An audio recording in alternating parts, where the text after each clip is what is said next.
They hate when you elevate. The second of losses, I'm handing them out, yeah, I had to go delegate. It feel like I'm floating, I'm lost in the moment, I swear I could levitate. They never believed that I would really fly, I had to go demonstrate. I had to set them straight. They hate when you elevate, elevate, elevate. They hate when you elevate, elevate, elevate.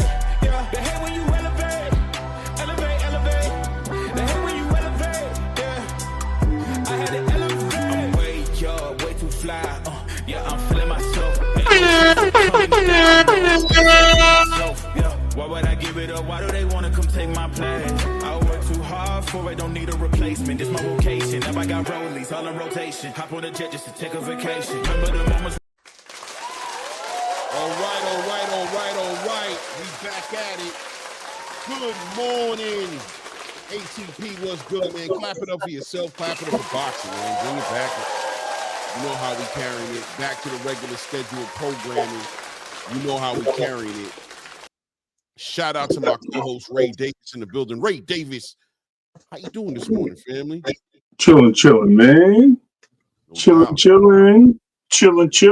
You know what I mean? Like, yeah, I'm up in the building. Salute to everybody in the chat. You know what I mean? What's good with you, Clay? How was your weekend? I'm sorry. How was your start of your weekend? Right, it's usually the start of my weekend because I work during the weekend, right? During y'all weekend. But man, look, man, we in good spirits. You guys see, I'm getting better. I'm better pretty much. I think I'm still a little congested in my face, just a little bit, but for the most part, we've shaken that. I'm in a great mood. Looking forward to a great weekend of boxing coming up. We got some great fights coming up this weekend. Just came off some fights this weekend. We'll talk about it. You know, a little lackluster, in my opinion. I think the cards could have been better, but there was some significant fights in the space that are going to tell a lot about moving in the future for the bigger fights, right? Sometimes you got to have these stay busy fights. You got to have these fights that just kind of get the fighter back into the motion, but ultimately bigger fights on the horizon on the back end of these fights this weekend. So we're going to talk about that as well, obviously. You know, we're going to talk about a whole bunch of stuff. I mean, so many different topics to talk about this weekend. Samson Leibowitz speaking out this weekend. Ronnie Shields last week giving us a heads up on what's going on with Jamal Charlo. If you guys were led by me last week, I think I did say Jermell Charlo was going to be returning in May. It's Jamal Charlo, right? 168-pounder. Big Charlo is making his return, according to Ronnie Shields. He's expecting it May 17th and May 24th. Coincidentally, around the same time, Caleb Plant is going to also be showcasing out. I think he said like May 30th. I'm not too sure. In May, I don't think they're fighting each other. We'll talk about that, right? So many different things to talk about. And we're going to break it down, you know what I mean, step by step, including the cards this weekend and everything else going on. Shout out to everybody who's in the building, man. Let's see here. SOB TV, salute to you. Sonny Augustine, salute to you also. BVO Boxing TV, salute to you, King. Dennis Ashby, what's really goody. Deloney Fam Sports, what's real good. Mac Majestic, what is really good. Let's see here. Dennis Ashby says, what we cooking on? Need a plate. We cooking on boxing, man, and we got a lot to talk about. We got to catch up. Even Terence Crawford, I forgot to speak. You know, Terence Crawford as well. We're going to talk about as well. Him bringing in Lester Martinez into his camp. Trying trying to get ready for this Canelo fight, but also had an interview this week where he talked boxing, right? Talked about Canelo, talked about his path to getting here, you know what I mean? It's dealing with a boxing space that maybe wasn't so open arms, embracing him in the beginning where he is now, fighting against all adversity. So just basically stating that, this isn't nothing new for him, people doubting him and thinking he can't do something. Welcome to my life story, according to Terence Crawford, right? We'll talk about that as well. And we'll get into the fights this weekend. So where do we want to start at? Let's just start off with what went down this weekend here. Sebastian Fondora destroys Chordell Booker. Did you expect anything else, Ray? Man, I wanted to see how this fight was going to go. I didn't. I thought he would win. I didn't think it was going to be so one-sided. Right. But I tell you what, man, I have second thoughts about Earl getting in the ring with him. I tell you that. And I seen something, Clay. So I know Fondora's weakness when he gets hit with those overhand rights, because he did get hit with a couple overhands from the left side. But it's a big difference when you got a southpaw hitting you when you're a southpaw, and you got an orthodox fighter hitting you in the orthodox. The orthodox fighters were getting in on him. The last two orthodox fighters he fought basically beat him, except for Tim Tszyu, which was a close fight, which he should have. Well, they thought Tim Tszyu won. Let's put it that way. And of course, Mendoza knocked him out. So them overhand rights is something, man. And when you got them overhand lefts, you see him coming, because like I said, he's a southpaw. So he was able to not get hit as much cleanly, which I thought that would be damaging to him. He tore that boy up, bro. Yeah, I feel like he stayed behind that jab, man, and he used those physical attributes just a little bit more. He was definitely dealing with somebody who started the fight off on his bicycle, right? Chordell Booker immediately started the fight off, which I thought was kind of interesting, because I would figure he wanted to keep this fight mid-range, get inside as soon as he can so he can do his damage. He actually decided to play the long-range game where he was just going to try to move and maneuver around Sebastian Fondora. I thought the game plan was just crash from the beginning. Chordell Booker and his team just failed from the training camp. It seems they failed, right? It was like he got hit with a crazy shot and he had a game plan. It just seems like the whole strategy coming into the fight didn't make much sense to me. But at the end of the day, Sebastian Fondora getting to work behind that jab, getting more successful. And like I said, I saw it with Gabby Fondora. The physical attributes are starting to come into the conversation. You can see the adjustments getting made in the training camp where they're trying to get Sebastian to be the bigger fighter, right? To take advantage of that. You're the bigger fighter. You have the 80-inch arm reach. You're 6'6" walking into the ring. You're bigger than everybody in the division. Why make it easy for everybody? Give them the mid-range fight. Stay inside there and give them the opportunity, to do something to you. That's what happened with Brian Mendoza, right? He was winning that fight for the most part, but you standing there long enough, somebody eventually going to clip you. So Sebastian Fondora looks like he's working behind that jab. And like I've told you guys before, I think Sebastian Fondora is definitely the most awkward and probably the most difficult fight inside that division. At 154 pounds standing at 6'6", he has a big frame on him. Frame-wise, you can see big chest, long arms, big back. You know what I mean? Like this kid is really could probably easily go up to 168 and fight, right? Like he probably could go up there and fight, but he makes the weight at 154. He makes the weight. Right. It's going to be interesting to see how whoever is going to fight him, as far as the top competitors are, how they're going to approach it. And I agree with you 100%, by the way. Him fighting against Errol Spence, that was a bad fight for Errol Spence. I think everybody knew that. Everybody, as I stated a long time ago, anticipated Errol Spence fighting Tim Tszyu, right? Because they thought Tim Tszyu was going to be the guy who's going to beat Keith Thurman. That whole entire situation was a big mix-up. Nobody saw Sebastian Fondora coming from where he came from, right? Nobody saw him coming in the way he did. Him coming into the game the way he did, getting that opportunity to fight Tim Tszyu. And I'll say it again, I think his team mismanaged that whole entire situation as far as Tim Tszyu and Sebastian Fondora. The whole way that fight was put together, no rematch clause, last minute replacement, southpaw, 6'6", 80-inch arm reach. You've heard me say it 100,000 times. Big mishandling of Tim Tszyu, especially the rematch clause. And I'll say even in the second round when he got his head split to the white meat, them not stopping the fight right then and there and be like, look, we've done enough, man. We've got to the big show. We didn't want to hurt the PBC show, but look, he's hurt. He's bleeding. Let's make this a no contest, right? But let's not cry over spilled milk. Sebastian Fondora walked away with that victory, walked away a unified champion, taking that WBO title as well as that vacant WBC title they were fighting for at that time. And look, Errol Spence walked in the ring and said this was going to be a fight that he was going to be looking to make. He came to the city. He came to Las Vegas to make a fight, right? Even though I think he came to make a fight with Tim Tszyu. But look, he still came into the ring, but we saw a whole year go by, nothing, right? Just negotiation in the air, rumors of this happening, rumors of this happening, and ultimately a big old nothing burger. And he ends up in the ring getting a stay busy fight against Chordell Booker, runs through him quickly, but his next fight is going to be a fight. It's going to be a fight because now you got the title hold, the sanctioning bodies mandating fights. Terence Crawford just now relinquishing his WBO interim title, which puts this guy right here, right in the crosshairs of a championship fight against Sebastian Fondora. WBO orders Xander Zayas versus Fondora. What do you think about this match? Is this the next match? Because we've also got Bakram sitting there in the background, probably the boogeyman of the division, right?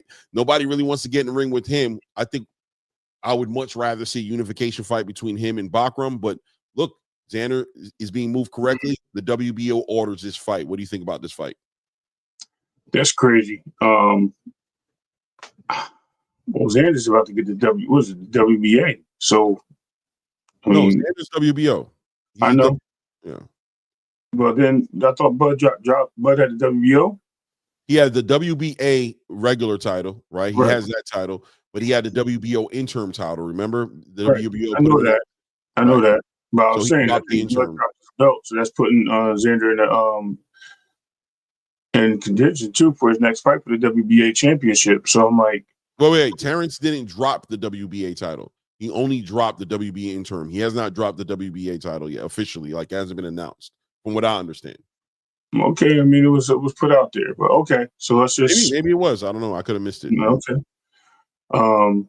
All right. So anyway, yeah. So as far as him fighting Fondora, it's a tough task, man, for this kid. Especially seeing the matchup at the end of the fight and them smiling and talking. I'm like, man, did you not just see what this boy did to this other guy, bro? Like, you got to think about it. And I think Xander's up for it. I think Xander's a little taller, so it gives him some advantage. But still, in all, man, you're looking up at something about like 5'10", maybe 6 foot. I think he's like 5'11", something like that. Yeah, somewhere in that range. I don't know. But you punching up like that, and I mean, if you can outwork him, you can definitely do it. But I mean, it's what you can take. I mean, that gauntlet is serious, bro. Them uppercuts and hooks on the inside is serious. A lot of people don't see. I mean, don't think Fondora does it. That was Fondora for years, fighting on the inside, inside the phone booth, right? So he's been doing that for a long time. Now you got him, using that jab. So you got to pick your poison. Like, do you want to stay outside and just get picked on, or do you want to come inside and get some heat with these uppercuts and these hooks? So it's a battle either way for Xander. So I personally don't think he should take the fight right now for the WBO. But I mean, if he do, he do. It's opportunity, right? You only get it once, so you never know. Maybe Fondora wakes up sick. Yeah. Listen, man, he's getting better. He's getting smarter.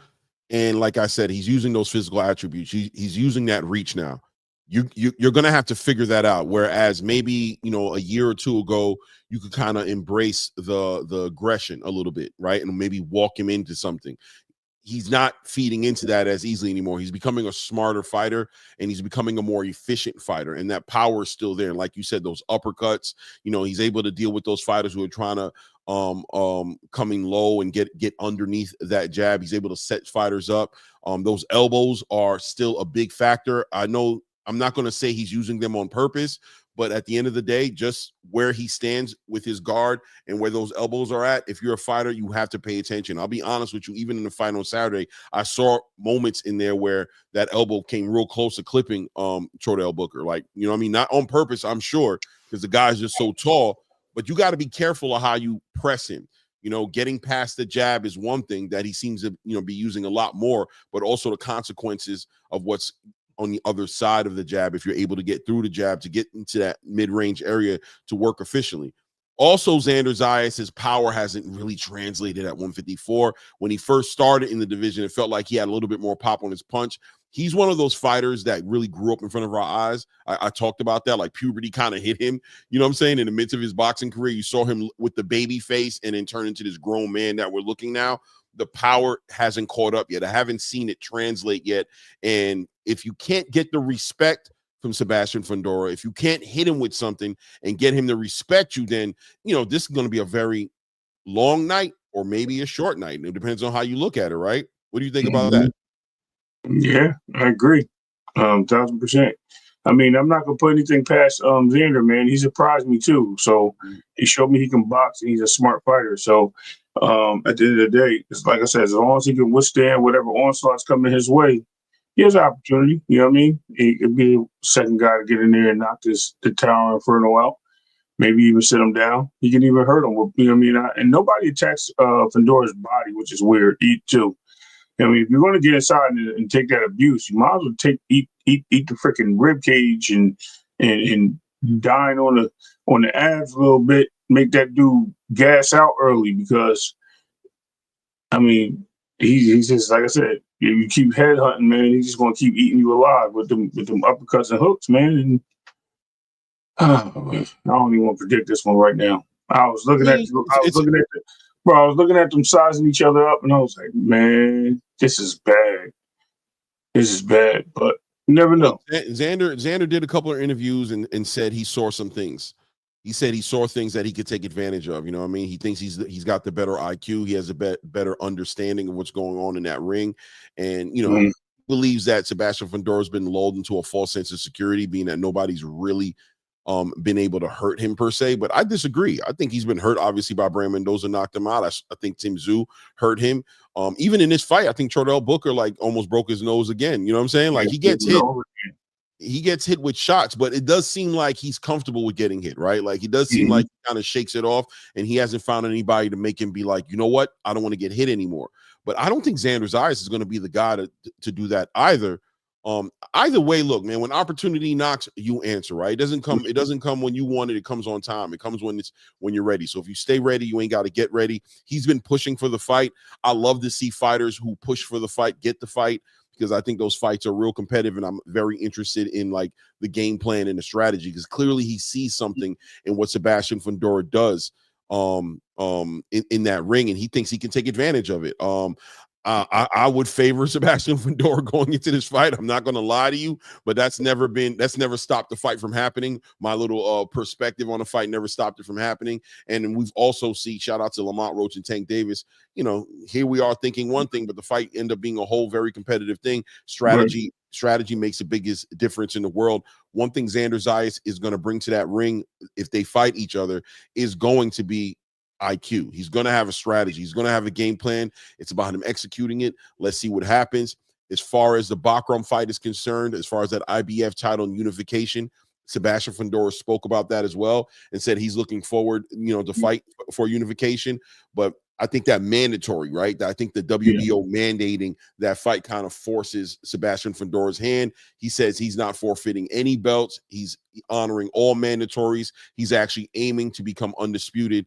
And look, man, I'm aiming in looking forward to see what he does with it. And based on styles, I'll favor Zayas over Bakram. Anybody thinks I know people might think I'm crazy, but you got a guy who just has power, and we've seen that with Fondora already with the Tim Tszyu.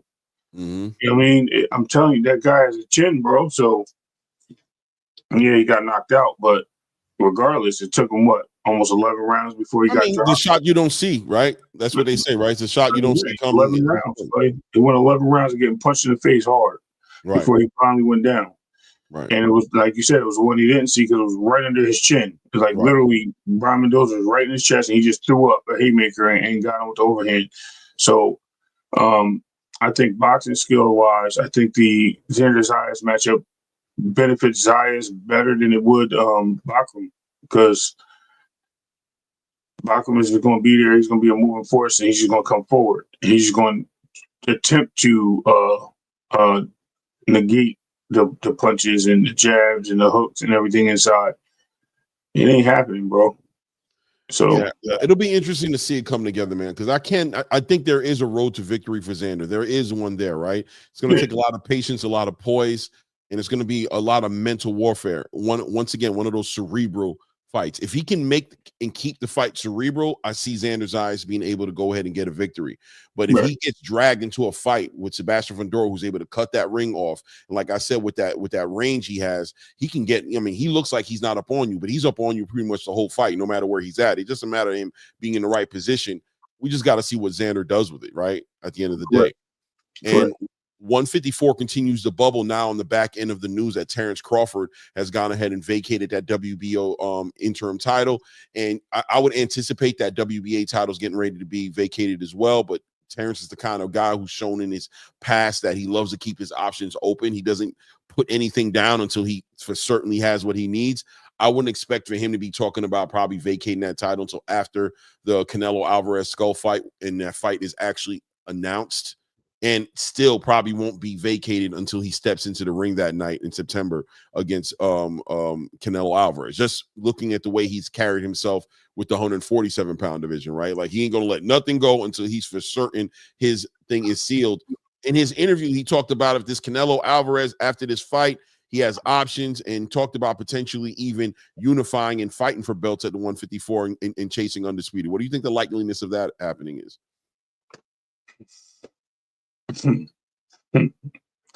Listen, man.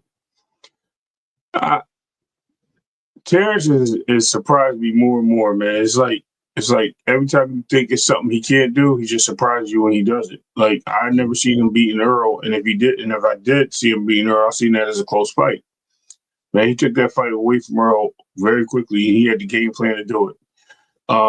Same thing with Sean Porter. The guy stopped a guy who's never been stopped before. I get it, the dad threw in the towel, but bro, he put him down twice, and Sean looked like he was outclassed at that point. Terrence has been very, very game for a lot of fights, and he usually does what he says. As far as him beating Canelo, that's still on the table, man. And if he becomes that 4-time undisputed, man, he is in the same category as Henry Armstrong. That puts him right there. Like, there's no question that you can't take that away from him. Does that make him one of the best fighters of all time? Yes. Does that take anybody currently? Because a lot of people like to throw what's his name? This dude,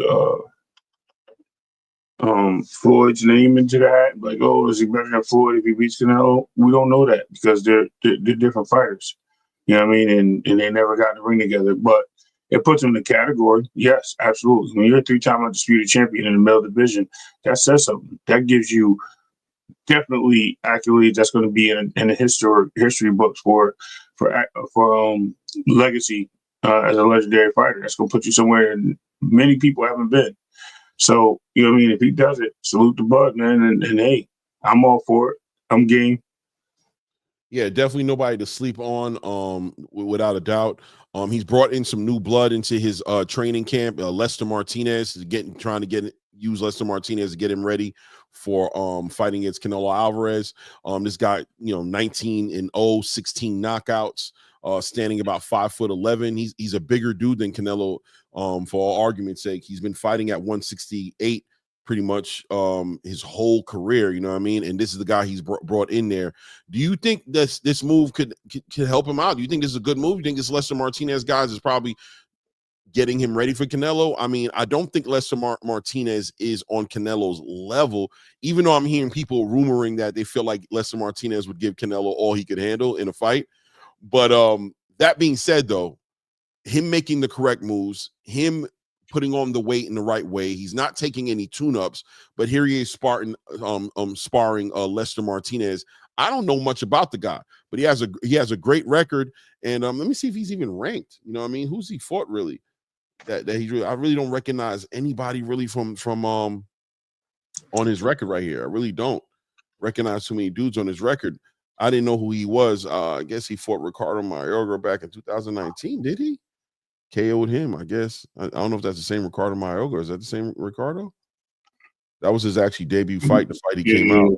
Yeah, that was. He fought Ricardo Mayorga back in 2019. Knocked him out in the second round. But that was his like professional debut, right? Right. But him making all these adjustments, I don't know, man. I like the way that Terence Crawford approaches his craft.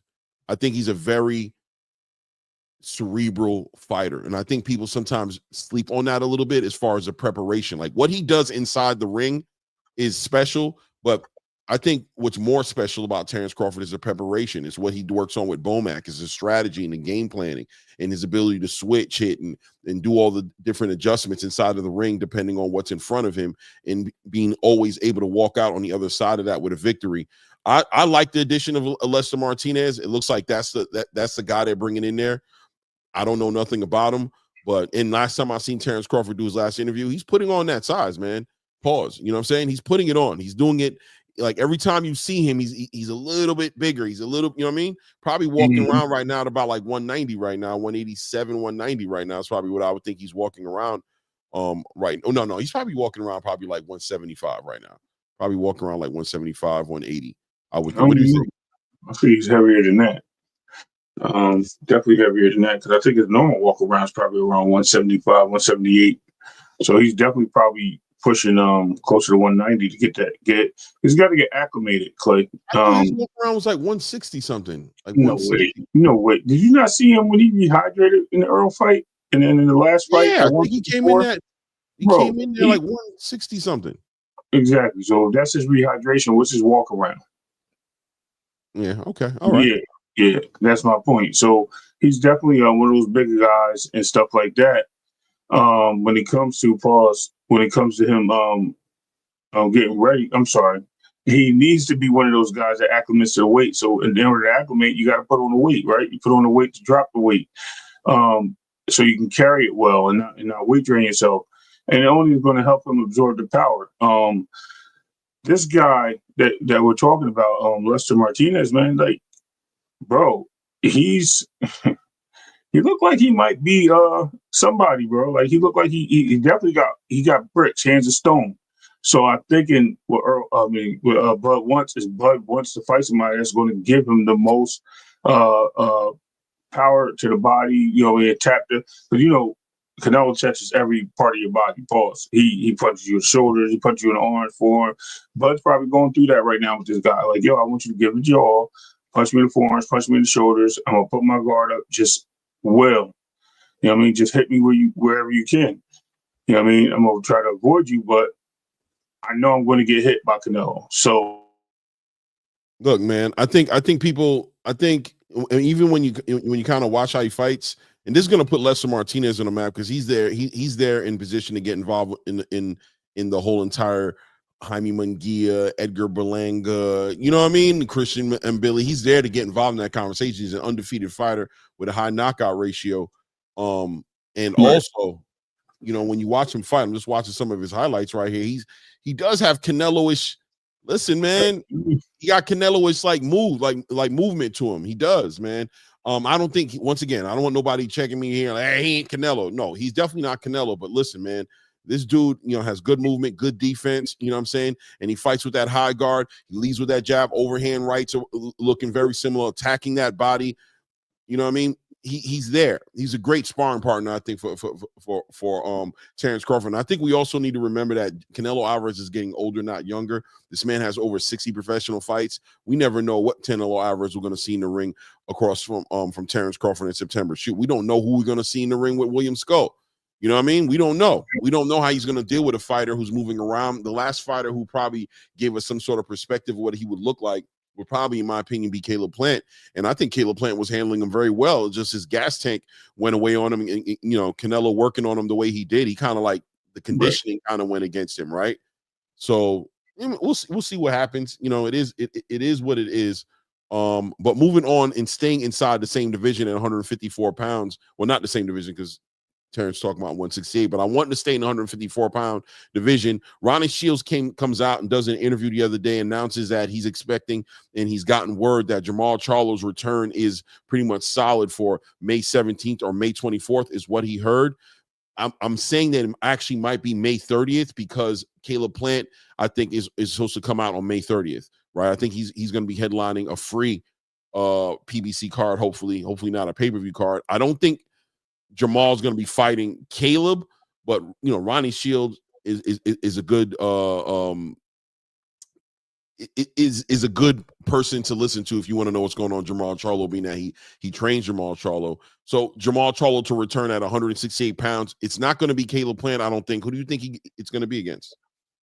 Cornflake. You think they're going to bring that Cornflake fight back?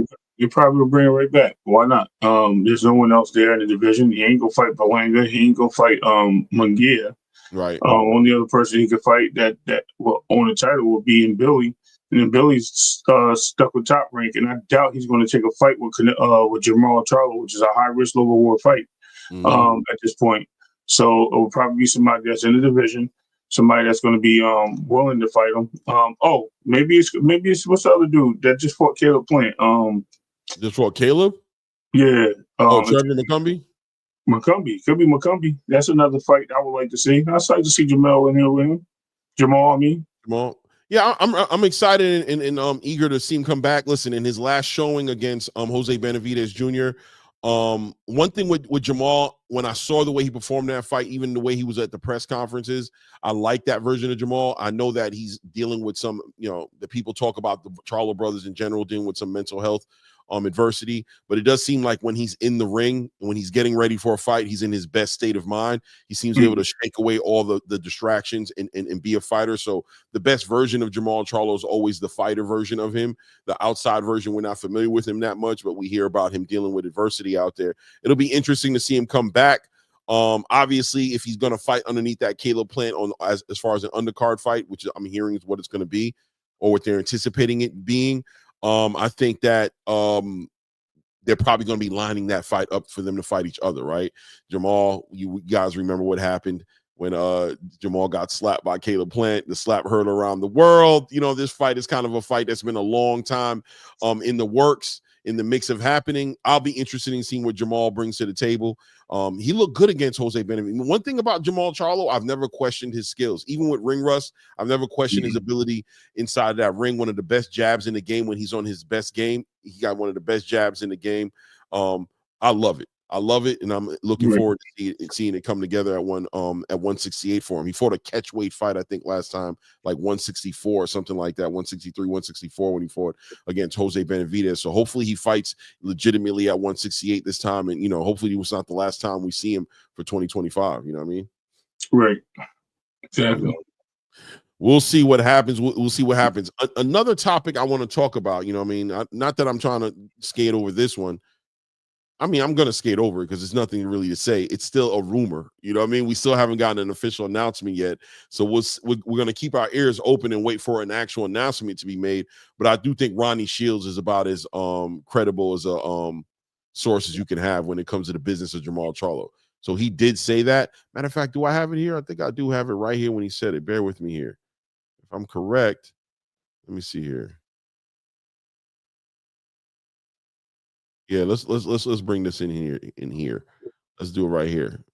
Shout out to the boxing source in WAC, I believe it was. Let me see here. Share screen, boxing with Ronnie Shields, share. Okay. I'm right here. Boom. Hold on a second. Let's do it the right way. Let's do it this way.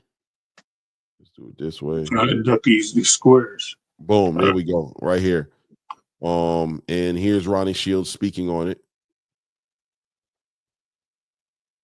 To some of the fighters in your camp, there, Coach Ronnie, but you can give like an update on some of them. Go ahead and provide it because people ask me about, of course, with Jamal Charlo, as with the Charlo brothers themselves, they've been a key part of boxing here over the past few years, and so a lot of people miss them in action in the ring. You know what I mean? Right. But go ahead.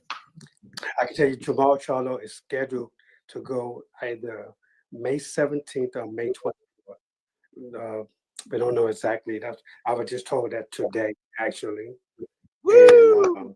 And, Andreas Kaskalakis is May 9th. And he's talking about other fighters on the roster, but there you go, right there. Him just letting it be known that Jamal's supposed to be coming back May 17th or May 24th. But I do think he's probably going to end up full circle, probably being like May 30th on that Caleb Plant undercard. That's what I would expect. I don't expect the PBC to give him his own event, you know what I'm saying, on May 17th, 24th, and then automatically come with another event May 30th. I welcome it if that's what they want to do. They definitely have some fighters that can get active, but that's what the word is, right? The word is that that he's returning, and looking forward to see what he's going to do. You know what I mean? Jamal, let's see what Jamal Charlo brings, and let's see, more importantly, assuming this is going to be a stay busy fight, let's see what this fight leads to for a real big fight, right? Somebody I wanted to speak on, just going over the waters a little bit on Chris Eubank Jr. risking being weight drained, fighting 160 to fight Conor Benn. We know they're fighting next month. Big family, you know, feud, big family blood legacy, or what do they call that? A blood war, or blood something like that, whatever you call it. Whatever they call it. Yeah, they're going at it. He's a 168 pounder. You know, this cutting weight and making weight and cutting weight thing has always been the biggest thing in boxing, right? Fighters have lost their lives in the ring. We know that Chris Eubank Sr. and Chris Eubank Jr. are at odds with each other right now. They're not really speaking, and it's really, a lot of it is surrounded around this particular fight. A little bit with the training situation, being that Senior was training him, and you know, he made changes in there, but a lot of their indifferences seem to be surrounded around this fight. Chris Eubank Sr. doesn't believe that Junior should be taking a fight at 160. He thinks weight classes are there for a reason, and he feels like his son is in danger because Conor Benn has been known to be a puncher, right? That's what they call him.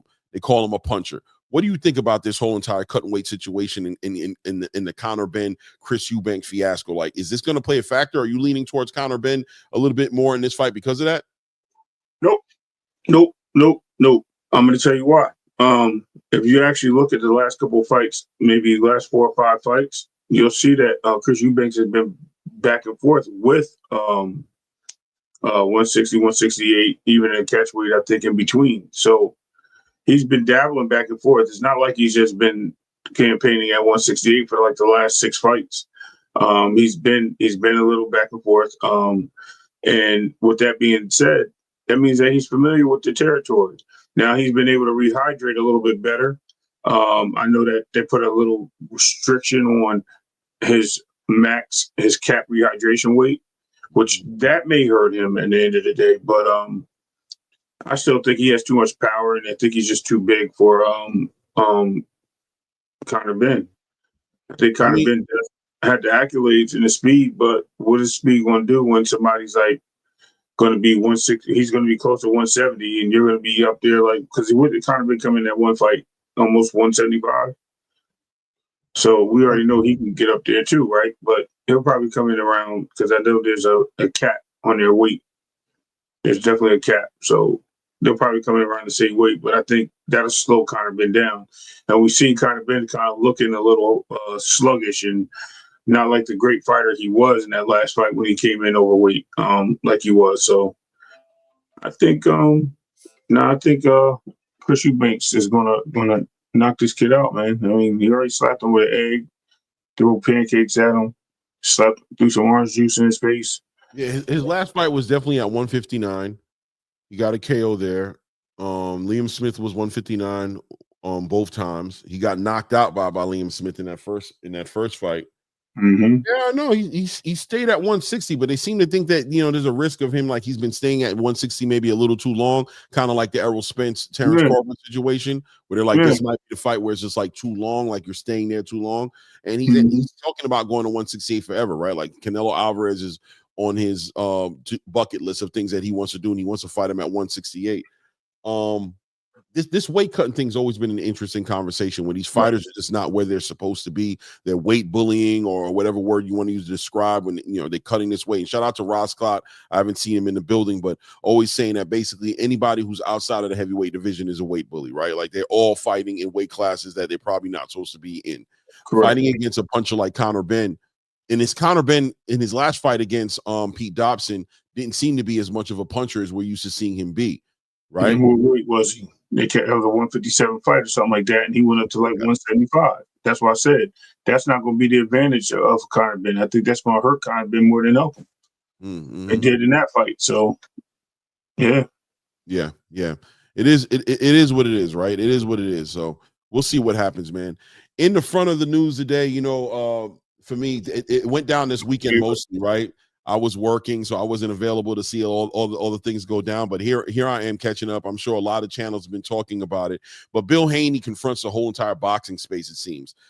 Really came down between him and Gabe Rosado. But really Gabe Rosado representing the content creation space now, not an active fighter. Well, yeah, he hasn't been active. I know he's trying to pursue fighting Edgar Berlanga. He's been trying to put that fight together for a while now. But ultimately, more so, if you see Gabe Rosado now, it's in front of a camera, right? He's either doing work for DAZN or he's doing work with MVP. He's got a podcast in particular that he's put together with Abner. What's my guy's name, man? What's my guy's name? Abner Mares. Abner. Yeah, you're right, Mares. Right. You know what I mean? He has a podcast that he put together with him. They spoke about the Jose Benavidez, Devin Haney fight, and basically saying that he thought that Devin Haney picking Jose Ramirez, this might have been a bad choice, a bad pick for a comeback fight, a stay busy fight against a Jose Ramirez, a unified, used to be a unified champion at 140, things of that nature. You know what I mean? It was somebody that I don't know if he necessarily is anymore, but now they're fighting in this catchweight fight, 144 pounds. Jose Ramirez saying the weight cut was starting to get to him a little bit, that he needs to actually move up to 147. Gabe feels like this fight is a stylistically very dangerous fight with Devin Haney. I tend to agree with him as well. I think this is a hard fight for Devin Haney, especially coming back off of a very difficult fight, to say the least, against Ryan Garcia.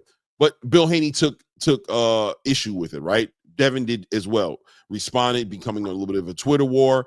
Gabe Rosado ends up on the Boxing Voice. They have this big confrontation. It gets pretty nasty. Bill Haney's throwing shots.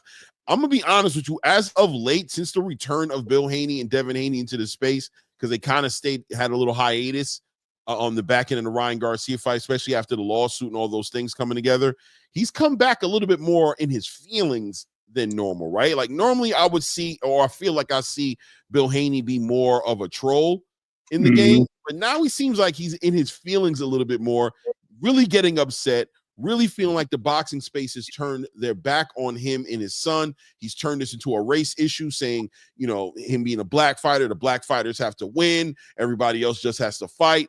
All the pressures and everything like that, and having the media criticize Devin, or not celebrate Devin enough for him, but I think more importantly, not crucify or attack Ryan Garcia's PED usage as much as they're highlighting what Devin may have done wrong or his shortcomings. Have you been keeping up with this? I mean, have you been watching it? Where are you at with it at this point with this whole Bill Haney situation? Look, I do agree with Bill on certain things. I also disagree the way he's handling it. But then you know Bill to be shock TV. Like this. Like there's nothing new. He's just bringing it around. He's trying to create some type of buzz. No, Devin has been trying to forcefully stay quiet and wait for things to happen and develop. Gabe's 100% right. It is a dangerous fight. But guess what?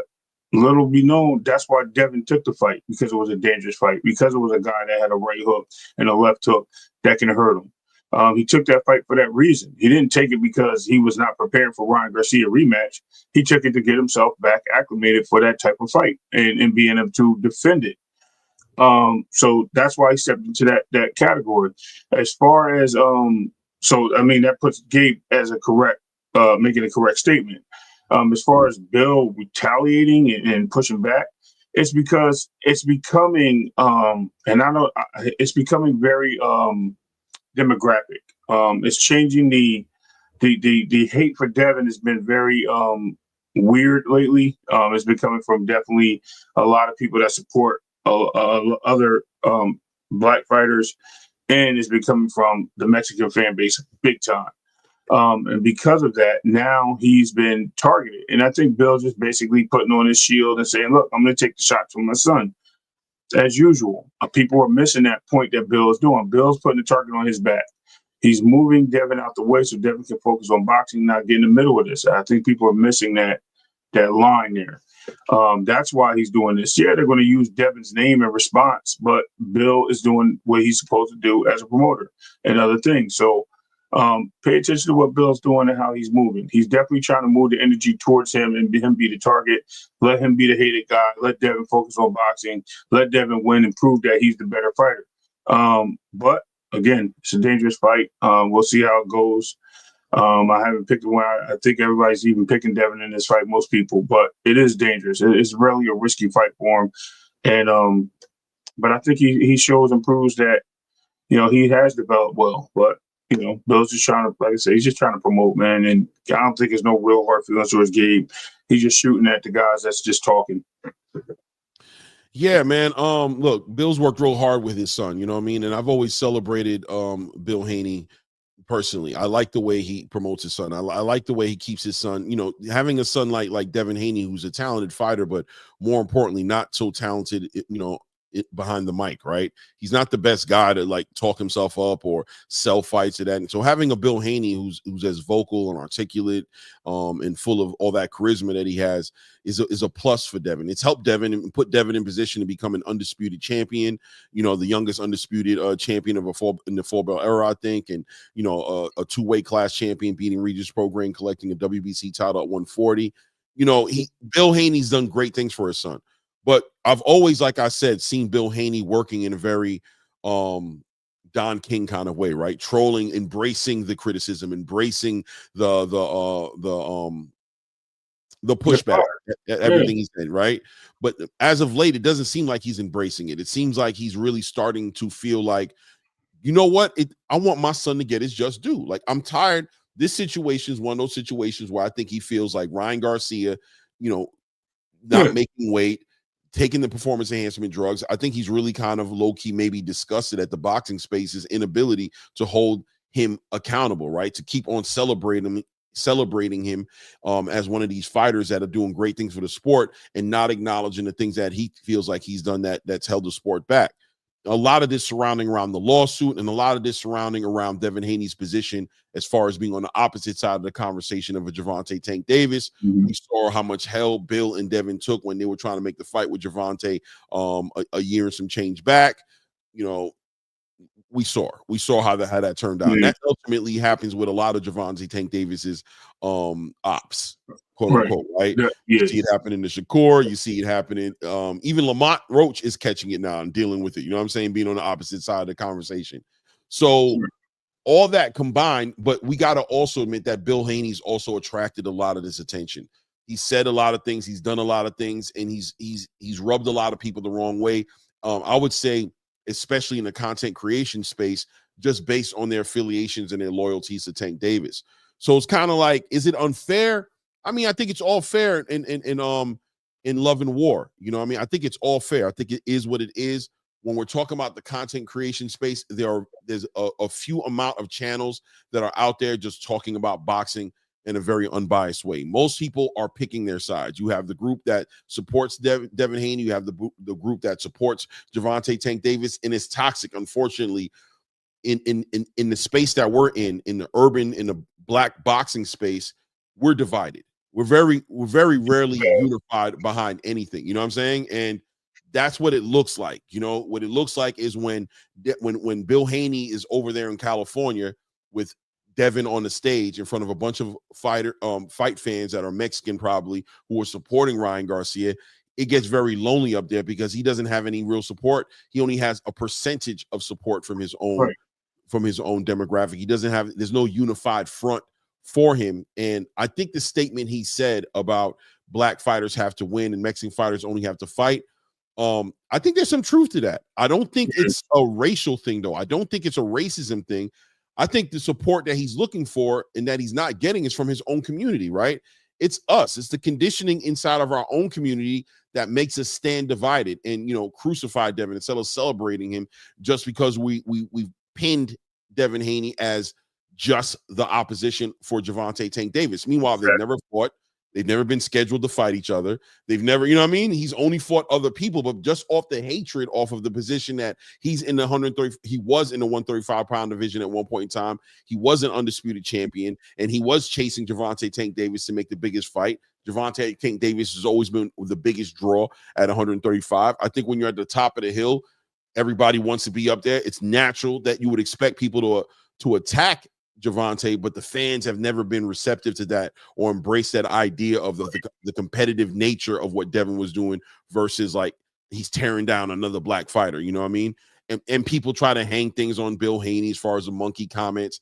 He clarified that, and I felt like that shouldn't have needed any clarification. Thought it was stupid to not understand that he was saying that this man ain't really a gorilla because he doesn't want to fight Devin Haney. He's really a little monkey, not calling him a monkey in the racially charged idea of the word. Like maybe somebody from outside the race would have called him a monkey. Like let's say Juju Lopez. You know what I'm saying? I think there's a big difference there that people haven't been able to wrap their mind around, or in my personal opinion, they just choose not to wrap their mind around it. They choose to embrace the most ignorant perspective as to why Bill would say that, and they choose to make it a bigger deal than it needs to be. So, look, it is what it is. It comes with the territory. Floyd Mayweather Jr. dealt with it for the longest part of his career, dealing with the pushback of not taking fights on time, timing everybody, aging out a Manny Pacquiao, fighting a smaller Manuel Marquez. You know what I'm saying? He all the different things that he's done. He's always gotten a pushback, but he's always used it to his own advantage because he's always able to perform in the ring, and people would just pay to see him get knocked out, see if he can get knocked out, and he used it to his own advantage. I think Bill Haney embraced that idea, but I feel like his feelings are a little bit on his sleeve right now. For the first time, I'm seeing Bill Haney actually show genuine frustration in my idea, in my perspective. He's showing genuine frustration. He's genuinely bothered by what's going on in the space, and he's no longer embracing it the way he did before the Ryan Garcia. And I'm being a little long-winded, but I'm getting to the point that this Ryan Garcia fight has impacted the Haneys. It has, man. You know, it really has. And I'm very interested in seeing what Devin Haney looks like in the ring against Jose Ramirez, because people want to act like you just shake these things off. No, he got clipped a lot in that fight. He got hurt. He got embarrassed. And then with the performance enhancement drug situation, the way the space kind of like kicked him to the side and was like that the performance enhancement drugs had nothing to do with him dropping that right hand and catching those left hooks, and which I agree with, by the way.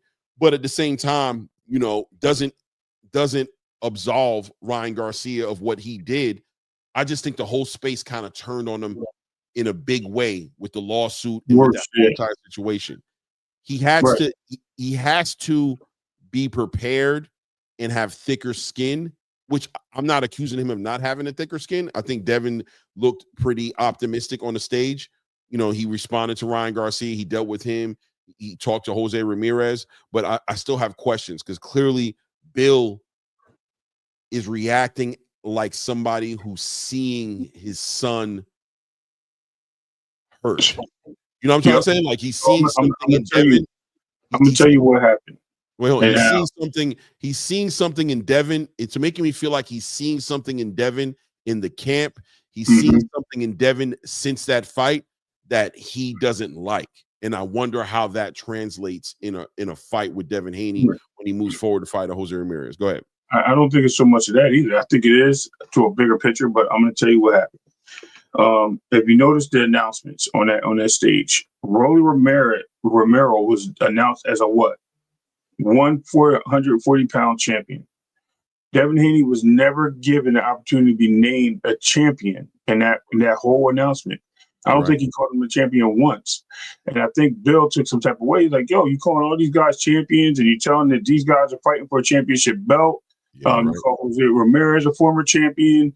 Like, what are we doing here? Like seriously, are we really going to ignore this guy was the undisputed champion at 135? Are you really going to refuse to announce this guy was a 140-pound champion as well? Like, that was crazy. So what they did was Bill took that some type of way. He's like, yo, I can see the crowd, right? I'm an island because I'm seeing brown and I'm black.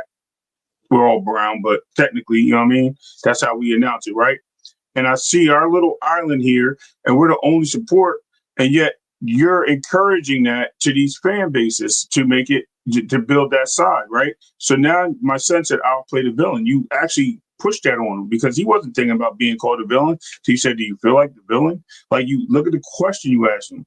So yes, I think Devin looked uncomfortable even when he answered that question, but he said, yeah, I'll take it. You know what I mean? I'll wear it on my sleeve, right? I think there is something behind the scenes where Devin is skeptical to understand, like, yo, why are we getting pushback for putting a lawsuit? Deontay Wilder put a lawsuit. Why did he get pushback? They cheered for him, right?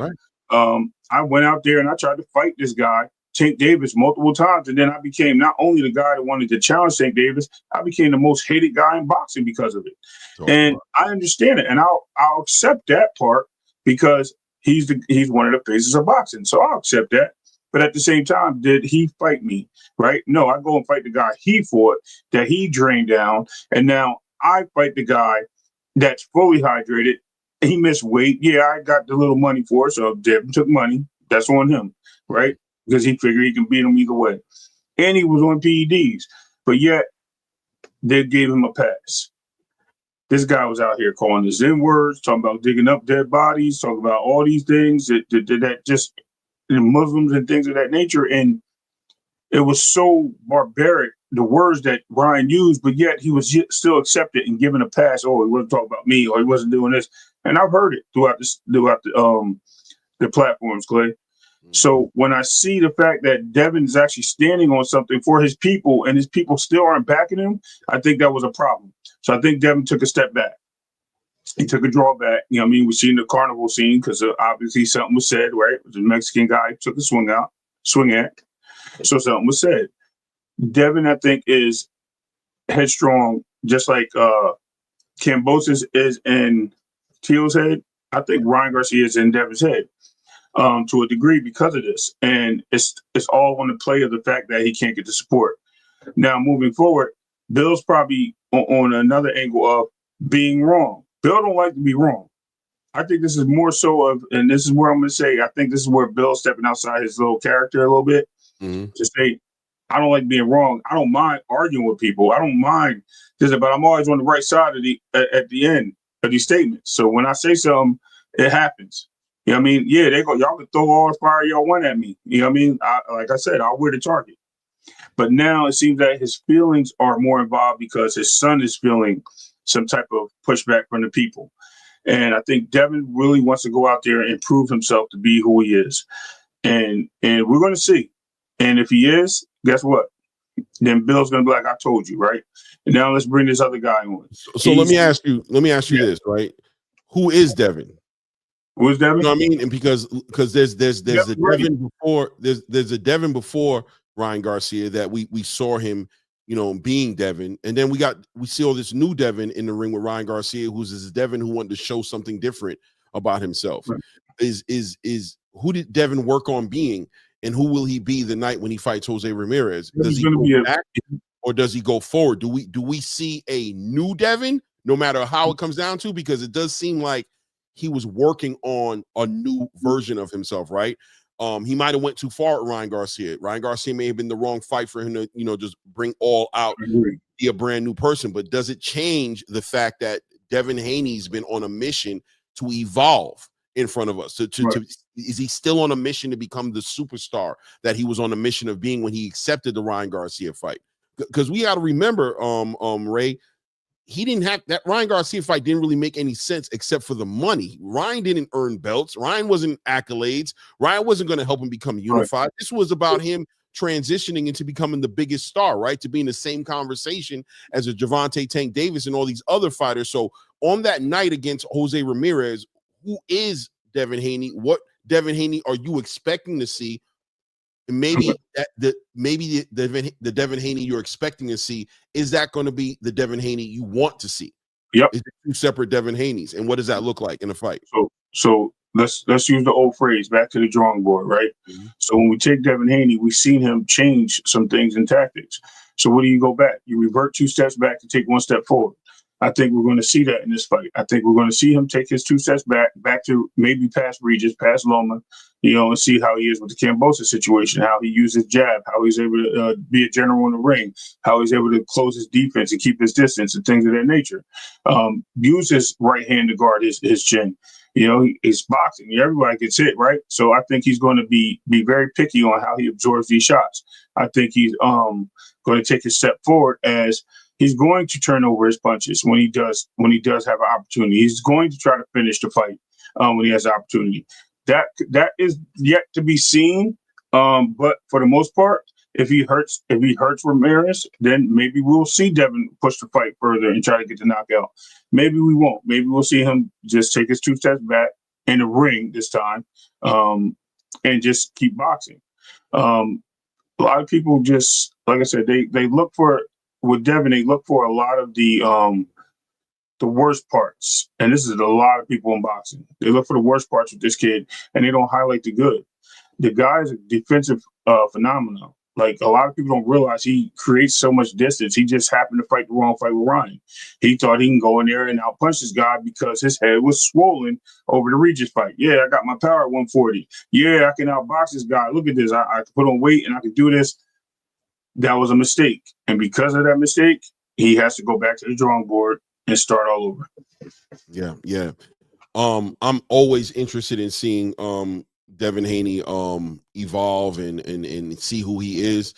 Devin Haney being a very legacy driven fighter in the beginning of his career, now crossing over into the prize fighting part of his career, and he's taking a lot more risk because I think he's understanding. I think that the whole Haney team's got to understand that there's going to be more risk involved, and chances that are going to have to be taken in order to win the people over. I question at times, if the people aren't there to be won over, then what's left? I think boxing is left, right? And Devin Haney, to me, has always been somebody who's been a better boxer than anything else. And him leaving the comfort zone of being a boxer to jump into this commercial value Devin Haney, this Devin Haney with commercial crossover value, big paydays that he has to earn now. No more, I don't want to say he was getting free checks, but, selling himself to promoters like Eddie Hearn and Bob Arum as a fighter who's going to bring something that I don't know has been proven that he's actually brought yet. If it did, I don't think he would try to change so aggressively as he did with Ryan Garcia, right? So this fight right here is a stepping stone fight for him to get him to Ryan Garcia, to get that redemption. Victory, I think, would be the most important thing more than anything. I'm interested in seeing what Devin Haney we see in that ring that night.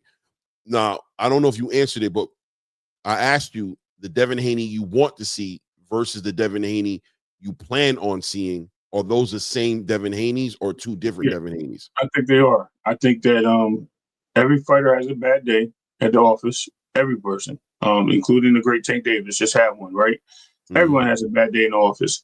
I just think that was his bad day. I think he goes back and he just restamps his paperwork, signs the date over again. Not to mention one more thing, Clay. Let's just put Ryan Garcia on the spotlight for 1 second here in this conversation. Ryan Garcia, for the most part, is somebody that checked all the boxes that night. He did everything he had to do to get inside the head of another fighter. Devin Haney went into that fight with the option of Ryan can't handle what I got to deliver. He can't outbox me. He can't hit me, right? And I know what he has. I know he has a left hook. What did Devin do? He stood there for the left hook because he thought he was man enough to take the left hook. He developed that body, that strength. Going into a fight with Regis, he thought that, like I said, he thought that him having the power translate up to 140, knocking Regis down pretty much twice, because if we're going to call it a knockdown for one fighter that fell forward, a knockdown, whatever. They didn't announce it, but going into that fight, he thought that he was something different. Ryan, on the other hand, knew who he was. He knew what Devin brought. He exposed himself in actually his last interview with Akim Barak. He goes, yo, I was drunk, I was this, but I mean, drinking and stuff. But guess what I knew? I knew Devin's cadence. I knew he was going to do this, this, and this. And then I could sit back and let him do it. And then he's going to get comfortable because that's what he does. And I'm going to catch him. Right. So now that he exposed himself, does that help Devin change his way of approaching Ryan? Even in the Ramirez fight, does that help Devin be a smarter fighter? Because these things right here all translate into future moves, right? So key thing there is to watch on what Ryan said and how he played that argument on how he timed Devin and made him fight the fight that he wanted him to fight. So that's a big thing, big information. Yeah, look, Bill and Devin have done the work. They continue doing the work, because no matter how you want to paint it and cut it, he's still one half of one of the biggest fights that can be made in boxing today, which is his rematch against Ryan Garcia. And that's only because of the work he's done to get up to that point, right? It's not about the performance he had with Ryan Garcia. It's about everything he's done building up to Ryan Garcia. And that can't be done without Bill Haney strategically moving his son where he needs to be. The performance on May 2nd is a huge performance. You're betting on yourself. You're betting on yourself. You went ahead and you locked this deal down with Turki Al-Sheikh, this 3-fight deal for millions of dollars. Money's out of the way now. Now you can almost focus on the legacy, focus on the boxing, get these wins.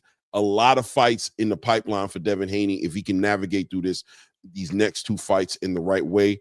I'm gonna be watching. I'm sure everybody else is gonna be watching it. Let's see what happens. Can he change the cadence? Can he change something up? Is Ryan Garcia going to be a better fighter as well? I expect him to be a better fighter that night in the ring, being that he seems to be somebody who's somewhat sober. I don't know how he's living his life, but he does seem like somebody who's taking boxing a lot more seriously as of late. He's made changes in his camp, in his team. Hopefully those things translate into one of the best versions. I think we're finally in an era of changes in his camp. I don't know if that's you or Divine. Yeah, but literally just did that by itself. Okay. I think this is the era we were looking for when Ryan Garcia years ago, before all the antics, before all the nonsense, when he was just, prospect crossing over to be a contender back when he fought against Campbellton, right? And all those guys, we knew that he was going to be part of this conversation. Thought he got off track. He probably did. Looks like he's back on track. And there's a lot of great fights that are there to be made. I would love to see Gervonta Tank Davis get involved in this conversation as well, as far as these fights that are being made. But these guys seem to have gotten past Gervonta Tank Davis, moved up to the heavier weight classes. Gervonta has his own fights in his own division for his legacy. But look, it's going to be great to see a focused, dialed in Ryan Garcia, a focused, dialed in Devin Haney, and hopefully Teofimo can get on the same page and we can see some great fights getting put together on the back end of that. Agreed. I want to segue into the females a little bit, man. We got to show the ladies some love. Shout out to the ladies. Great weekend. This weekend, Tierra Brown and Sky Nicholson had a great a weekend. Probably stole the show a little bit as far as that fight. I mean, the fight between, we'll talk about it too, as far as Kambosos and his fight. It was a decent little fight, right? But Kambosos just didn't show me nothing special in that fight. But Tierra Brown brings home the WBC title, goes over to Sydney, Australia, in the backyard of the enemy. I did not think she'd be able to walk away with a decision in this fight. I thought she was going to have to stop Sky or at least put her down a couple of times for her to get that win. But she was able to get a decision over there in the backyard of Sky Nicholson. I'll be honest with you, I didn't watch the whole entire fight. It came out in a weird time. But from the highlights that I saw Sky Nicholson boxing. But one thing I saw consistent in the highlights was Tierra Brown was the aggressor, right? She was constantly pushing the pace of the fight, trying to make the fight. Sky Nicholson was playing around a little bit too much in the ring and also, trying her best to stay out of a fight and keep it boxing. And I thought going into this fight, that's what we expected, right? Sky Nicholson to try to keep it boxing. Tierra Brown's mission was going to be to turn it into a fight because that's going to be where her advantages were. The judges saw it her way. She's now the WBC title holder in that division. I don't remember what the weight class is. Featherweight? Okay, featherweight champion. And Sky Nicholson obviously wants that rematch. I would assume that fight would probably be stateside. What do you think about the matchup going into the fight? I don't think you watched the fight as well, but first of all, were you favoring Tierra Brown to win it, or did you kind of I actually thought Sky was going to win. I thought Sky's foot. I just think Sky has amazing footwork as a boxer, as you mentioned, right? She's a boxer, and I think that she knows how to keep her distance. She knows how to counterpunch a lot, and she picks her points. Like when she stops and you're coming forward, she'll land multiple shots at once, and then she gets up out of there. She doesn't look for the knockout. She doesn't look to go crazy. She looks to just be a great boxer and able to capitalize on that skill set. The problem I saw, Clay, I don't know if you want me to go into that, is the problem I saw was her being that type of counterpuncher and the person that stays moving backwards on the back foot a lot, is it doesn't show the aggression. And I think that's something that me and you just talked about with her style, and that style can create an illusion to the judges. Even though it's a close fight, even though it's landing, they're both sitting there with accurate punches, and defense. But what's the separation? The aggression. Once the aggression becomes the separating factor, you have to give it to the person that's moving forward. And I believe that's probably how the judges looked at it. because the fight was a really good fight. I think I had, and this is not because I picked Sky. I think Sky even probably had her by a round, in my opinion. I was doing the card because I did watch it. I just watched parts of it. I missed a lot of it. But then I started watching the highlights after that because I missed like from the fourth round on because I was at work watching it, and then I had to go watch highlights.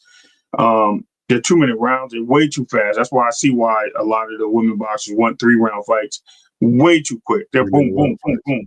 Right. But being that so, it was the aggressive side of Tierra Brown that made the difference in this fight, I think, and persuaded the judges because I think even Sky outlanded her. It's just the fact that you had this girl coming forward constantly and landing similar shots and throwing similar shots. You know what I mean? So, hey, it is what it is. Rematch happens. I think Sky will come out and she'll stand her ground a little bit more.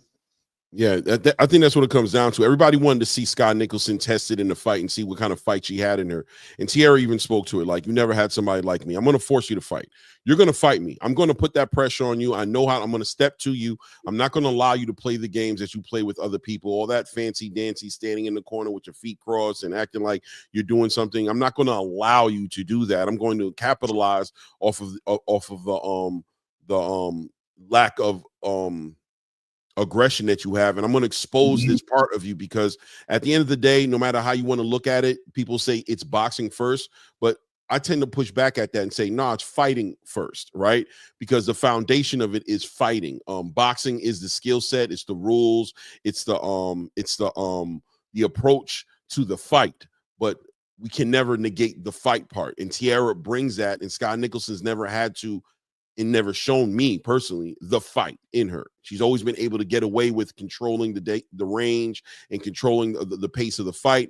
Tierra was pushing back at that a lot, and it seemed like the judges recognized that and saw that Sky Nicholson was never willing to engage in that fight, was never willing to win the fight that Tierra Brown clearly turned that fight into, right? She turned it into a fight, and when it came to that topic, Sky Nicholson fell short, didn't fight well, continuously worked her way into trying to turn into a boxing match, and Tierra's will just overcame the whole situation. In the next fight, what do we expect to see? Do you think that Sky Nicholson wins the fight, that she brings the fight? Do you think she even has it in her? Does Sky Nicholson have the fight in her? Does she have the grit in her to stand in there and make the adjustments to fight Tierra on that level? Yep. I'm going to tell you, I don't remember, I think it was 2 fights ago Sky Nicholson had, where she got cut in the eye for standing in the pocket. I think it was like a headbutt or something, accidental headbutt. She stood in the pocket. She made that fight because she kept getting cut off in the ring. And once she feels the power of the person in front of her, I think she understood that she could do that. And it's similar to Shakur Stevenson, right? Shakur Stevenson is a person that likes to stay on the back foot, keeps his distance, uses his jab, picks his poison, and doesn't get hit much because of the fact that he's a defensive-minded fighter. What's up, Blue? He sits there, he does his separation. Sky is very similar to that stature of and design of Shakur Stevenson. If you want to say she's the female version of that, she pretty much is. But the difference was, just like Shakur, when it's somebody and you feel their power and you're like, okay, this person ain't got nothing, what did Shakur do? What did Sky do? They stood there and they contested the opponent because they're like, okay, I know this person's not going to hurt me and I can outland this person because I'm faster and I'm stronger. Now, when you get to a point where you got a Tierra Brown and you have some type of, okay, this lady has some knockouts, this lady's really good, this lady, now I have to feel power. She went into that fight assuming that this was going to be the case. Now she felt the power of Tierra Brown. Now she knows her tricks and the things that she does. She does bring that out the next fight, and I think she does with killing her title. Maybe setting up a trilogy, which would be really good. That'd be something else, but what weight class do they fight again? Like number wise, I know it's featherweight, but it's like 130 or like I think it's 126 or 122, something like that. Yeah, I'm pretty certain. Hold on. You gonna pull it up? You gonna find it? Yes, sir. Go ahead, do that. Because I think there's some interesting fights ahead of Sky Nicholson and Tierra Brown. They were in the conversation of trying to put something together with an Amanda Serrano or Katie Taylor or, now Alicia Baumgartner. They wanted to get in these conversations and go up in weight. So, both these girls are bringing 126. 126. So and where does Amanda Serrano fight at normally? Right now she moved up. So she was at featherweight. She moved up to super featherweight and she dropped the belts. And then she moved from super featherweight and jumped to 140. So she's actually she's actually 130, right? Like she's really like a 130 pounder, right? 130. Right now she should be fighting at 135. Well, I mean what did she fought Katie Taylor at what, 140? 140. Okay, so you think she should be at 135? Yeah, she definitely came in like 136 in that fight. Right, so she probably could fight at 130 as well. Is what I'm saying. I mean, she just left 130. She just left. Right, that's what I'm saying. Should be able to. So it seems like well, I'm trying to paint, I guess, a course towards. Yeah, you're trying to put all the women together. They all. I think they can all fight each other. I mean, she was chasing Serrano. Exactly. She was that fight. You know what I mean? She was. She was like, "Yo, you dropped your belt. Come get it back. I want you." Pause. Right, and then we also have Caroline Dubois, another one who's in the background, also looking for an opportunity.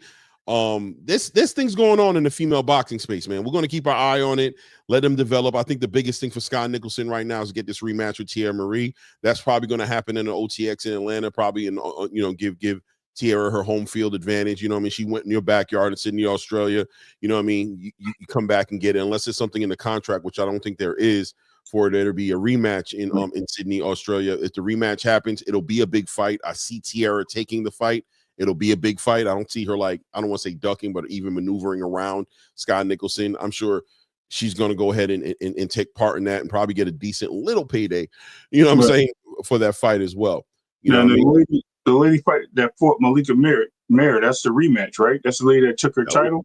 Well, you talking about Michaela Mayer? Yeah, Michaela Mayer. You talking about Michaela. Alicia Baumgartner is the one who took the title off of her. No. You talking about her last fight? Her last fight, somebody else she moved up. She got another belt. You talking about Sandy Ryan? Sandy Ryan, right. She didn't lose that fight. She won that fight. No. Who's the British girl that beat her though? Michaela? Yeah, and they thought she got robbed. I don't think Michaela. Yeah, it was somebody they said robbed her, and they got the title from the division she moved up to. Remember, she had like multiple divisions. She had titles in. I'm pretty certain. Let's see. Because she fought over. So was it Natasha Jonas? Yeah, that's her. Yeah, Natasha Jonas did. Yeah, you're right. From her, the welterweight title. She's right. Thank you, Nick J. Right on cue. Look at Nick J is always on point. But Mom Gardner fought Mayer. Yeah, Mom Gardner beat Mayer and became undisputed of that title of that fight with Mayer. Absolutely. But no, I was talking about because she's still listen. Malika Mayer is still a spark in the frying pan, man. Michaela's listen. I'll be honest with you. A fight that needs to happen again. Thank you. Yeah, Michaela. I think a fight that needs to happen is definitely her and Alicia Baumgartner again, right? Like, definitely, I want to see them fight again. That was a great fight they had last time. You know what I'm saying? Yeah. Some people feel like Michaela won that fight. Some people feel like Alicia didn't. She didn't hands down just take that fight and run off with the victory. There was, it was a contested fight. So yeah, Michaela's definitely in the conversation. One step at a time, though. Jumping right into it, Michaela Mayer is about to rematch Sandy this weekend. This was, shout out to the women, man, and the females in the boxing space, because they're starting to shake it up. Every fight they're getting more and more. They're very interesting. It's not like like the WNBA. I'm not a big fan of WNBA. Like, I don't watch it at all. You know what I'm saying? It just doesn't do it for me like the NBA does it. But the females in boxing are starting to catch up a little bit in the conversation. They're making it happen. Off the back end of, an Amanda Serrano and a Katie Taylor, who's, once again stole that fight on that card. And then, seeing the way Sandy Ryan and Michaela Mayer showed out last year. They're headlining this card, headlining a card full of men, right? Some decent fighters on the undercard as far as Brian Norman, Shushu Carrington, Emiliano Vargas. They're headlining this card, you know what I mean? But it was such a great fight, the last fight they had, even with the paint, the paint gate, you know what I mean? Nonsense that happened when Sandy got hit with the drive-by painting and everything. That was funny. It's not funny, but it is what it is. It's part of the game, you know what I'm saying? I don't celebrate it, but it did make it even more interesting having that happened, and Sandy Ryan obviously saying that got in her head a little bit, threw her off her game a little bit, and the way she wanted to approach the fight is not the way that she planned on approaching the fight. But Sandy showing a lot of heart in that fight, to me, showed that she was the puncher in that fight. Michaela has always been the puncher / boxer, sometimes more leaning towards the boxing, got dragged into that fight with Sandy Ryan, but look, stood in the paint, no pun intended, and gave just as much as she got, walked away with a victory, became a champion, and now giving Sandy Ryan what some people would probably say is her rightful rematch, being that all that controversy was there with the paint drive-by and all those different things and how close the fight was. You saw that last fight when they fought each other? Yeah. That was on ESPN. Yeah. Yeah. It was a good fight, man. Sandy Ryan had a lot of emotion in that fight, I think. So my question is, going right into it, Sandy Ryan seems to be the one that needs to make the adjustments. He's the one who lost the fight. What adjustments do you think she needs to make? Like, exactly. Just she has to what slow was wrong with what she did. She has to slow the fight down. She has to slow it down. I think she's gonna, and I think Sandy. I think Sandy needs to slow the fight down. I think she's gonna try to create more pressure and create more activity by forcing the fight more. And I think what's going to happen is she's going to get caught with something. Because if she slows it down, then it becomes her fight. Then she can dictate things and she can move things a certain way in the beginning rounds, and then put on the pressure and apply things to Michaela Mayer. I don't know why I keep saying Malika, but anyway. I think when but Michaela's just a smart fighter, man. She's been in there with the best. She's been a champion for quite some time. She's been trying to fight, which I don't understand why it never happened. Katie, she's been looking for that fight for a long time. She's been trying to fight her even at the welterweight division when they were both there. You know what I mean? It's just like you have all these different things that's been going on. So Michaela's just trying to stay on point. And I think we're going to see her pull out another victory against Sandy Ryan. I think Sandy Ryan is going to be overwhelmed with things because she's going to try to press the fight. And Michaela's going to be set up and wet up to get her. And I think that's what's going to happen, man. She's going to unload them cannons like she got a 9mm, bro. Pause. I don't know, man. Oh, man, slow the fight down. I kind of agree with you. I see what you're saying. Yeah. But there's a part of me that also feels like where Sandy shined most in that Michaela fight was when she pressed the fight. You know what I'm saying? It seemed like getting Michaela out of her comfort zone a little bit in those exchanges. But once again, Michaela was able to win a lot of those exchanges, right? When it came down to it, she won it. When it was all said and done and the smoke cleared, Michaela was winning those exchanges. So Sandy found success in those exchanges. And those exchanges is what made the fight so close that some people edged out Sandy Ryan in that fight and felt like she won that fight.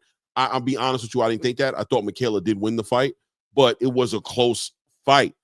If Sandy Ryan takes her foot off the gas, I question as to whether her IQ is going to be able to stand the test of time against Michaela's IQ, right? Like, who is the better boxer in that fight? Who is the better, who's more cerebral in that ring and the better boxer? I think it's Michaela. Right. So to throw the fight now seems like it goes into Michaela's hands a little bit more.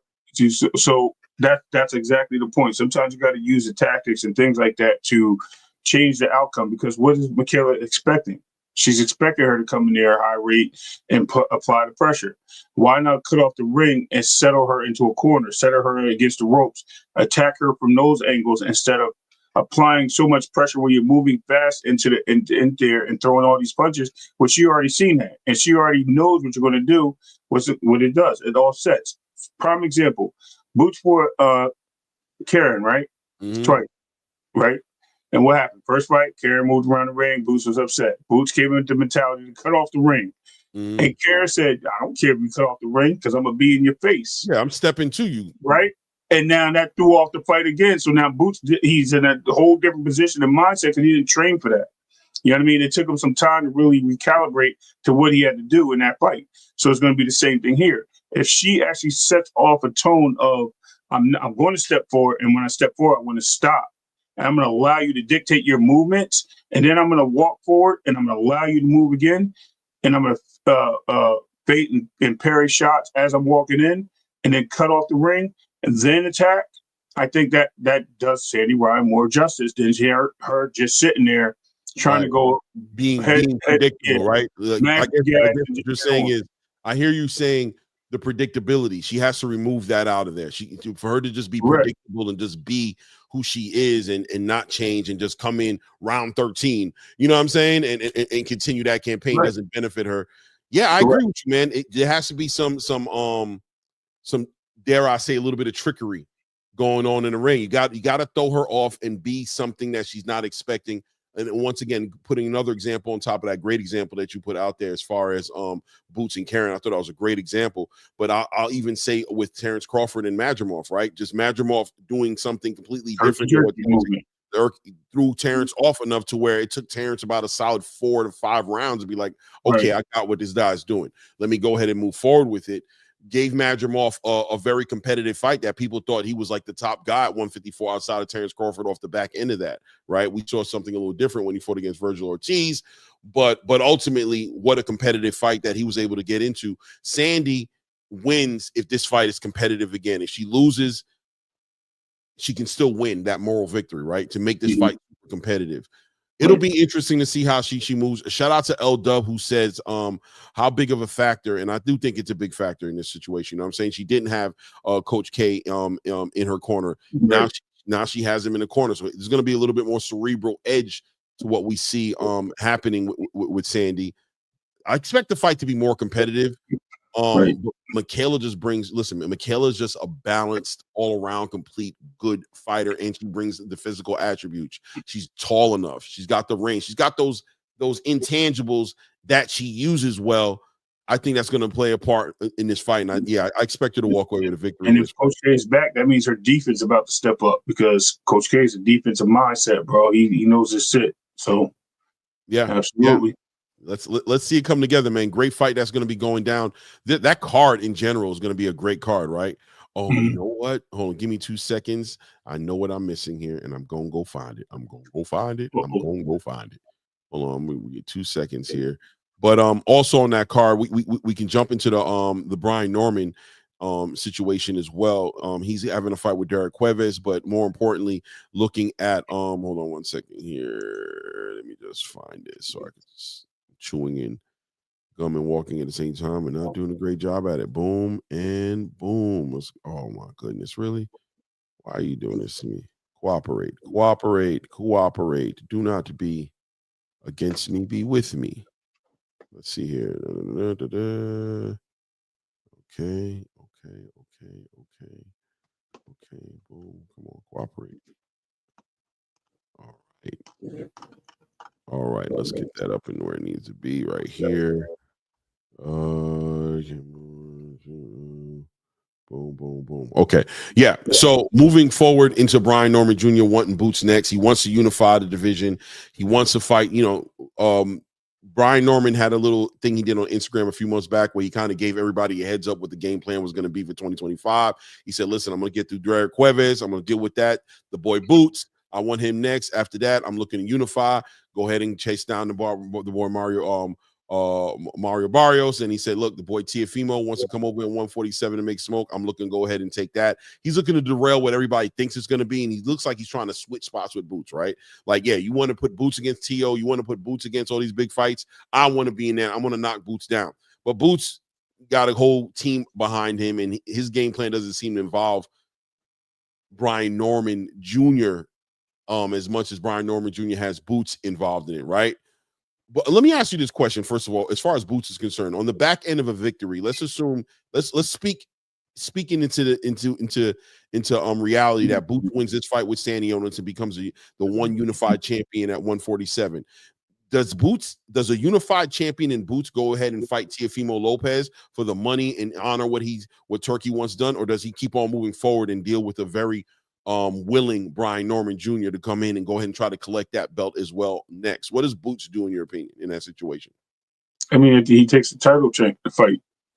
He definitely. I mean, it depends. Let me tell you this: if it depends on what Turkey feels. So if Turkey's willing to probably negotiate both fights, like if he says, "Look, this fight has a lot of money on it," but with Tio. Tio wins. Let's just say he beats AB. He comes up. He wants to fight Boots, and that's the next fight. That fight's going to be more, going to be better for Boots, for the long haul. Brian Norman? No. Tiafimo.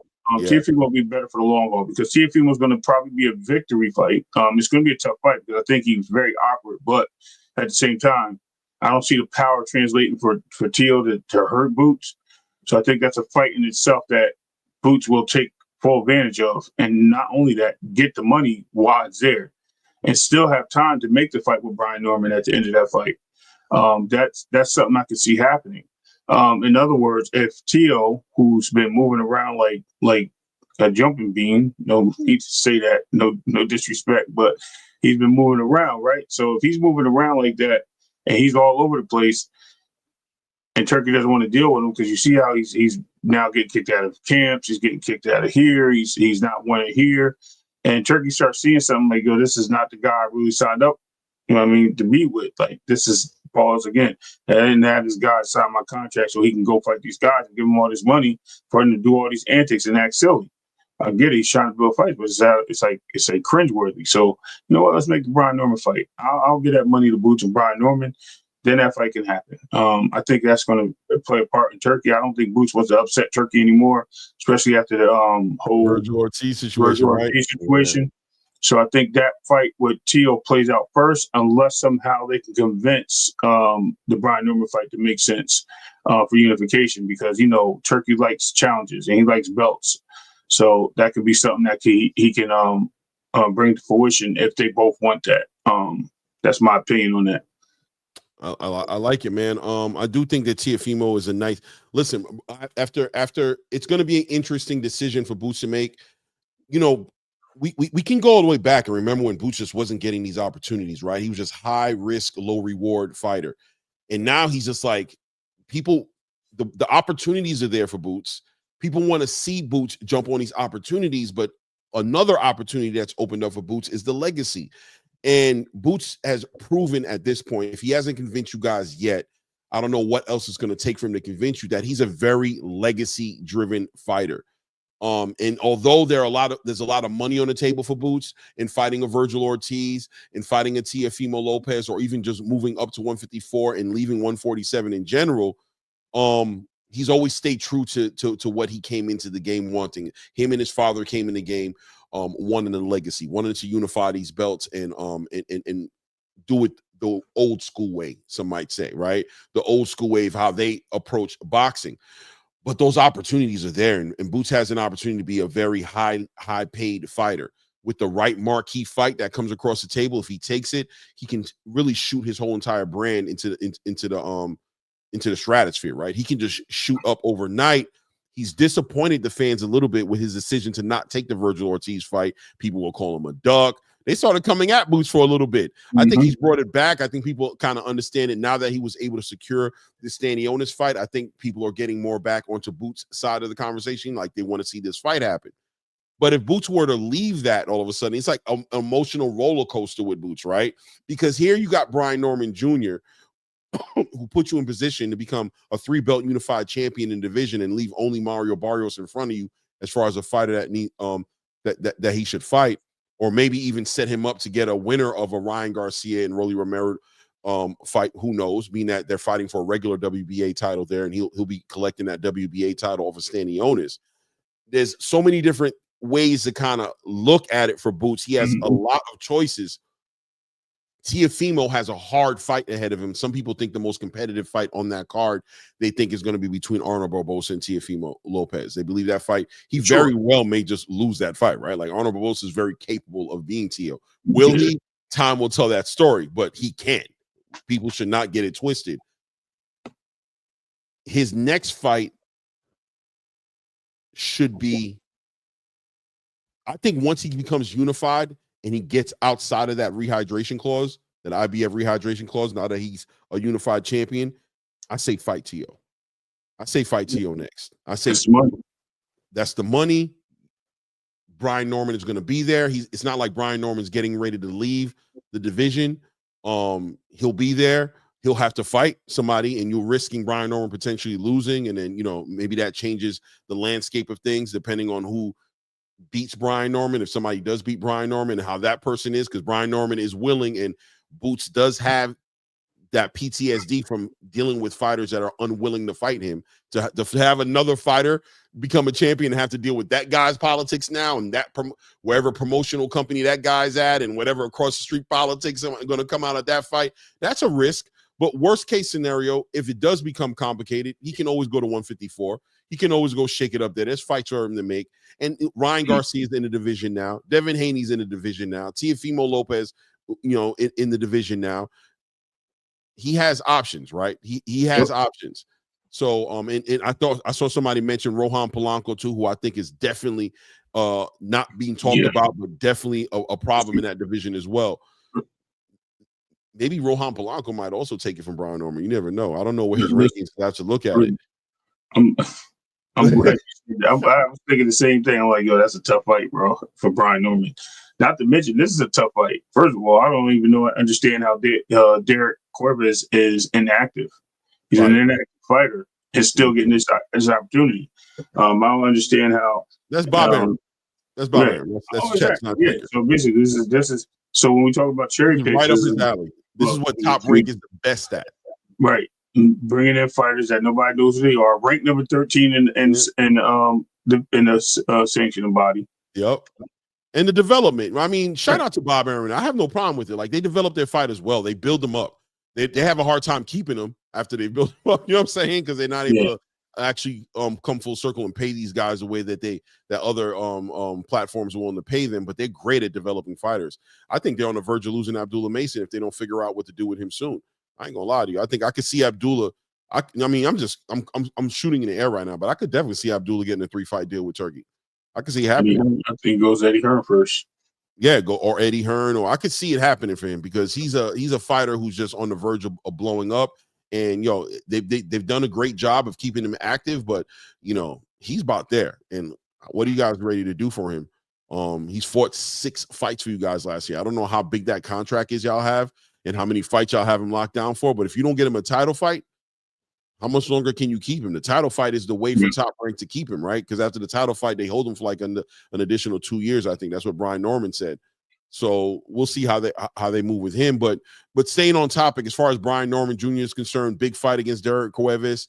147 starting to bubble up again. You got young fighters at 147 right now doing great things. You got Dave Whitmer, the body snatcher, was doing great work. I think I talked to him on Sunday with Well Connected, and we did a show on with him and his trainer. That kid is going to be doing crazy things right now. He's at 147. You saw Amari Jones, young prospect, showing out. He'll be on this card actually, as far as the Stanionis and the Boots card. He'll be on that card as well. He's doing great things at 147. A big kid. May probably end up being at 154 before it's all said and done, as far as before he gets a title shot at 147. But 147 is bubbling, man. A whole lot of stuff going on down there, man. Brian Norman has a task in front of him to fight Derek Cuevas. It's not going to be, if he makes it look easy, he makes it look easy. But Derek Cuevas, I believe, is undefeated or has like 1 loss. Right. If I'm correct. Right. Mm-hmm. He has 1 loss and 1 draw. My question is, and this is a far fetch, where does Jalil Hackett go from here? Does he go up to 154? Listen, yeah, because he hurt himself. He hurt himself in his last fight. He's sitting at 147. I don't like the way he looks when he cuts weight. He looked better in this one, though. He looked like he was getting ready. But, of course, he hurt himself. What was he hurting himself? What was he doing while he hurt himself? Cutting weight inside of the sauna. You know what I'm saying? Fell outside of the sauna, trying to walk out the sauna, and he twisted his ankle. Did he fall? Did he pass out? Did he, you know what I'm saying? Like, what happened on his way out? I don't know. I don't want to put any rumors in the air, but this kid, if he's not going to get a championship fight inside of his next fight or two, which I don't see it happening because I think the division is top heavy right now, a whole lot. What is he doing at 147 if he's not going to get a title fight? He might as well go up to 154 and get in the conversations with the up-and-coming fighters at 154, right? Get in those conversations while you can. But it's on him, they feel like 147 is the they That's feel like crazy. they can make the weight. It is what it is, right? So Because even Eddie Hearn was like, you can see he was kind of frustrated over it too. You know what I mean? He was talking about it. Like, yo, you know what I mean? You should be up here. I don't know why you playing in this pool, bro. right. Like, you know what I mean? Like, move. Hey, sometimes the promoter's right, man. After this injury, it's like he's gonna go ahead and try to fight the Gonzalez, Jose Gonzalez. I can't remember what his name is, but Joet Gonzalez or Jose Gonzalez. I can't remember what his name is, but he wants to redeem that loss. That guy's sitting at 147 pretty comfortably right now. I don't see him going up to 154. Yeah, man. As far as Jalil Hackett is concerned, I think there's some decisions that he has to make. Right. He's definitely in a situation where I don't see the win in being at 147. I don't see you getting a title shot anytime soon. Now you've prolonged this rematch another 3 to 6 months because of an injury you got. You're gonna have to keep on cutting this weight, sitting there at 147 for what? Even when you finally beat this guy, and I'm assuming you will. What do you go from there? Are you going to get a title shot? Are you going to fight Boots? Are you going to fight Brian Norman? Are you going to fight any of these guys who are going to fight you? I don't think so. I think you're high risk, low reward. I don't think it makes any sense for none of these guys to fight you, especially with Turkey in the division now with 3 fighters. You got Ryan Garcia there, you got Devin Haney there, and you've got Tiafimo there. It's a top heavy division. If you just line up, you got about a solid 7 fighters right now who are must see boxing. Don't forget Blair Cobbs, who's just a right. Blair, I could see Blair fighting Jalil before anybody else. Connor Benn, who just moved up, but he might be right back down after this fight. 100%. 100%. It's a lot. The division is picking back up, and let's be said. Before the Hornets' nest, man. He happens to be in a very competitive era of boxing right now, Jalil Hackett. A lot of big fights, and I know he's embracing all the big fights, but I think the end goal is always going to become a champion and do those things. That's how you get the money. That's how you build yourself up. I don't know if a title is in his next 3 fights in 147. You know what I mean? And you know, my thing is he should just skip 154 and just stay at 160. Go to 160. 160 is wide open. Wide open. Just skip it. Just go there and compete because it's exactly that point. It makes most sense for him. There's not too many people there, and he's going to be middle of the pack when he starts there. It's not like he's going to be at the bottom, so he's going to be able to make a name for himself very quickly. But we'll see what they're going to do. Clay. I'm just a guy with a thought. Yeah, we just guys watching boxing, man. That's what we're doing, right? Let me see. Can support your channel even more ways. Okay, I close. I see they're offering something. StreamYard is offering me something here. It is what it is, man. So we'll see what Brian Norman does. Also on that undercard, Shushu Carrington, who's fighting and I think Enrique Vivas, or something like that. Yeah. This is going to be the last one, right? I was going to say soft touch, but this is not about a soft touch. I think Enrique Vivas is a gamed opponent. Last 2 fights we watched with Shushu Carrington. The last one was on that Mike Tyson card, and before that, I believe he fought against Sagawa, right? If I'm correct. Yeah. And both of those fights didn't look as good as we've seen him look in the past. Looks like he's trying to become more of a it was Suleiman Sagawa and Dana Coolwell in his last fight. Both fights went the full way, 8 rounds in his last fight, 10 rounds in that fight against Sagawa. Kind of looked pedestrian in those fights. Embraced a little bit of aggression. But those fighters just weren't going anywhere. And he kind of said, listen, I got to get back to the basics, who I really am, the fundamentally sound, cerebral one, the one who knows how to box and win rounds. And if the knockout comes, it comes. But at the end of the day, more importantly, I want to have great dominating victories. He'll be fighting Enrique Vivas this weekend. After this fight, looking for nothing but gold, right? He's called out Nick Ball. He's called out Stephen Fulton. I haven't heard him call out Rafael Espinoza. It's interestingly enough, you know what I mean? I don't know what that's all about. You know what I'm saying? Because no, listen, man, he's boldly called out Fulton and Nick Ball, right? Like, but I'm thinking, I'm not going to say, I don't want to paint a picture as if he's scared. I would say it's probably more of the popularity. You know what I mean? Nick Ball has a machine behind him with Turkey Al-Sheikh, and of course, Stephen Fulton is just a great fight. People want to see Stephen Fulton fight. So he wants to get involved with that. And I think he's also thinking about what the big picture is at 126, which any of the champions who want to get this big payday, everybody's thinking about the monster. Everybody's thinking about the monster and what the monster is going to do when he comes to 126 pounds. He knows the road to the monster is beating either Nick Ball or Stephen Fulton. Stephen Fulton being the common opponent that he's already fought Monster Inoue, and obviously a WBC champion. And of course, Nick Ball being that turkey. All you hear about is Nick Ball, Monster Inoue, Nick Ball, Monster Inoue, right? That's all you hear about. So, what do you think about Shushu right now at this point? It seems like he's at that. He is right there, right at the edge of an opportunity. Let's take a dive back in history 1 week ago or last Saturday. We just seen a fight with Elijah Garcia fighting Terrell Gusher, right? Gusha. I don't know how to say his name. Gusha, whatever. Yeah, it was Terrell Gaucher. Sorry, thank you for the correction. Thank you. It was a robbery, by the way. Elijah won that fight. Yes, but we know the politics. We know what the politics was. So with that being said, you have a same fighter here with Enrique Vivas. And the fight with Enrique Vivas actually kind of puts a perspective on journeymen and things of that nature, where you see these fighters and you see that these guys that they fought everyone. They've been in the ring with multiple fighters, and they have ways of getting into these rings where they can see. They've seen a lot, and it can hurt the favorite, because these guys have seen it, they felt it, they know how to defend it, and being a journeyman allows you to push back in certain fights. And I think this might be an interesting fight with Bruce Carrington, because even though Carrington is a superstar, what does Enrique bring? He brings 23 fights with 3 losses, and he also has the opportunity to justify himself in that case. And I think he might put on a bigger show than we expected, because Shushu hasn't really been in the ring with anybody that's been a high-level fighter that we can actually really name. You know, he's been in a fight with some good mid-level fights, but this is a journeyman that may actually cause some problems or some disruption in the way he fights and attacks. So we may see a similar situation, or we may see a wash, you know, with Shushu. We'll have to wait and see, but you know, just to keep an eye out on that. Yeah, I'm expecting a dominating performance. I haven't seen a dominating performance from Shushu in his last 2 fights. I just haven't seen it yet. He's been so dominating getting to this point.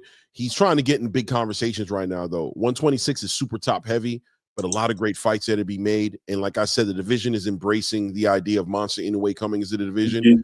So people are trying to get themselves in a position to get in that conversation. I think he realizes that Nick Ball is at the head of the pack right now as far as in the Monster Inoue sweepstakes, right? And he kind of changed his whole entire conversation from Stephen Fulton over to Nick Ball, because he's realizing what it is, and he's in position in those rankings as well.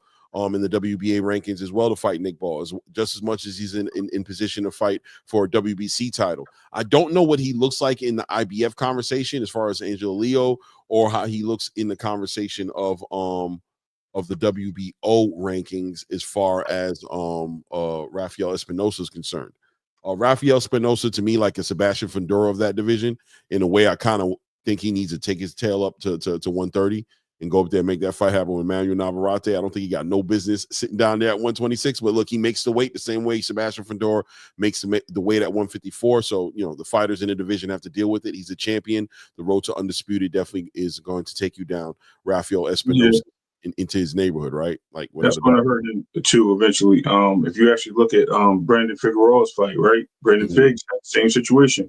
Even though he moved to 130 after the fight with Fulton last time, right? He moved 126. 126. I'm sorry, he moved from 122 to 126. Right. It looks like he's ready to move to 130. It looks like he just was gassed out. He just had nothing in that fight. He's also a 6'1", 6'2" fighter in a division amongst guys that are a lot shorter than him. So, but like Brandon Figueroa, Figueroa. Who's the other guy? Fondora. Like Fondora, I hate the names. But anyway, like Fondora, he's a guy that's sitting at a weight division that he should just move up. He should just go to 130, fill out 130, and maybe even move up from there. Maybe even get to 135 conversation, because it looks like he had a lack of like his training was just really bad. But we'll have to wait and see, man. And I think Espinosa and him will be a really good fight, especially them both being over 6 foot and being at that division. That'd be a good matchup. And then guys aren't killing each other so much. Even going to 130, they won't kill each other. It'd be nice. Good fight. Good matchup. Yeah, Dub. I'm not too familiar with Avius Griffin. I got to look him up. I've heard the name, but I haven't really seen him fight. I haven't seen him actually fight. I know the name, but I haven't seen him fight, man. You know what I mean? I got to catch him on the fight. Who does he who does he under what banner does he fight?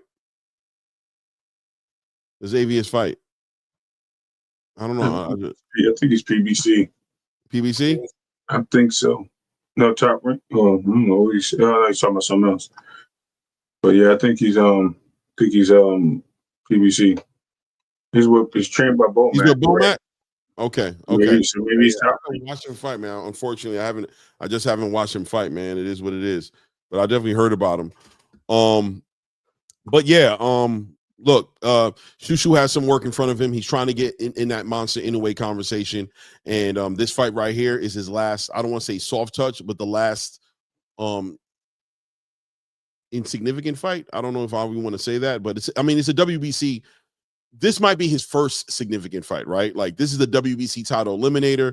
The winner of this fight is in line to fight Stephen Fulton, but he looks like he was willing to fight Nick Ball as well. So from here on, all hard touches, right? All difficult fights, all significant fights that are going to start painting his legacy, and we're going to find out who Shushu is. I've been a big fan of Bruce Carrington. We have the same birthday, you know what I'm saying? That's my guy, you know what I mean? I talked to him one time on Mill City. I'd love to get him on the show. Who knows? You guys never know. We're starting to talk to a lot of different fighters and people who are interested in coming on the show. Interesting. People are very interested in coming on the show, by the way. So we're probably going to start seeing maybe Bruce reach out to him. Maybe it might happen. I'd love to see. I'd love to have an interview for this fight that he had this weekend, but definitely looking forward to speak to him before he actually becomes untouchable and becomes this champion that doesn't talk in anywhere without a channel if you don't have at least 1 million subscribers, right? It is what it is. Right. But moving forward from Shushu Carrington, listen, we also have another great fight. Golden Boy putting on the card this weekend. Listen. Zapeda and Tevin Farmer run it back. We know what happened in that last fight. We saw Tevin Farmer actually put Zapeda on his pockets. I felt like Zapeda won the fight, guys. I'm not going to lie to you. It was close, but I edged out Zapeda to win the fight. But nonetheless, super close fight. A lot of controversy around that fight. Why the controversy? No drug testing? What was that all about? William Zapeda not being drug tested in that fight. Tevin Farmer making a big stink about it. And looks like Oscar De La Hoya responded, but responded in a way that, chess not checkers, because the next fight for Zapeda was going to be against Shakur Stevenson. A lot of people feel like that fighter that we saw fighting against Tevin Farmer doesn't match up well with Shakur Stevenson, so he gets an opportunity to bring that full circle, put some closure to that. But look, man, Tevin Farmer, again, in an opportunity, in another eliminator, being that William Zapeda is the interim or whatever have you title holder in the WBC rankings. Tevin Farmer wins his fight, man. He moves up, man. He's in the conversation of fighting Shakur Stevenson. Shit, he's even in the conversation of fighting a Tank Davis or Keyshawn Davis or, all kind of other fighters going in the division. How do you feel about this fight going into this fight, man? How'd you feel about the last fight? I thought it was fireworks last fight. I was with you. I thought Zapeda just threw so many punches and landed so much more. Even though Farmer was also high rate in punches, but I think he was outlanded by like 600 punches, bro. It was crazy. It's a crazy rate, but he stood the test of time, and he did put him on his pocket. So that round alone probably made the fight a lot closer than what it should have been, because it was a really good fight. I think in this fight here, I think we see William Zapeda turn up a notch and don't get started and probably start early. Tevin Farmer is going to have to be the same guy he was. He doesn't have to change anything. He has to fight in that box, and he has to make and put the pressure back on Zapeda, making Zapeda feel uncomfortable. Zapeda is just high ranked, and hopefully they do drug testing like you just said, because that was crazy, right? They drug tested every other fighter on the card apparently, but then it was a WBC title fight, title eliminator. So funny that Oscarine, let me get that right, decided that all his fighters just somehow kept coming up with these weird scenarios when it comes to PED testing. I think we need to start looking. They're not us, but they need to start looking to it in boxing and be like, "Yo, why all your fighters keep coming up on this list, bro?" Or somehow not making a list because we ain't getting the results. So, yeah, there's definitely some skepticism in this. Hopefully that and this is going to be a Golden Boy card, by the way, Clay. This is no longer a Riyadh card, so things can get really fishy right now. Let's just be clear. But yeah, man, let's just hope for the best of this fight. I really don't have a winner. I might lean towards Farmer in the rematch because I think he knows what to expect. He knows what he can do to catch Zapeda. But then again, Farmer, I'm rooting for Farmer. I don't want to hide it from you. I'm rooting for him because I think, man, Farmer for the past year and a half has been right there every time, and he falls short. Right, he gets these opportunities. God has been good to Tevin Farmer. He's been able to get these opportunities, but he's never been able to quite turn it into what it's supposed to be. You kind of start rooting for him when you start seeing him in a fight like what he was in with William Zapeda. He stayed it in the pain. He kept it mid-range, and he out Zapedaed Zapeda in a moment in the fight. You know what I'm saying? And you just kind of want to see him do something. You want to see him in these conversations. It almost feels like it's long overdue for him to a degree. He took a bit of a hiatus, and I like the story, man. Movie-worthy stuff, right? I want to see him do something special. Zapeda, in many ways, I kind of feel like he needs to kind of get a little bit just for, not taking the Shakur Stevenson fight, always finding a way, him, Oscar De La Hoya, always maneuvering and finding a way to get outside this fight. I think at this point, there's no secret that Oscar De La Hoya he's not comfortable with his fighters fighting in competitive fights. He finds a way to get around it. We'll even talk about it later with Jairo Bataille and this whole Zurdo Ramirez situation, and the difficulty that Jairo Bataille just communicated about, like, yo, this fight is like impossible to make. Like, these guys don't want to make this fight. But here he is, a unified champion. I'm holding one of the belts. I want to unify. Why wouldn't Zurdo Ramirez take this fight? We'll talk about that a little bit later. Oscar De La Hoya being the expert chess piece mover when it comes to how he deals with his fighters. He's been doing it with William Zapeda. Parts of me just kind of want to see Tevin Farmer derail that whole entire situation a little bit. Nothing against William Zapeda, but damn it, man, how are you going to walk away from a Shakur Stevenson fight to rematch this fight? I think it's going to be a good fight, but still, we all wanted to see Shakur be in a fight that's real competitive, looking for him to kind of get that under his belt, and he's having a hard time making that happen. So it is what it is, right? It is what it is. True. They're fighting this weekend as well, and looking forward to see that fight. I think it's going to be a great fight one way or the other. Let's go ahead and continue to move the needle here. Kambosos headlining the card. Yeah, Kambosos headlining the card that we watched of Tierra Brown and Scott Nicholson being on the undercard of, or co-main event of. We saw George Kambosos make his debut at 140 pounds. This guy, what was that guy's name? Blake Wiley? What was his name? Jake Wiley or somebody? I don't know who the guy was.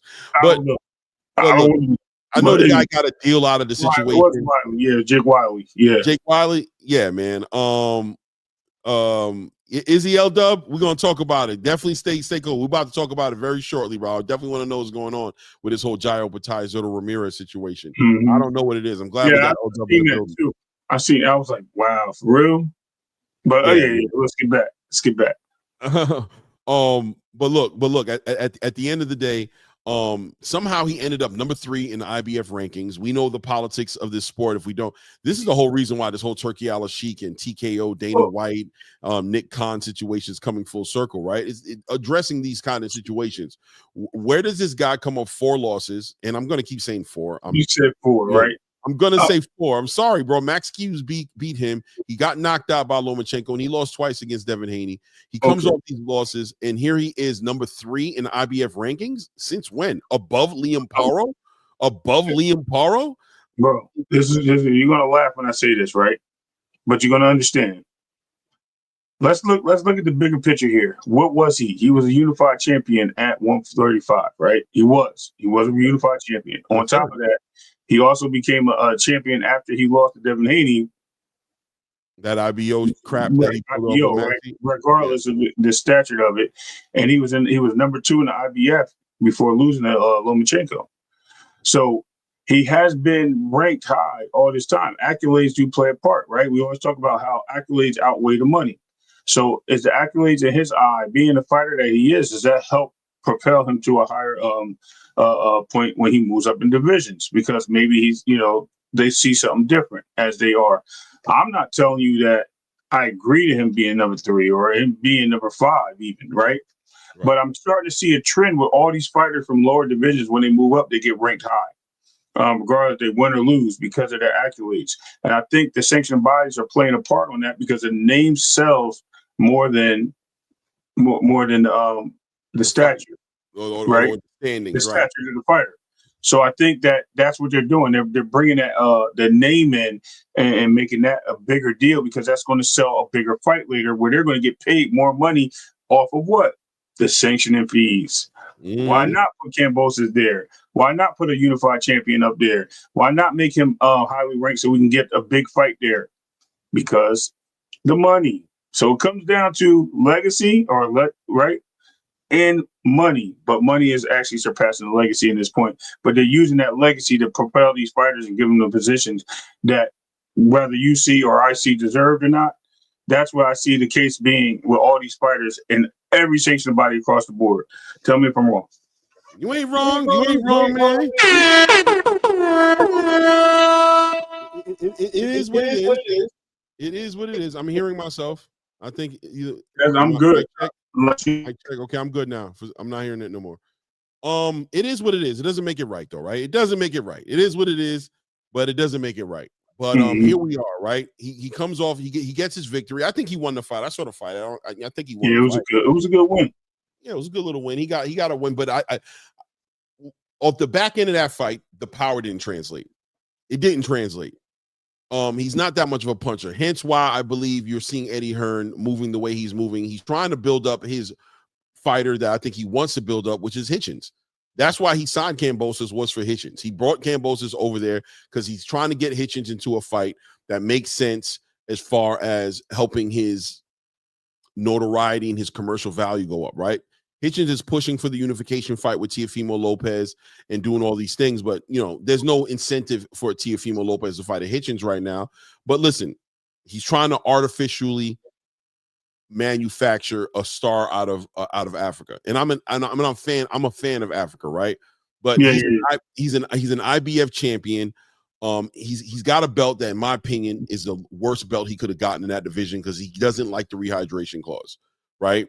And he's trying to become a unified champion so he can get around this IBF clause, this rehydration clause. But he's having a hard time because none of the other champions are quite available. Now, we just saw Gary Antoine Russell win himself a WBA title and beat Raul Venezuela. Gary Antoine 100% is down, is on the same game plan as far as he wants to unify the division. So I can see him making a fight with Hitchens. I can see that happening. We talked to his brother last week, and we see his brother said they don't plan on making their moves until late summer. That's when they plan on making their return into the ring around that time. So until then, Hitchens wants to stay active, but he doesn't want to take too much of a crazy risk. We all know the elephant in the room when it comes to Hitchens in that conversation is Subriel Matias. We know he's the one who just won his last IBF eliminator, and that he's really the next one up. Although the IBF has not activated the mandatory, we got to acknowledge that as well. He doesn't automatically become the mandatory. It has to be something that the IBF orders, and they haven't ordered it. And Subriel Matias will continue to be a fighter who is high risk, low reward. So you don't fight him until you have to fight him.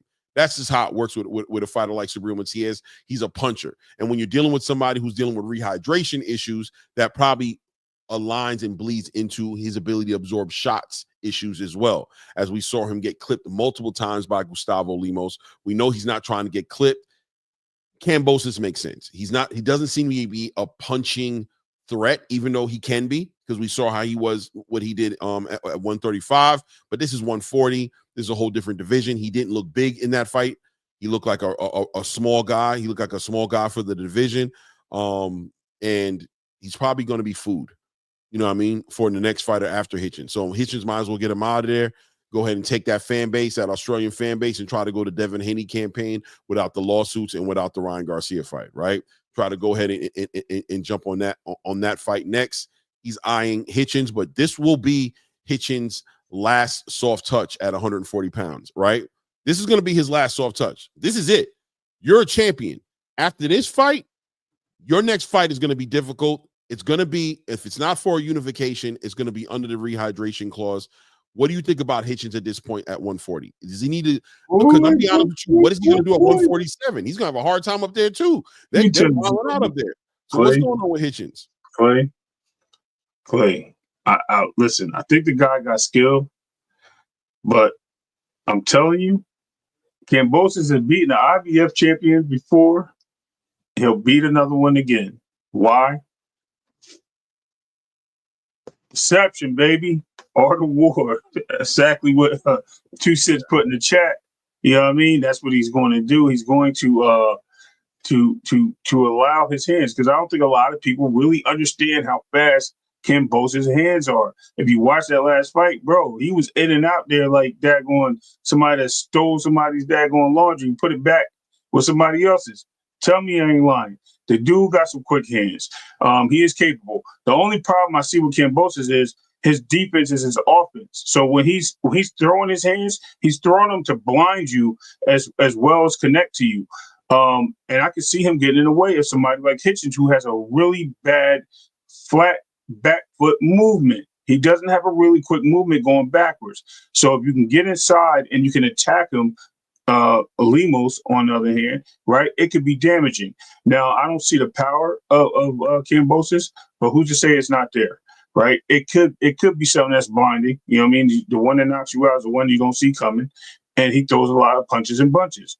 So on that note, if this is a soft touch, Hitchens better really take a very long consideration of who he's fighting. Even though this guy has been beaten or lost his last 4 fights prior to the one he just won Saturday or early morning. Was it early morning Saturday? Yes, early morning Saturday. Guess what? You got a guy that's going to stand in front of you and that's not going to move. And he's not going to run. So if he ain't run from Loma, he ain't running from you. And I think this guy feels himself, and I think he's back to who he believes he is, the Greek god, the Greek, whatever he thinks he is, the Greek king, whatever. So Hitchens better be ready, man, because this is not going to be an easy task either. This is what happens when you avoid one fighter, a.k.a. Tio, to go fight another fighter. He didn't avoid Tio. He just couldn't get the fight with Tio. He didn't avoid Tio. He avoided Sabria. Hold on, I'm talking about Devin. Okay. Tio avoided Devin and fought Kambosos. Yeah, it ended up with Kambosos. Right, yeah. Right. So what do we got? Hitchens is avoiding Matias to go fight Kambosos. Word. Boom. Playing my play. Boom. I hear you, man, and I see Too Rich in the chat going crazy, saying he's a dark horse. He thinks he's a dark horse of the division. I don't know about him, man. He hasn't shown me. I haven't seen it in him yet. I see skill-wise, he's very skillful fighter, Kambosos is, but without the power translating, I don't know. I don't know about what's going to happen with him. Shout out to L-Dub says, Matias will take a stay busy fight in the summer to stay on schedule with Hitchens versus Kambosos in June. He believes the IBF will order the mandatory afterwards. L-Dub is very rarely wrong when it comes to these things. So I could see that actually coming to fruition. Yeah, Matias is on a mission. He's in that IBF. That's his belt. That's his sanctioning body. He wants it back. He lost it against Liam Paro, fought in a way that was not conducive to winning that fight. Counted on him stopping people all the time and, having to adjust to that. I still think Subriel Matias is a very dangerous fighter at 140, man. He's a fighter who causes a lot of problems for a lot of people, and stylistically can cause people a lot of problems. But he's on his mission. Hitchens is in his lane. It's inevitable at this point. Unless Hitchens loses, I don't see how he gets around Subriel Matias. He clearly doesn't want to operate and fight Subriel Matias at a minimum with that rehydration clause. If God willing, on his side, he gets some sort of a unification fight before he fights Subriel Matias. But according to Dub, that the IBF is probably going to activate that mandatory. He's on a road to fighting Subriel Matias, man, and I don't know if that's a good look for him or not at this point. I don't know how he feels about it. Let me see here. Let's see here. Let's continue to move on. I want to talk about Dimitri Bivol a little bit. Dimitri Bivol in the news right now, criticizing the WBC. I've got an article right here that pulls up him speaking on it. Let's see here. Let me pull this up first of all. Let me go ahead and remove this. Is this it? Let's do that. Boom. And let's go ahead and do this. Share screen. Boom. Open this up. Share. Let's go ahead and do this the way it needs to be. Is it this? Is it this? Which one is it? Yeah, you gotta stop playing with me, man. Strippy. Is it No, I'm this? just messing with you. Here we go. I found it. Okay. I found it right here. There's an article right here. This article from Three Kings Boxing says Dmitry Bivol feels the WBC ban on Russian fighters is wrong-headed and unfair, right? Speaks on this. Hold on a second. Let me just check something here real quick here. This was a couple of days ago, right? Basically saying that Mauricio Suleiman is dealing with that whole entire Russia-Ukraine situation. He empathizes with Ukraine, and that it seems like the politics are getting in the way of boxing. He doesn't feel like it should happen. Says one of the reasons there has not been a light heavyweight unification showdown between the WBA champion Dmitry Bivol and the unified champion Artur Beterbiev was because of WC ruling that it prevents Russian natives from fighting for any WBC sanctioned title. As far as Bivol is concerned, global politics should have no role in the sport. This ordeal is a byproduct of an ongoing war between Russia and Ukraine. Both world champions are Russian. However, Beterbiev moved to Canada and he turned pro and eventually became a Canadian citizen. So he's Canadian national of Russian origin.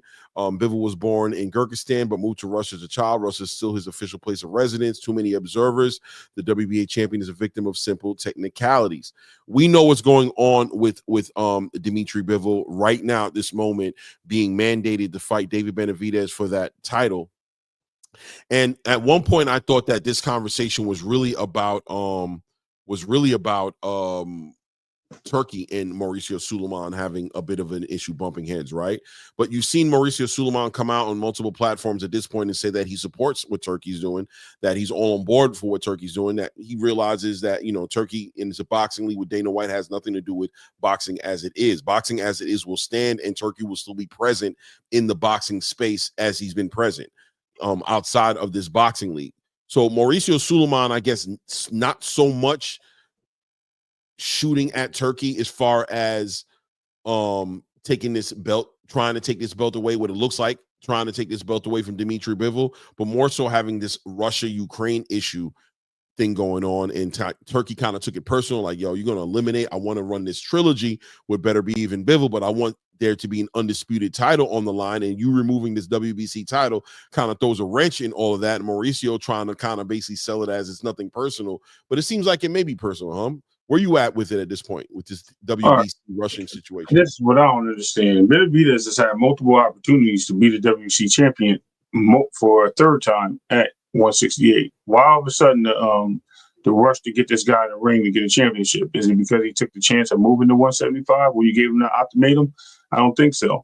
I think the case is you have this issue with Bivol. You didn't expect Bivol to win this fight. When you made that undisputed fight, you thought Beterbiev was going to win. You have a problem with the Russian politics, and it's showing. The first thing you did was order a fight with Benavidez. Now they want the rematch. You don't feel that maybe Beterbiev can win a rematch because of his age and things of that nature. So you're figuring you're putting your chances on Bivol. And knowing that you still will have the opportunity for that fight with Bivol and Benavidez, you still choose to move in the direction of maybe taking your title away from him and him being a misrepresentation of your title. Last I checked, and don't get me wrong, the fighters they used to be made to allowed to make their fights, especially if they had rematch clauses and things of that nature in their contract.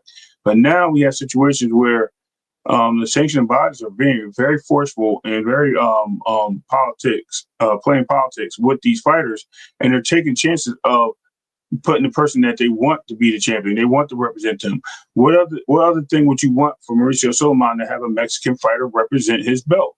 He already has that with Canelo. Maybe that's the reason why he didn't want Monster Benavidez to fight Canelo there, because he wanted to force him up so he can get an opportunity to represent the green belt of Mexico. It just solidifies his doing, and that brings another opportunity for Canelo to move to 175 and fight for that belt, and then get another rematch for another big payday with Bivol. This is all different things that can occur. This is all different things that happen, and it's going to make all these things to me about what I just mentioned with the sanctioning bodies, money. And I dropped my mic. Yeah, man, I agree with you 100%. But I think this little political situation is going to be the legitimate reason as to why Dmitry just goes ahead and vacates that belt. you know, the fight between him and Beterbiev doesn't have to be undisputed. They both were undisputed already. It's going to be at this point, it's just a trilogy just to see who's the best fighter between them. It's not, the space isn't hungry for an undisputed light heavyweight champion like they were, 8 months ago, a year ago. You know what I mean? There's no longer a big interest in it as much as there was. I can't see Dimitri Bivol turning his back on Turkey and what Turkey has to get done to even participate in anything that would help Mauricio Sulaiman at this point, being that Mauricio Sulaiman has done so little to help him. If anything, has done a lot to get in his way of potentially seeing this. He would have never even seen undisputed if it wasn't for Turkey Al-Sheikh because of Mauricio Sulaiman's position in the conversation. That being said, on the back end of them figuring that all out, David Benavidez wants to be champion by any means, right? He doesn't care at this point. I empathize a little bit with, not a little bit, I empathize a lot with where David Benavidez is coming from. I hate to see him get a belt this way, though. I'd love to see him get the belt, beating a champion and getting the belt. We see what Jerron Boots Ennis is going through, trying to go ahead and justify that. He doesn't want to walk around with an email belt. He's staying at 147, which some people might consider too long, but in order to actually not only unify, but also get his first champion off of beating a champion, right, in Emanianis Stanionis. But at this point, David Benavidez and his dealings with the WBC and everything he's been with when it comes to this Canelo Alvarez conversation at 168, it looks like at 175, he doesn't want to continue to do the interim thing. He doesn't want to fight Caleb Smith and become a 3-belt unified interim champion, right? You saw what he fought David Morrell because of the history they had at 168, but he's walking around as a unified interim champion. And, he doesn't want to do this anymore. He wants to be a full-blooded champion. He threatened to go up to the cruiserweight division and go fight Zurdo Ramirez to go ahead and challenge for those belts up there. I think Mauricio Sulaiman saw that for what it was and said, let's go ahead and mandate this fight. Let's make it happen. Let's see David Benavidez fight Bivol. Turkey has other plans for Bivol. Hence, here we are where it looks like David Benavidez is going to ultimately be upgraded to a WBC champion. I believe Dimitri Bivol has until April 8th to make his decision up if he's going to honor the mandatory or not. If you ask me, he's pushing more towards going ahead and vacate that belt. He can always come back and fight David Benavidez later after he fights Beterbiev, assuming that he beats Beterbiev. What do you think about David Benavidez being this? What do you think about this email champ thing at this point? It started with Devin Haney, right? Like, what do you think about this whole this whole email champion situation? Is this something real, or at the end of the day, like, is a champion a champion? Has David Benavidez earned himself a championship if he gets his belt? Yay or nay? Listen, a champion is a champion, regardless of how you get the belt. Yes, you should make a defense of your title, no matter how you get it. In order for me to really call you a champion, I think we have a lot of. I'll give you the accolade for beating a champion, but really, a champion has to carry the pedigree. And a lot of these fighters have, like, as we've seen even at 140 with the what I call it the bad luck belt at the WBA, we've seen 4 champions lose their belt in 4 fights. So we haven't seen a consistency of people holding on to titles. If he does get the belt, just make a defense of it. I'm more than likely to say, yeah, man, I'm with that. Let him be who he is. I'm good for that. But as far as like the email title thing and all that, man, this thing has been going for a long time. Where people drop belts and they awarded people fights for the belts, or they just happened to give the next guy in line the belt, including Jamal Charlo got the belt for Canelo when he abandoned 154. So 160, excuse me, when he left 160. So there's always been people getting handed belts in situations, Clay. It's just weird that we see this now with all these with the fan base. And I don't want to mention names, but the fan base calls whatever the guy says. So if he says email champion, everybody's an email champion. But when he was an email champion, because he never won the full title in the ring because he had a regular belt, and when they elevated him through email. He didn't want to accept it. He wanted to win in the ring, where he went out and fought Frank Martin to get the belt. Still in all, they said that he was elevated into full championship, his fans, but then he wasn't an email champion when he said he wanted to win in the ring.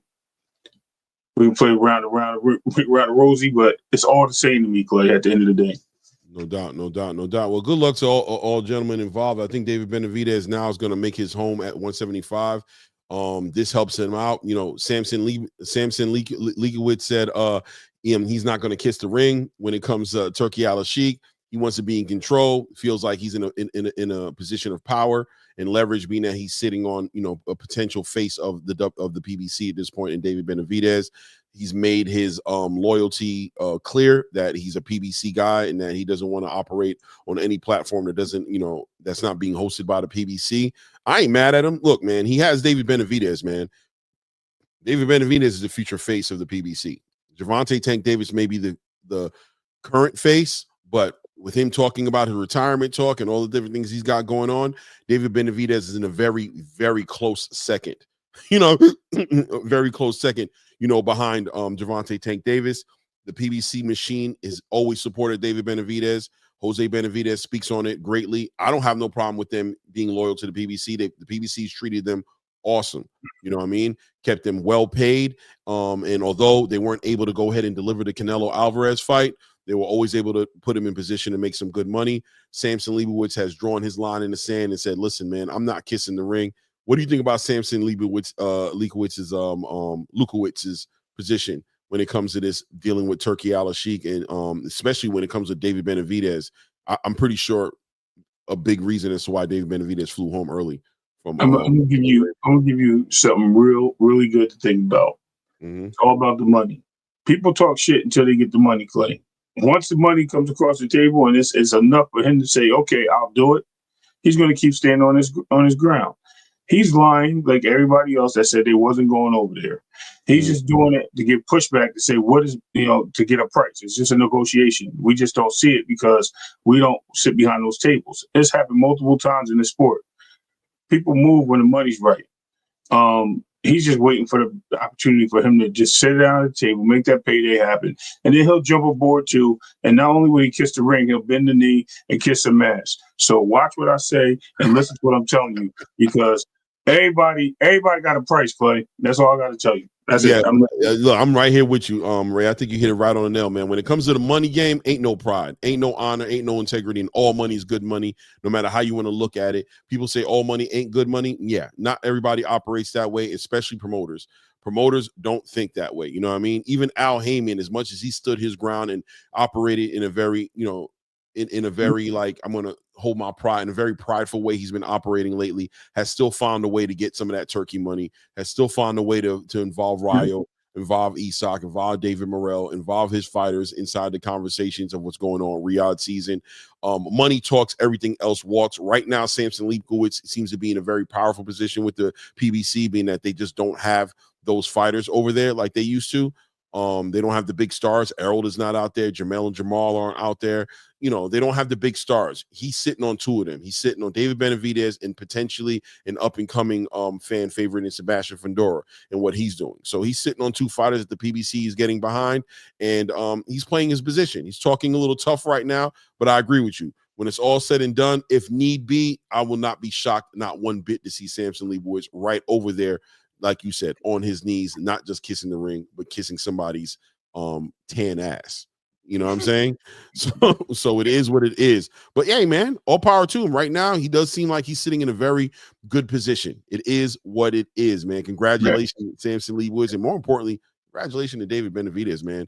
I'm looking forward to seeing him at 175. I didn't like the idea of him going up the cruiserweight, but I also understood his position. Like, by any means necessary, I'm getting a title. I'm not sitting here playing this interim champion business. So I understand exactly where David Benavidez is coming from. So more news as we move the needle as to what's going on. The businessman sends paperwork to Dela Santos, officially puts an offer out to Edwin Dela Santos and says, you want it? You keep talking. You know the businessman. He doesn't turn down any smoke. Edwin Dela Santos, 135. Dangerous fight. Edwin, interesting story, right, Ray? Because Edwin Dela Santos was definitely in the conversation of fighting Frank Martin at 140 pounds. He hasn't fought since he fought Shakur Stevenson. How long ago was that? How long ago? Was it last year in August? Yeah. August of 2024, I think. No, 23. Right? That's what I'm about to say. I'm sorry. I think it was, yes, it's November of 2023, right? Okay, so November. It's going on November 23 to November 2024. We're going into 16 months, 17 months. Well, it'll be a year and a half, two and a half years. It'll be right. Jeez. It'll be 2.5 years since he's fought, right? No, November. No, a year and a half. It'll be a year and a half. 17, 18 months. Yeah, 17 months, I think. Exactly. Right. Rumors going around about him having a blood clot in his arm or in his leg. I don't remember where it was at, and he had surgery. Keep in mind, of course, that a few months back, Edwin Dela Santos was in the conversation of potentially fighting Tank Davis. We know that. We've gone over that video multiple times of what's his trainer's name again? Oh my God, what's Dela Santos' Cello. Yeah. Right. Coach Cello saying that, listen, we got the phone call. We was ready for the fight. They never got back to us. Instead, they chose to go with Lamont Roach. Rumors about blood clots and, his health was in question. But I always found that to be a funny conversation because at the end of the day, how you going to speak for the fighter? The fighter's saying he's ready to fight. The fighter says he wants to fight with Tank, and you're saying, nah, man, he was hurt, man. He couldn't fight. I thought that was an interesting perspective for a lot of people to take. But look, bottom line is he hasn't been active for well over a year and a half if this fight gets put together. Rumors of him, you have to assume he was getting ready to go to 140 to fight Frank Martin. But now he's ready to go ahead and fight at 135.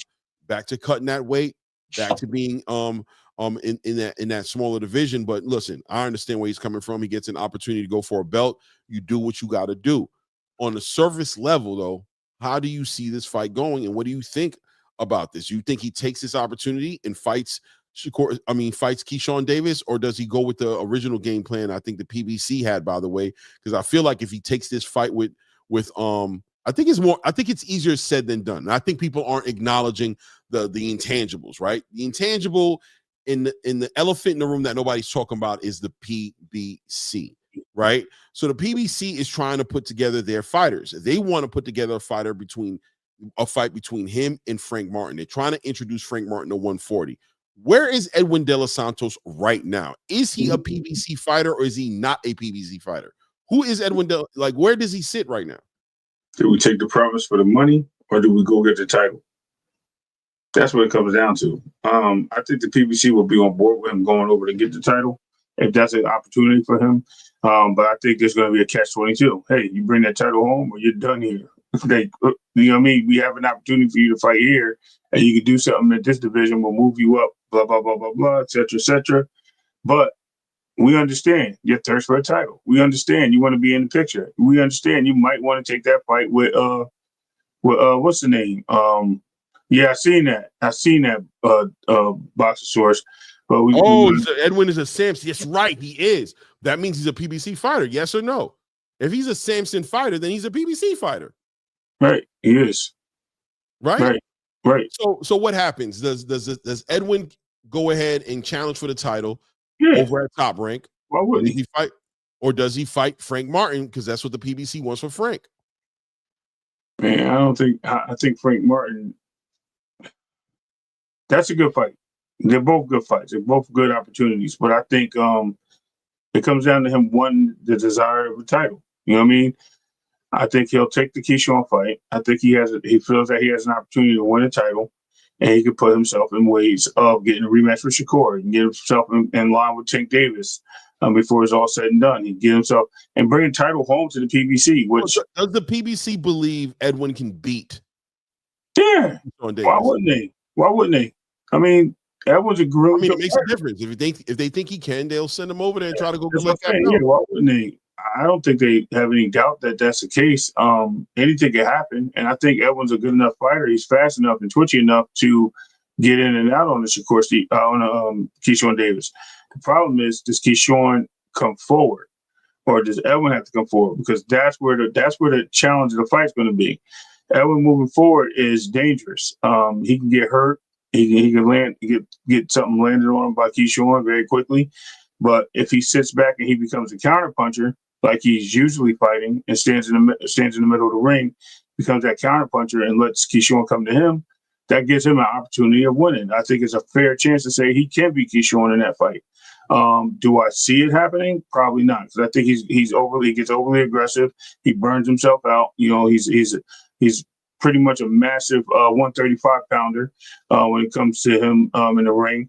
Even Shakur was wild by how big he got in rehydration, and basically kept his distance. So it's going to be a matter of what does Edwin do. I think the PBC will allow this to happen. Like I said, with a clause. I think it's going to be, hey, bring the title home or goodbye. I think that's the case because we got a fight lined up. You can get a title shot up here. Why would you go down there and get a title shot with somebody, wagering yourself? We feel that it's better for you to move up. We're the people that's going to look out for your careers. We've been helped so many different moving parts. But here we are again, right? We don't know what's going to happen because they didn't give him the fight with Tank. Like, so does he have to stay loyal in that regard? Like, yo, I wanted a title shot with this guy. You didn't give it to me. He doesn't have to stay low. The question is what Samson's going to do, right? Especially with a fighter like Edwin Dela Santos. Samson's going to run the show. He's going to move it. This is going to move how Samson wants it to move because Edwin doesn't have the leverage. He doesn't have the leverage or the power to really threaten Samson. What are you going to say? I'm going to leave you, Samson? Samson going to be like, first of all, you ain't going nowhere. I got you on the contract. Secondly, your last fight was a terrible fight against Shakur Stevenson.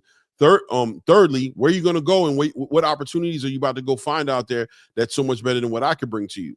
That's how Samson, I believe, is going to move with him. And I shout out to L Dub, who says Edwin is expendable. He just is, right?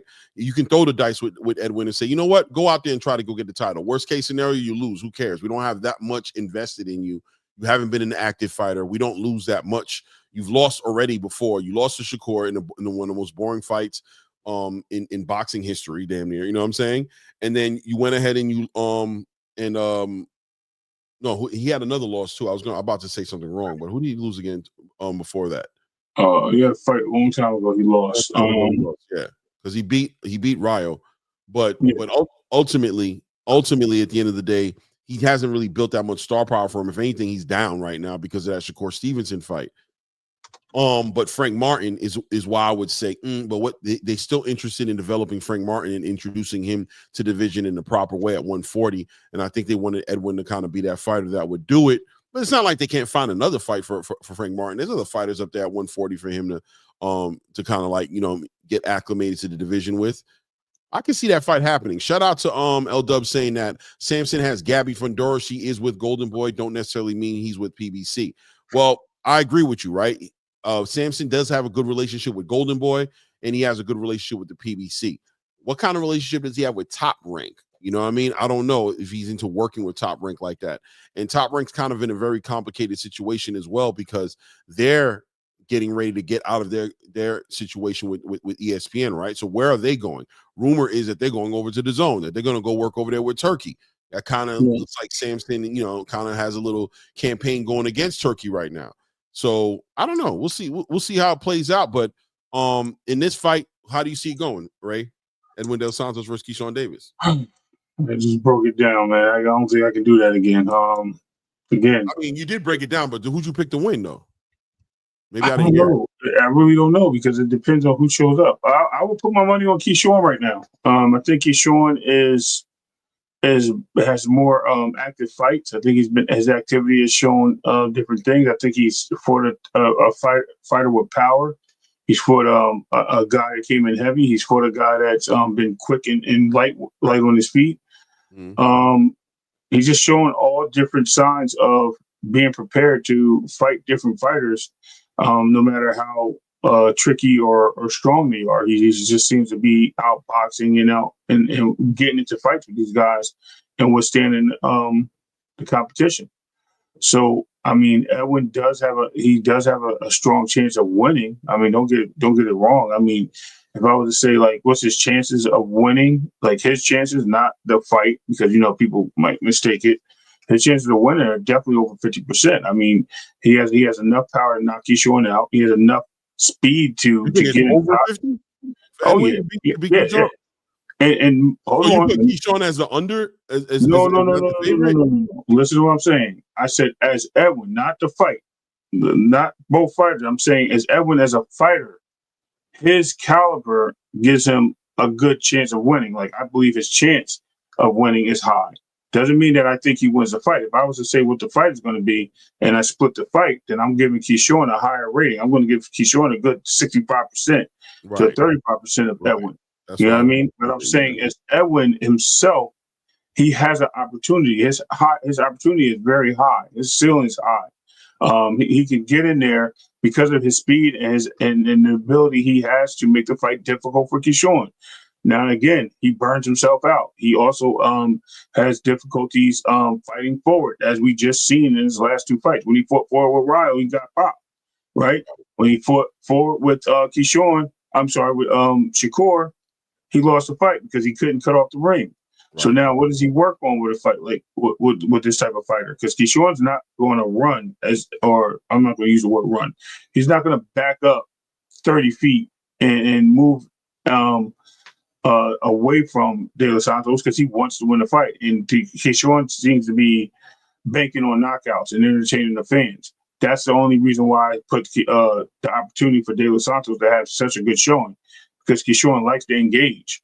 But at the same time, I just think Keyshawn has just been tested. He's been battle tested. And I think that battle test alone gives him the edge in this fight. So I will pick Keyshawn. Yeah. I'm rocking with Keyshawn too. Shout out to Michael James 616 in the building. The Boxing Source. Shout out to the Boxing Source in the building. Shout out to 2 Cents, L-Dub Boxing. I know I haven't been shouting you guys out. We've been so deep in this conversation trying to get through this so we can open the panel up to get some of you guys up here. A lot to talk about. Tuesday's always like that. Tuesday Newsday. We don't do anything for the weekends. And here we come on Tuesday with all this stuff to talk about. So I wanted to get it out the way. But I see you guys in the building, man. Appreciate you guys. Man, listen, man. Keyshawn, like you said, always stepped up and proven. He's tested. And I keep telling you guys, he's like a little Terence Crawford. And why do I say he's a little Terence Crawford? Because he knows how to make opportunities in those tight spots. He understands how to fight. He doesn't have to he's not scared to stand in the paint, and he doesn't get hit. Keyshawn doesn't get punched on. You know what I'm saying? He gets hit. He takes his shots, but he doesn't get punched on. Very effective inside there. I think with a Dela Santos who's not going to run away, I think Dela Santos is the one that's in the danger in there with Keyshawn. You know what I mean? I think Keyshawn's in danger as well, but I think he knows how to manage it well. Dela Santos has shown that he can be clipped when he got clipped by Ryo. Shakur moved around the ring a whole bunch, and Dela Santos didn't do a good job at cutting the ring off and taking advantage of anything in that ring. He was kind of nervous. What is he nervous about? That left hand that Shakur was fronting and selling as a viable hand turned out to be hurt. But Dela Santos doesn't like to get punched on. I really think Keyshawn Davis is going to end up hurting him, and I think Dela Santos is going to. I'm gonna be real with you. I don't think that fight goes 12 rounds. I think Keyshawn stops him. I think Keyshawn stops him inside of 7. You know what I mean? Inside of 7 rounds, I think he stops Dela Santos. I think Dela Santos tries to fight a man he shouldn't try to fight. He should box Keyshawn. He should not try to fight. Not too many people should be in there fighting Keyshawn Davis. He loves that ish, bro. He loves that. He loves Miguel Madueno rushing him and I'm gonna work inside here. I'm not worried about being here. He loved Gustavo Lemos thinking he was gonna rush him and put, bro, what you I thought I don't gotta find you. You're gonna stand right there in front of me. I'm gonna tear that body up. You know what I'm saying? I'm gonna hit you with these quick pop shots. You know what I'm saying? Right up the middle of your guard. Catch that chin. I'm gonna hit you with these shots. I'm gonna move you around the ring. He loves that type of activity. Dennis Baranchek brought the boxing pedigree to the ring, but Keyshawn was also showing that he was able to go ahead and make opportunities happen there. He's the well-rounded fighter. He's the more proven fighter to me than Edwin Dela Santos. Edwin just brings that dangerous factor to the table of him potentially being able to knock you out, but I haven't seen him up in there being like the cerebral boxer that everybody's seen. I haven't seen it in him. Can he have it? For sure. But against who? That's all I'm saying, right? Against who? I think it's shown in his last year. He's shown that whoever you are, you're not better than me. Whoever you are, you're just not better than me. And then the ability to make you pay, to stop you, to get you out the way. He's right there. I just think he's going to handle it, man. I think so. But like I said, where the danger is, as you just mentioned, like, does Keyshawn make the fight happen because he likes to fight? Dela Santos is more of a counterpuncher. If he goes in trying to fight Dela Santos and Dela Santos sits there on the counter, it's an opportunity for Dela Santos to pull out the upset.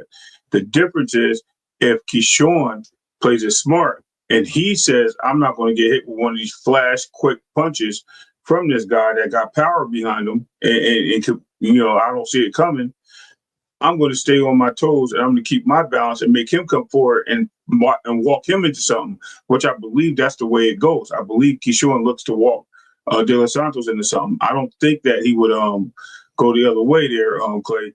But you know what? At the end of the day, well, let me ask you this, Ray. Is Edwin Dela Santos a great mid-range fighter? And I'm being honest. I don't know. I'm not. Is he a great mid-range fighter? Yeah. You know what? I think he is. I think he can fight in the pocket. I think that's where he probably do his best work. I think in that mid-range, his best work will be inside. Yep. I don't know, brother. I'm trying. I got to watch his highlights. I don't know. You might be right. Yeah. I genuinely don't know. Be his best work because you know what I mean. Because of his speed and his combinations. He uses a lot of hooks and uppercuts, man. And he doesn't really jab much. He's Joseph Adorno, he boxed. He did box him, but it wasn't a mid-range. Hold on. I remember that fight, but let me just do something real quick here. Joseph Adorno, shout out to Joseph Adorno too. He's right out here out of Central PA.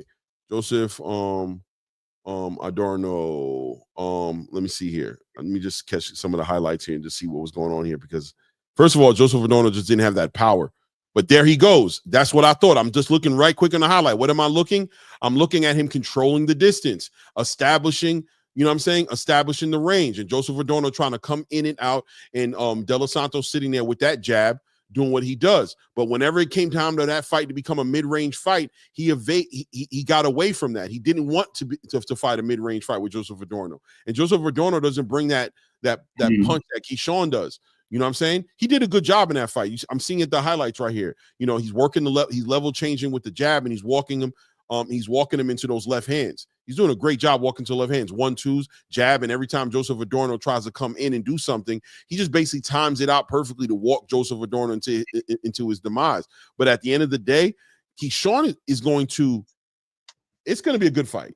It's going to be a good fight, without a doubt. I know that. See what I'm saying now, right? Like if he sits there on the counter part of it, then Keyshawn can walk into something dangerous. That's where he becomes dangerous. But what Keyshawn is going to, I think, what you're going to see Keyshawn do is he's going to see him smother Edwin Dela Santos. He's going to throw those shots, and then he's going to clinch him. He's going to smother him. Okay. He's going to try to tire him down. That's a different approach. And then you're going to see him attack. Then you're going to see him attack that body. He's loving that body work, and he's going to start catching Edwin Dela Santos with a lot of shots in between his shots. Okay, it's going to be an interesting fight, very competitive fight. Did you write down the game plan, Clay? Did you send this over to Bud and BB? No. I just kind of from what I've seen from Edwin Dela Santos, Ray. I'm gonna be real with you. I've always seen that he's a really good fighter, but once again, the adjustments. Fighters like Keyshawn Davis, fighters like Terence Crawford, fighters like Shakur Stevenson, these fighters, even with Gary Antoine has shown in his last fight, they'll make you have to adjust. Whatever you do great, they are going to take that away from you. They're going to make that their point to do that. Right. Question is, have you seen Edwin Dela Santos deal with that and be like, you know what? I'm going to fight this kind of fight. When he fought against Shakur Stevenson gave him issues. He wasn't able to adjust. He had a hurt fighter in front of him that, granted, he didn't know he was hurt, but once again, so caught up in him doing what Shakur wanted him to do, end up becoming paralysis of analysis, right? Not wanting to do nothing. What happened? That's how he deals with confusion. Right. He stays still, right? He doesn't move forward. He's going to have to change that up against Keyshawn, but Keyshawn is right there in a camp of we all adjust in this camp. I'm sure his sparring sessions with Terence, his sparring sessions with Shakur Stevenson, whoever, Bomac makes sure that he can adjust. Right. So the cadence has to be different for Keyshawn every single time. He has to change the cadence in order to make him do that. Right? Like that's Keyshawn's game is like, you're not fighting how you normally fight. If you nice, you can beat me by adjusting and not fighting the way you normally fight, because the way you normally fight, I'm going to make sure you don't fight that way. If you beat me, it's going to be because you're really nice. That's what it's going to show. You think Darno got more power than Keyshawn? Okay. I mean, hey, At the end of the day, look, it's going to be a good fight, and anything can happen. You know what I mean? One person can get overconfident in one of the situations, either one of them, and I can see one of them going lights out.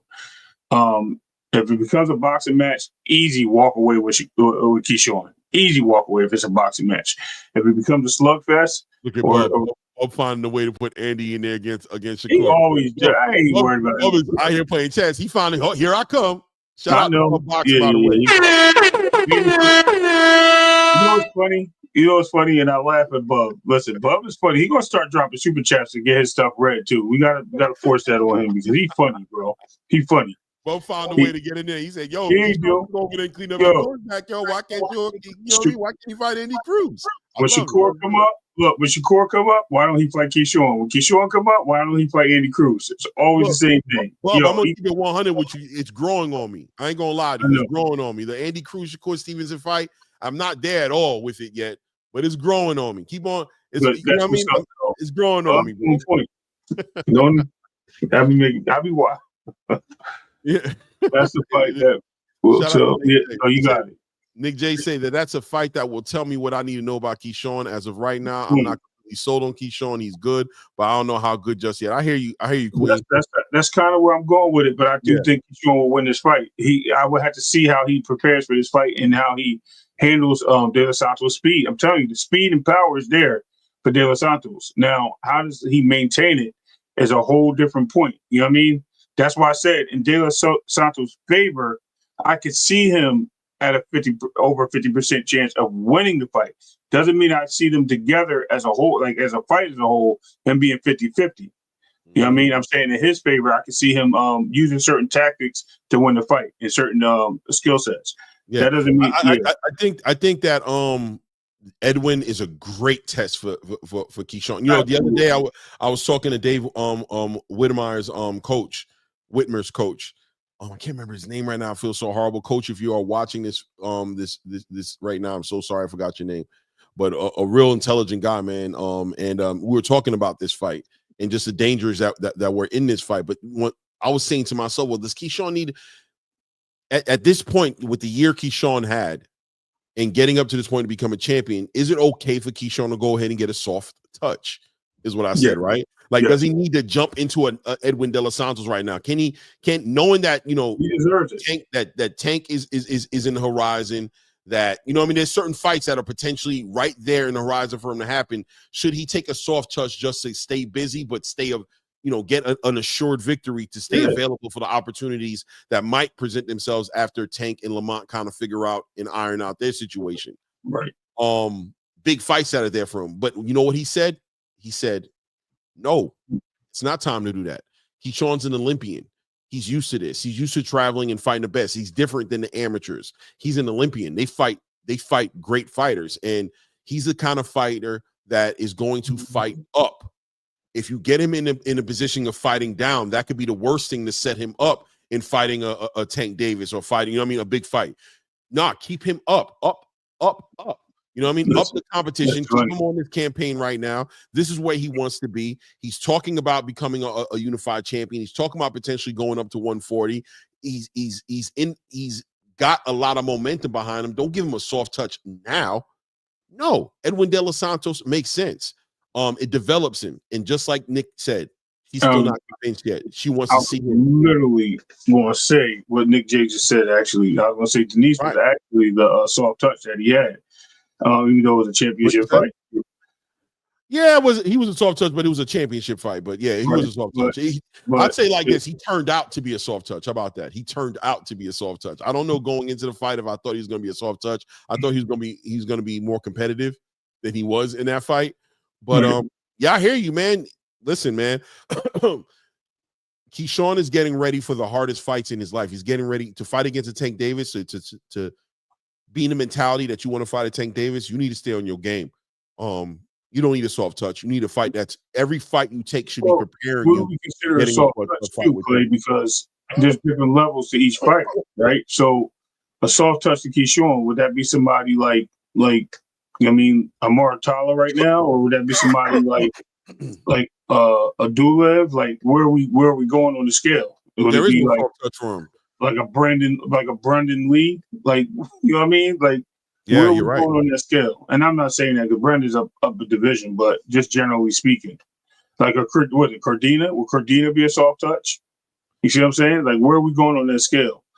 I don't think anybody in the division is a soft touch at all. Maybe dude with the big head that sit there and left the whole fight in Saudi Arabia. He might be a soft touch.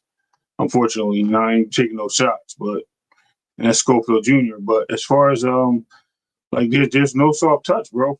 From maybe Lucas Body. Lucas Body would be a soft touch, but he's again. Sorry, because Ryan Frazier just walked in the building. I'm sorry about your Canadian being a soft touch, but Ryan Frazier's here. Yeah, he came in. Shout out Ryan. I seen him on Boxing Force. Ryan, you ain't plugged me yet, man. I agree with you 100%. I thought about it even after I got in a conversation with the coach about what you're saying right there, right now. When you said what soft touch, I thought about it. I'm like, what? I said it to myself. I was like, what soft touch is he gonna get at 135 that even makes any sense? Like, 135 got fighters in there that want an opportunity to become a champion, and they're all going to compete at a high level. He might as well go ahead and fight Edwin Dela Santos. Edwin might be the soft touch, being somebody who ain't been active. As long as he's been active, it's probably the softest touch he can kind of put together for himself. So, but every fight, in my opinion, should be a competitive fight. It should be a fight getting him ready and keeping him in the zone and keeping him honest. That's what I like to look at it, right? Fights that are going to keep him honest and keep him getting better, because he's going to have to be the best version of himself on the night. If he fights Tank Davis, he's going to have to be the best version of himself that he ever had. It is what it is. You know what I'm saying? Let me go ahead and move the needle to one more topic. Yes, sir. Real quick. Two more topics. Frank Martin. Why are you saying that? Why are you doing that? Let me ask you a question. How the hell did Mark Messiah move from 126 to 135 and become the fifth ranked fighter? Say it one more time, from 126 to 135? Yeah, and become the IBF fifth ranked fighter. Yeah, I don't know, man. That's crazy. Right? How do you look at how do you leave 126? How do you leave it?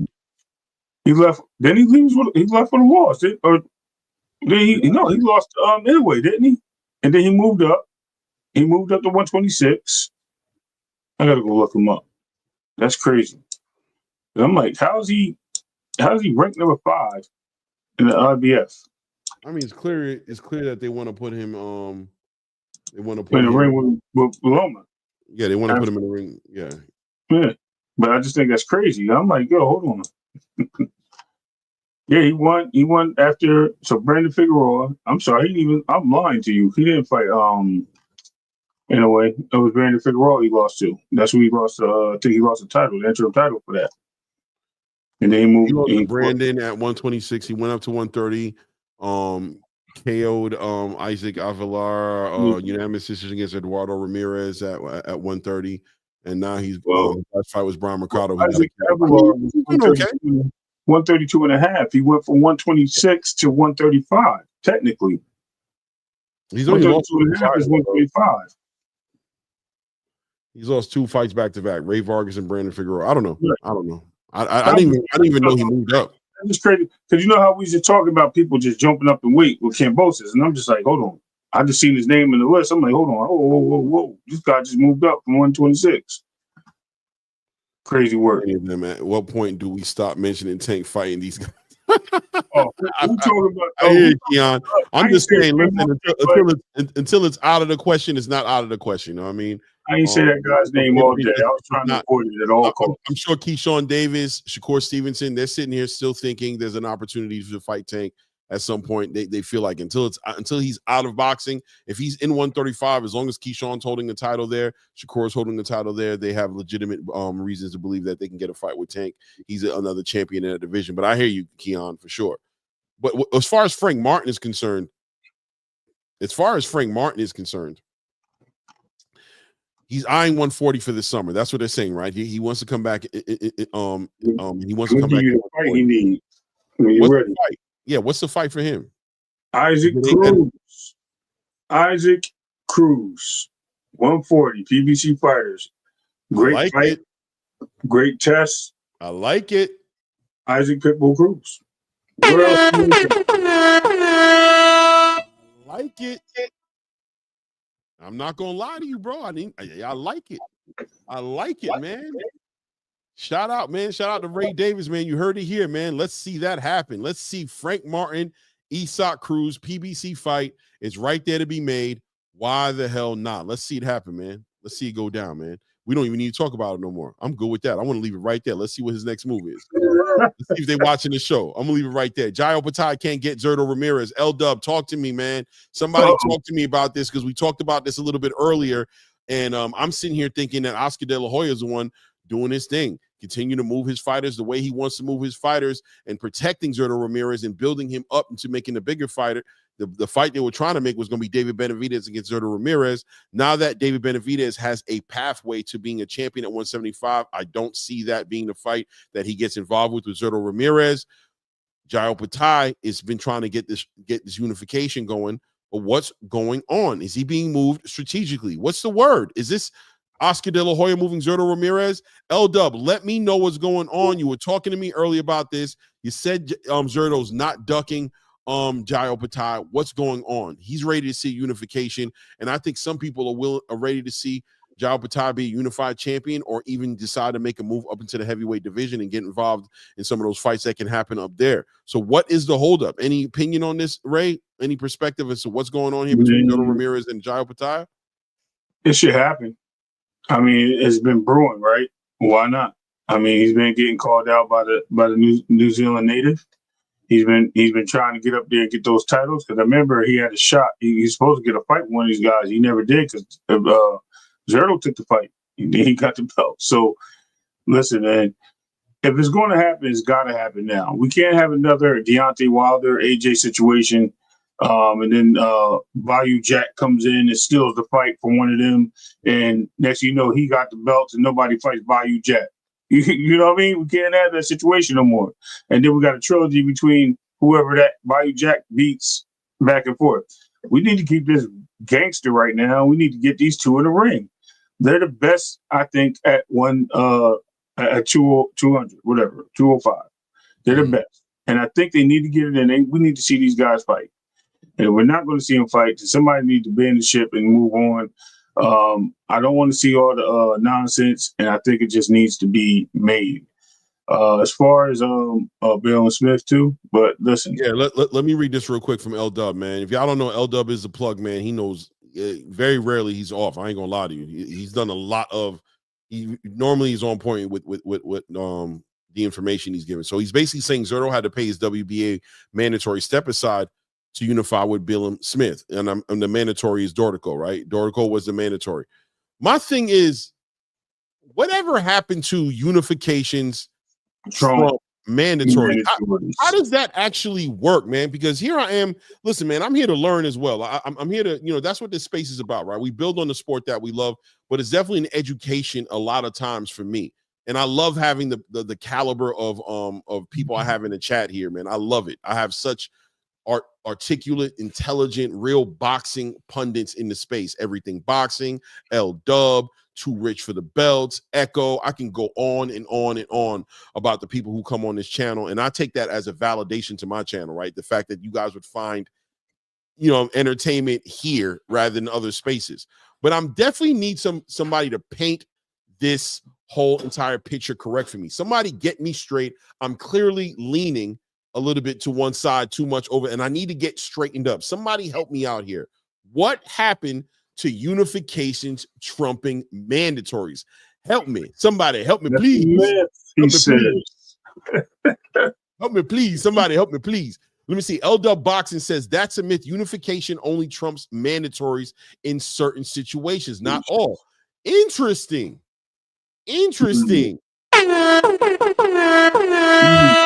There it is. There's a thought. They want payday. They want payday. Payday. I know. I got you, man. Yo, that's it. I think I'm wondering if some of the boxers like Jai Opatai are on that same time. Are they confused? Did they think that unification trumped up mandatories? Is that why Jai Opatai would walk around feeling like, yo, this dude's ducking me, bro? It's a unification fight. How could he have to take a mandatory instead of, and we're seeing it happen over and over again. So L-Dub, I believe you. I don't think I agree with you. At this point, I'm on the same page with you. It's a myth because here they go again, doing it over and over again in these different fights, removing titles from actually it's one to become undisputed, right? I don't know. It is what it is. But this situation, I don't know. It is kind of crazy. Guys, what I'm about to do is I'm about to throw the link up in the chat. Hopefully we get some good people on the panel. This is only for the elite. Eventually this is going to change, by the way. There will be a phone line available soon. I'm working on it. It's diabolical. I was almost there, and then the company discontinued their service. Now I got to find another one, but I want to start opening it up for the phone lines for people to come in and just call in instead of having to stack people on the panel. I want my panel to be kind of exclusive to a certain caliber of you know what I'm saying panel. I like the high level panels. It is what it is, right? But there's the link. Come up here if you got anything to share or build in the space. I love Boxing Source also in the building as well. Another super credible source in the space. Love having those type of panels. But yeah, that's real interesting to me, man. You know what I mean? Right, for me, it's very interesting because at the end of the day, I always assume that the unification trumped all these mandatories, and constantly I'm getting this brought up about this whole entire he can't do a unification because he has to deal with his mandatory or he can't fight. We heard it with Boots and Brian Norman Jr. that fight was not even an eligible fight because he was going to lose his title if he didn't defend it against Karen, right? Same situation. And that's what I'm saying. Like I said, we just had this situation happen with Wilder and AJ. While that fight was taking place and it didn't go down, we had somebody else move to the picture with a belt, right? Tyson Fury, who fought Wilder and was a different fight. Like we would have probably liked to see if that was the result with AJ and Wilder, either one of losing, but we would have liked to see that result there. Then we would like to see it with Tyson Fury, the boxer. You know what I mean? And that's what I said. You got Badu Jack sitting right there. He's got the belt, bro. He's got the WBC. Why not? Before he get in the picture and he take one of them titles from one of them dudes, you know what I mean? Make that fight happen, man. Unification. No doubt. Shout out to the Boxing Source in the building. That's good, fam. Yo, Boxing Source, what's your name, man? J.R. Bell. J.R. Bell, man, salute. Now, y'all might not know him. I don't know if you do, if you don't, but you know, you're basically a journalist, right? At this point, that's what you do, right? Like you're basically interviewing and you're at these shows. What do you do for a living? Because you're at every boxing event. Do you operate in the boxing space full time? Like that's how you make a living, or is this like a hobby of yours? It's pretty much it started off as like a hobby of mine, but trying to make it like full time and be like a broadcast journalist, like Bobby the Brain Heenan said. You know what I mean? Yeah, so that's what I'm trying to do. No doubt. I always see you there, man. You're always working, man. You're always at these fights. You're at these pressers. You know what I mean? You're asking questions, and you stay pretty well informed in the space. I actually quoted salute to Just Do Boxing in the building. Salute. I actually quoted you an interview with you and Ronnie Shields today, right? It was you, Ronnie Shields, and what's his last name? Is Joseph Heron. Yeah, Joseph Heron, right? And talking about the return of Jamal Charlo and how Jamal Charlo is anticipating a return. I think he said May 17th or May 24th, right? On that interview. Right. But I'm thinking it's going to be more like May 30th, right? Is he expected to be on that undercard of Caleb Plant? I'm not sure about that because, I wanted to follow up in reference to that. And, Coach Ronnie couldn't necessarily get more information on it. And as of like right now, he's battling the flu. So I can't necessarily, have the chat with him and Joseph that's usually scheduled for today. So I have to, wait a little bit for him to recover and then see what happens with Jamal Charlo later on down the line. No doubt. So, it's not locked in for May anymore. Yeah. I mean, we don't have anything confirmed yet. And the thing was with at least for me, for the 24th, that's Memorial Weekend. So you would think it would make more sense to have that extended weekend, so to speak, to have that fight card happen. But if they, try to lock down the 31st, then, that's pretty much up to TGB Promotions. Right. So we have to see how that pans out. Yeah, it is. It is what it is, man. You're out of Virginia, right? Or where you at? Correct. All right. So I know you got personal vested interest in the business, man. and him being successful. I'm sure you're a little biased when it comes to his conversation a little bit, right? He represents the city well for you guys. Oh, well, I mean, he's out there representing Norfolk, Virginia. I've been following what's been going on with him over the past year and a half. Of course, with last year, with his 3 fights that he's had, with the last one being against Gustavo Lemos, which, kind of like set up his fight with Dennis Berincic for the WBO lightweight title. So what Top Rank is doing is pretty much going according to plan with Keyshawn Davis ever since having that fight in Norfolk. And like you were talking about earlier, I mean, they're getting closer to working on a deal to have Keyshawn fight in Norfolk once again, and it looks like June 7th, according to what Edwin Dela Santos was saying on Mill City Boxing the other day. So that looks like the plan. Yeah, it was Frank Martin at first, right? It was like Edwin Frank Martin. Yeah. They were talking about that, and I guess that kind of fell through, so to speak. And you think that fell through off the strength of this Keyshawn fight, or did it fall through off the strength of Frank Martin not being available or them not wanting to put that fight together anymore? I'm not sure about that. I can't necessarily confirm that because I haven't seen anything from Frank Martin's side that says that. But the thing with Keyshawn, they're trying to push Keyshawn over there at Top Rank, and they had already said that they were working on having Keyshawn fight in June from my source a few weeks ago. So it's just about a matter of finding the opponent for him for that date or that month. No doubt. Salute. Let me put the names up here, but I think it's Anton Ziegler. Dare I? If I said it wrong, please feel free to correct me because I'm definitely throwing a shot at it. I don't think I've ever seen a Ziegler. So if I'm saying it wrong, please don't let me continue to say it wrong. Please put me back on the way I need to be. How you doing today, No, sir? that's how you say it. I've been here before. This is like my second time here. No, I remember you. But the name, okay. The name I ain't want to mess up. I don't know if I said it right. I don't remember how I said it the last time, but I gave that public school education. That's my name. I try. need to change it. You put my government on this joint. I need to change my. So that's not even your name. You chose that? No, that is my name. I'm saying I need to put a nickname up here. So. No, keep it the way it is. No, keep it in. Make everybody say it, man, until they get it right. Get it right. Anton Ziegler. If you ain't know how to say it, that's how you say it. Say his name. Ray Davis. Ray Davis up there. They know who I am. They can't find me though. They can't find me on any social media platform unless I give it to them. No doubt. But Anton, what's good, man? You ain't gonna find me on social media like that either. My name ain't up there. No doubt. Well, how you feeling, man? What's on your mind? I'm good, man. Out here in New York on the road, headed back to my city. But I was listening a little bit. I heard y'all talking about the Keyshawn and Edwin fight. I don't know, man. Maybe I gotta come around to it. I don't really like it. Not for the sake that it's not a good matchup. I don't think it's fair to Edwin though, because he didn't fight in 2 years? About 18 months is gonna be if they fight. It'll be about 18 months, right? November to November, November 23rd, 2023 to November 24th is a year, and then November to June will be 6 months. So it's 18 months. Yeah, it'll be 18 months. He had blood clots or something like that, right? Man, I don't know. This is very interesting topic to me because I'm hearing about. That's what it was.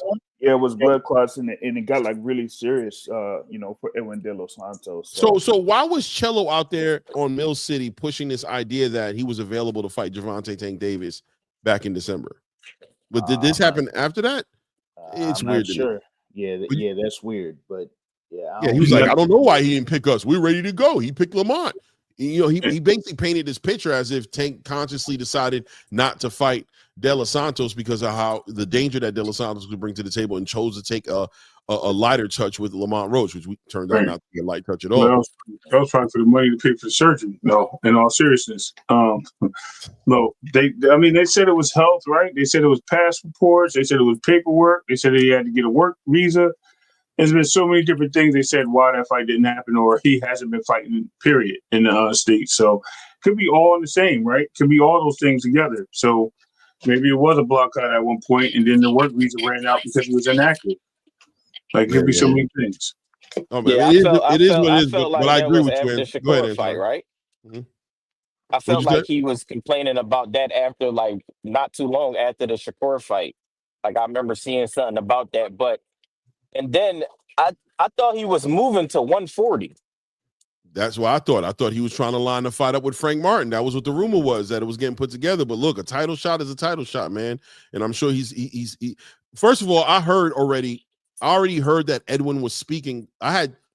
I talked to Edwin Dela Santos through Mill City, right, and his translator. And he said that him and Keyshawn were in conversations of making a fight happen a little while back. That after the Dennis Berinchyk fight, that him and Keyshawn had talked. This was around when Keyshawn fought. I want to say it was right after Miguel Medueno, right? It was after the Miguel Medueno fight, and he said, "Listen, him and Keyshawn had been talking, and that Keyshawn basically said, yeah, man, yeah, we could definitely put that fight together." At one point, I thought it was going to be the next fight, but then here come the Gustavo Lemos fight, and I'm like, all right, well, Edwin, then I'm hearing the rumors at the same time that he's going to 140. I figured Edwin was out of the conversation at that point, but Edwin kind of threw it back into the atmosphere, saying, Keyshawn, we talked already. We said we was going to fight. What happened to that opportunity? I think from Keyshawn's point of view, he was like, brother, I thought you was going to 140. Are you willing to stay? Oh, get that contract over to him. I have no problem fighting it. Send that contract right over. So Edwin kind of set up the opportunity for himself a little bit, kind of pushed Keyshawn, like kind of called Keyshawn out a little bit, saying that Keyshawn didn't do what he said he was going to do. I think Keyshawn was unaware of Edwin's status at 135. I think he was on the same page as a lot of us, thinking that Edwin already had made a decision to go to 140. He was like, all right, I guess that fight won't happen until I go up. When I finally go up to 140, I'm looking at 135 pounders. So it is where it is at this point. You know what I'm saying? Where Keyshawn, Edwin said his name, and you know how Keyshawn operates. He don't play that. He don't play with the smoke when it comes to that. Oh, we could definitely make that fight happen. So here we are right now, I guess, waiting for the announcement if Edwin accepts the terms and conditions that Keyshawn's team sent over to Edwin at this point, as far as the contract. The boxing source, is that kind of like where we're at with it? Like, is that your understanding of it, or was this in the makings a lot earlier and we just been in the dark about it? Well, in reference to like Dela Santos, that's probably how it could have went. I mean, if Dela Santos kind of hit up Keyshawn and went like, hey, you owe me something, then Keyshawn could have been like, all right, bet. And hey, if you want to, be on for this date, then cool. It's just that, from Top Rank side, they've, been planning to make Keyshawn, I guess, build to where he is at this point after having this fight against Miguel Medueno last July. So they were like saying, oh, looks like some of the crowd is really, gravitating towards Keyshawn here after this fight. So that's how they, went out and said, hey, you know what, let's try to have something in Norfolk. And when they did that, they're like, oh, snap, this thing sold out real fast. Okay, cool. Let's make it a WBO eliminator and have them set up the fight for the world title against Dennis Berinchyk. And so it's, like I said before, it's going according to plan for Top Rank in that front. Yeah, I feel like I know PBC got a lot of names, and Golden Boy got a few names out there. It's a couple guys that's independent right now and doing their own little things and stuff like that. And then you got Matchroom. But I feel like Top Rank is probably the best at developing talent. Like, they find these guys in the amateurs early, watch them, give them a contract, and build their careers. I feel like they have a good blueprint to what they doing, the matchmaking, everything. I feel like they are probably the best at finding talent and developing them, and then a They lot have of a hard time guys. keeping them though, right? That's what I was about to get to. They spread their wings, and then I guess because I thought Shakur should have signed back with them, because I think they was offering him like 3 fight, $12 million deal or something like that. Right, if I'm I not think it was a mistaken, 5 fight, $3 million. 3.5. So Each 5 fight, fights? right? I don't know about, no, I said 3.5 million per fight. I heard it was 15 million. It was a $15 million deal for 5 fights. That's why I heard. That's why I thought the $3 million was. I would have took that, but I mean, we don't know what's going on with the ESPN and everything like that. Their contract with that, but I didn't think that was a bad deal. Wait, hold on, Anton. I know the boxing source got some insight, because I think you work with Top Rank a little bit on the low. You might not say you do, but where are you right now as far as the understanding of what Top Rank and ESPN's situation is going to look like in July, and as far as Top Rank's next move? man, this was something that I just got word about a half an hour ago in Oh, I reference love to it. someone within well, not within Top Rank, but within the ESPN, and it's not looking good. It's not looking good as far as like having them renew with ESPN, and I'm like, why? Like ESPN should be like where Top Rank should just go ahead and stay where they should be at. Yes, I know that they don't necessarily have, the fighters at the time that could really like have them do, as they say, ESPN pay-per-view or something like that. But as reference to exposure in the American market, where else can you go that could give you that type of exposure unless what you're gonna be on Netflix or something? But yeah, from what I got, it's not looking good after July for Top Rank and ESPN. My bad, Keon. I didn't even see you back there until I saw that message. I didn't even see you. I kind of zoned out a little bit and didn't even pay attention.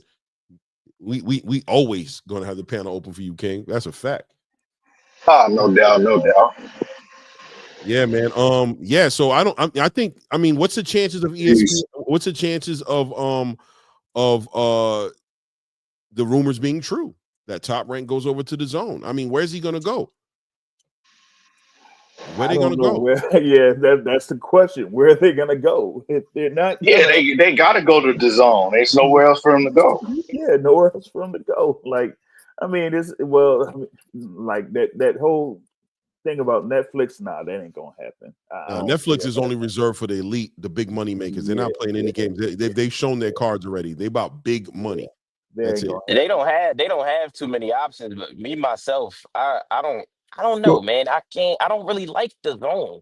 I don't know if it's the commentators, but I don't know. It's something I can't get down. They'll bring their own. They'll bring their own situation. But I mean, the Zone, they still don't have that American market big enough for a promotional company like a Top Rank to go to and try to get something. Like we've seen what's happening with Golden Boy. Golden Boy is American based. The thing with Matchroom is not American based. They have an office in New York City, but it's still not American based. And the Zone doesn't have that many subscribers in the US like that. So it doesn't yet, but a Top Rank would probably be a good move for the Zone to get those subscribers, right? Like they carry over their that base. That's a great deal for the Zone and kind of puts the Zone in a position to want to offer a great deal to Top Rank as far as money wise, right? Well, as far as like a great deal overall for boxing, because I got like an email from the Zone as far as like what they're doing for their boxing schedule, having a Matchroom, having a Queensbury. So they're, trying to do things as far as like having these schedules, what it said, 15 events in 9 weeks is what, they're saying for the spring schedule for the Zone, right? So they're looking to, really push for having boxing content on their platform. It's just about, okay, what are they going to do to, attract the American boxing audience to go to the Zone and consistently subscribe to that platform? Sign Top Rank. But isn't that relationship fractured with with Bob Arum and who? With Jared Anderson, that whole situation? Are you talking about Bob Arum in Turkey? Yeah, with the Jared Anderson and Martin Bacoli whole situation. That ain't fractured, man. He mad at Jared for that. He ain't mad at them for that. That's Jared who made that for that. Yeah. Okay. He listen. So, Bob Arum been around way too long to be playing around with his money, man. He ain't playing around about that. He gonna be right where he's supposed to be when it comes to that money. He way too old to give a damn about what Samson Leakowitz gives a damn about. Look, I have a problem. But where they gonna put the fights on that? We do, because I feel like once Riyadh kind of came around, I feel like British boxing took a hit. British? Really? Yes, like the I'm talking about like the actual fights in Britain. Oh, you saying like most of the British fights have been happening? Nah, not really. Nah, yeah, they've been happening. They've been very active. If anything, they've benefited. UK boxing is popping right now. I mean, hey, look. I mean, they're going to have what April 26th. Yes, well, it is. We're going to have in the UK April 26th. You're going to see Chris Eubank Jr. versus Conor Benn. So And that's You a know, Riyadh the thing, event. yeah, that's a Riyadh event. Last year, you had Anthony Joshua versus Daniel Dubois there at Wembley Stadium. So 90,000 plus people you in know, the building. so I mean, they're still doing events there in the UK. It's just that they'll have a couple of one-offs here and there that'll be in Riyadh or Saudi Arabia. But you know, Queensbury is still doing their events in the UK. Matchroom's still doing their events in the UK. Box is still doing their events in the UK. I don't see that, like, you know, what Turkey Al Sheikh was doing has kind of like taken away from that. Maybe it's the big events like I'm the not Tyson blaming. Furies and stuff. I'm not blaming Turkey at all. I was alluding to something that Eddie Hearn said when he was talking about like all of his fighters and the people over there now. Like it's hard for them to, like, they strictly want to fight in Riyadh to get that bag. You understand what to I'm get the saying? bag, You yeah. know, I mean, exactly. in that front. That's what I'm alluding to. That's what I'm talking about. What No. Eddie was Yeah, saying. I understand what you're saying. The goal, listen, don't get it twisted. These American fighters want that Riyadh bag too. A lot of people want to go over to Riyadh. Abdullah Mason been in conversations with Turkey, from what I understand. He's been casually having conversations with Turkey. You know what I mean? Turkey, everybody wants to get somebody else is you know, around this area wants to be involved with, well, Turkey or, you know, TKO boxing, but that's, you know, listen, we could talk about that in a minute as well, right? There's a lot of things happening, but outside of Riyadh, boxing is alive, man, and doing well. And as far as UK is concerned, they've benefited greatly off of what Riyadh's been doing. The fighters may want to go to Riyadh, but they understand the path to Riyadh is by becoming stars in their own city and putting great fights on. It's motivating fighters to fight their best fight. Go ahead, Keelan. Oh no, absolutely, I agree. I think they benefited a lot, you know, and they're able to put on bigger fights that they weren't going to be able to put on before, you know. Another thing is, I want to chime in earlier. I'm confused. I was confused about the whole Edwin Dela Santos situation myself, because I heard fans saying that he had a situation to where he couldn't fight. But then, like you said, Clay, his manager was saying that they was 100% ready, that they said, yeah, they was ready for the Tank fight, and then they just never got a call. So that's a confusing situation. You know, the people close to him saying that, yeah, he was cool, he was fine. And then, so I don't know. I think Edwin De Los Santos needs to come out and clear that situation up, because it's confusing. He gets in my crosshairs, he gets in my crosshairs. I'm definitely gonna find out. I ain't gonna let him. Yeah, I ain't letting him. You might have to find out. Mill City might have to get back at him, or I don't know, maybe Broadway Joel or somebody might have to, you know, figure it out. Because if he's there with Samson Lucas, like I was saying in the chat, man, I don't know what's up with Samson, man. He ducking me. No, I'm just kidding, man. He's a great guy. He's a great guy. It's just that, you know, I haven't necessarily been able to get in direct contact with him for some time. So yeah, somebody need to definitely ask De Los Santos that question directly, like what the issue was. And then another thing is that I know Alton was saying that Shakur should have took that contract with Top Rank, and I'm like, why would you lock yourself into a 5 fight? Anton, okay, yeah. So why would you lock yourself into a 5-fight deal with Top Rank for 3.5 million when he just made more than that his first fight messing with Turkey Al Sheikh? He said he made more than he fighting Josh Padley. So why would you lock yourself into 2.5 million? Nah. He said he made the most money he's ever made. And so but that was 2.5 million. No, it wasn't. If you go look at his purse, he made more than that versus Edwin De Los Santos. Right. So you need to check your facts. But how much did he make? With all that being said, like, well, why would you lock yourself down in a 5-fight contract? You know what I'm saying? Like, that don't even make no sense. Why would you do that? I agree with Keon 100%. With him staying with Top Rank has not shown the ability, except with Terrence. I seen with Terrence, they got him some big bags, but Terrence left. Keep in mind that Terrence and Shakur, obviously, like big brother, little brother relationship. Top Rank ain't been holding the big fighters, like the big superstars. They always go and find opportunity somewhere else. Not to mention the way they pushed him for that last year, playing with his face, having him fight Haratunian and have, you know what I mean, not putting him in position to fight for that WBO title with Emmanuel Navarrete, sticking Dennis Barron, checking that conversation. Everything that he tried to do, it seems like they kind of jumped in front of him, got in his way. And you know, obviously the famous camera view of people leaving the building after he fought Haratunian. So he wasn't going to stay over there. And why would he do that when he has Eddie Hearn, who has that super close relationship with Turkey? As soon as he found out Turkey was willing to get involved in the Shakur Stevenson business, ain't nobody. But when it comes to making his money, there just ain't a bag like Turkey's bag right now. Why would you turn down Turkey? Like, nah, man, I then we'll stay here and double down with Top Rank, a company that everybody knows is looking like they were going to go their separate directions from ESPN. A long time ago, you were hearing about those rumors. You were hoping that they might renew the contract, like Boxing Source said, but we all knew that they were coming up to a contract renewal. Even you see how fresh Tiafimo's getting with them. He acting like that because he know y'all don't got nothing left. Y'all about to lose everything y'all got with ESPN. So why would he go down? They don't need to pay Tio anyway. No, that's just right. Yeah. And not to mention they might sign a number. That's what, ABC or Disney? That's Disney.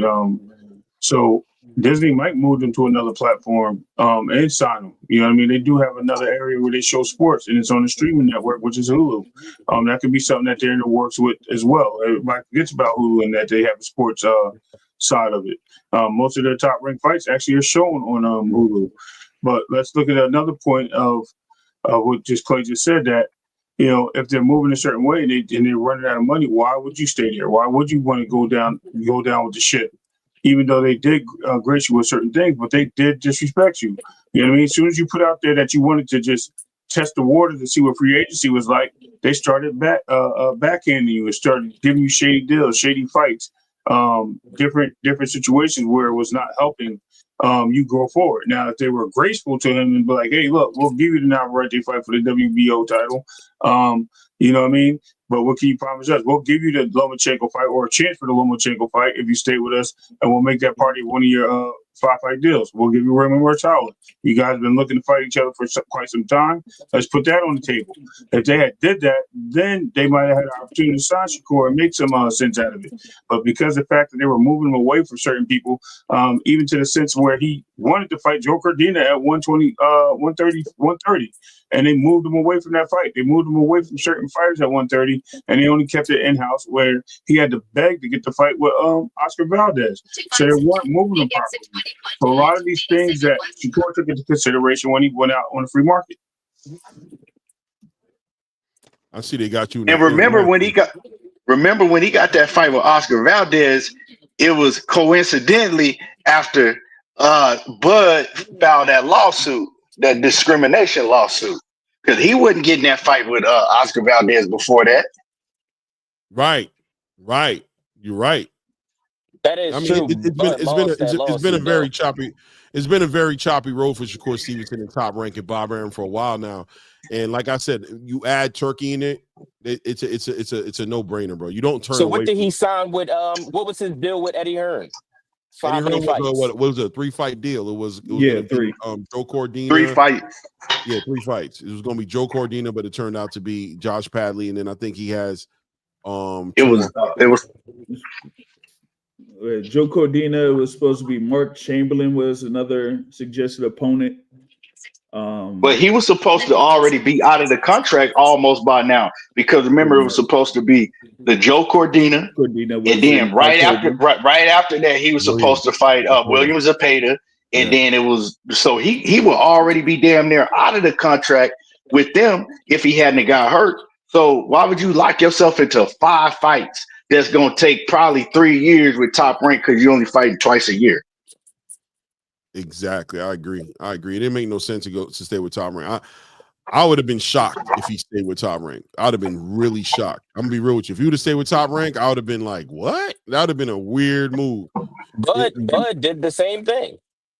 Bud did what? Signed back to Top Rank. Yeah, and you didn't ask Bud how he felt about it, looking back at it. I'm saying he probably feel a certain way about it now, but he definitely signed back. But why would we all didn't want him to sign back? Shakur being Bud's little brother, you don't think Bud's letting him know? Like, you think Shakur going to repeat what Bud did? You know what I'm saying? Bud's like, look, bro, that was the worst mistake I ever made, bro. I'm blessed to have an opportunity to make money right now because I got locked out the game for years playing this Bob Aaron top ranked game. Right. Years.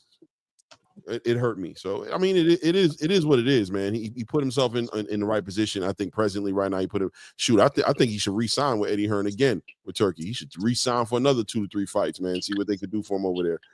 But let me ask you guys a question, man. Let me ask you guys a question, man. Hold on, let me pull it up right here. It's something I wanted to talk about here, and I wanted to know the Sebastian Fondora 154-pound thing that's going on. How do y'all feel about that? Xander Zayas, mandatory WBO activated, ordered for the fight to happen, not to mention unification with Bakram. How do we feel about 154 right now after this fight on Saturday night? Well, the thing with Xander go in order. No, well, I guess Boxing Source is gonna go. Go ahead. Oh, gotcha. No, the thing with Xander, I found out that they were gonna have him chill out until that fight took place, because I was thinking that they would put Xander in the position to fight during the Puerto Rican Day Parade weekend there in June, right?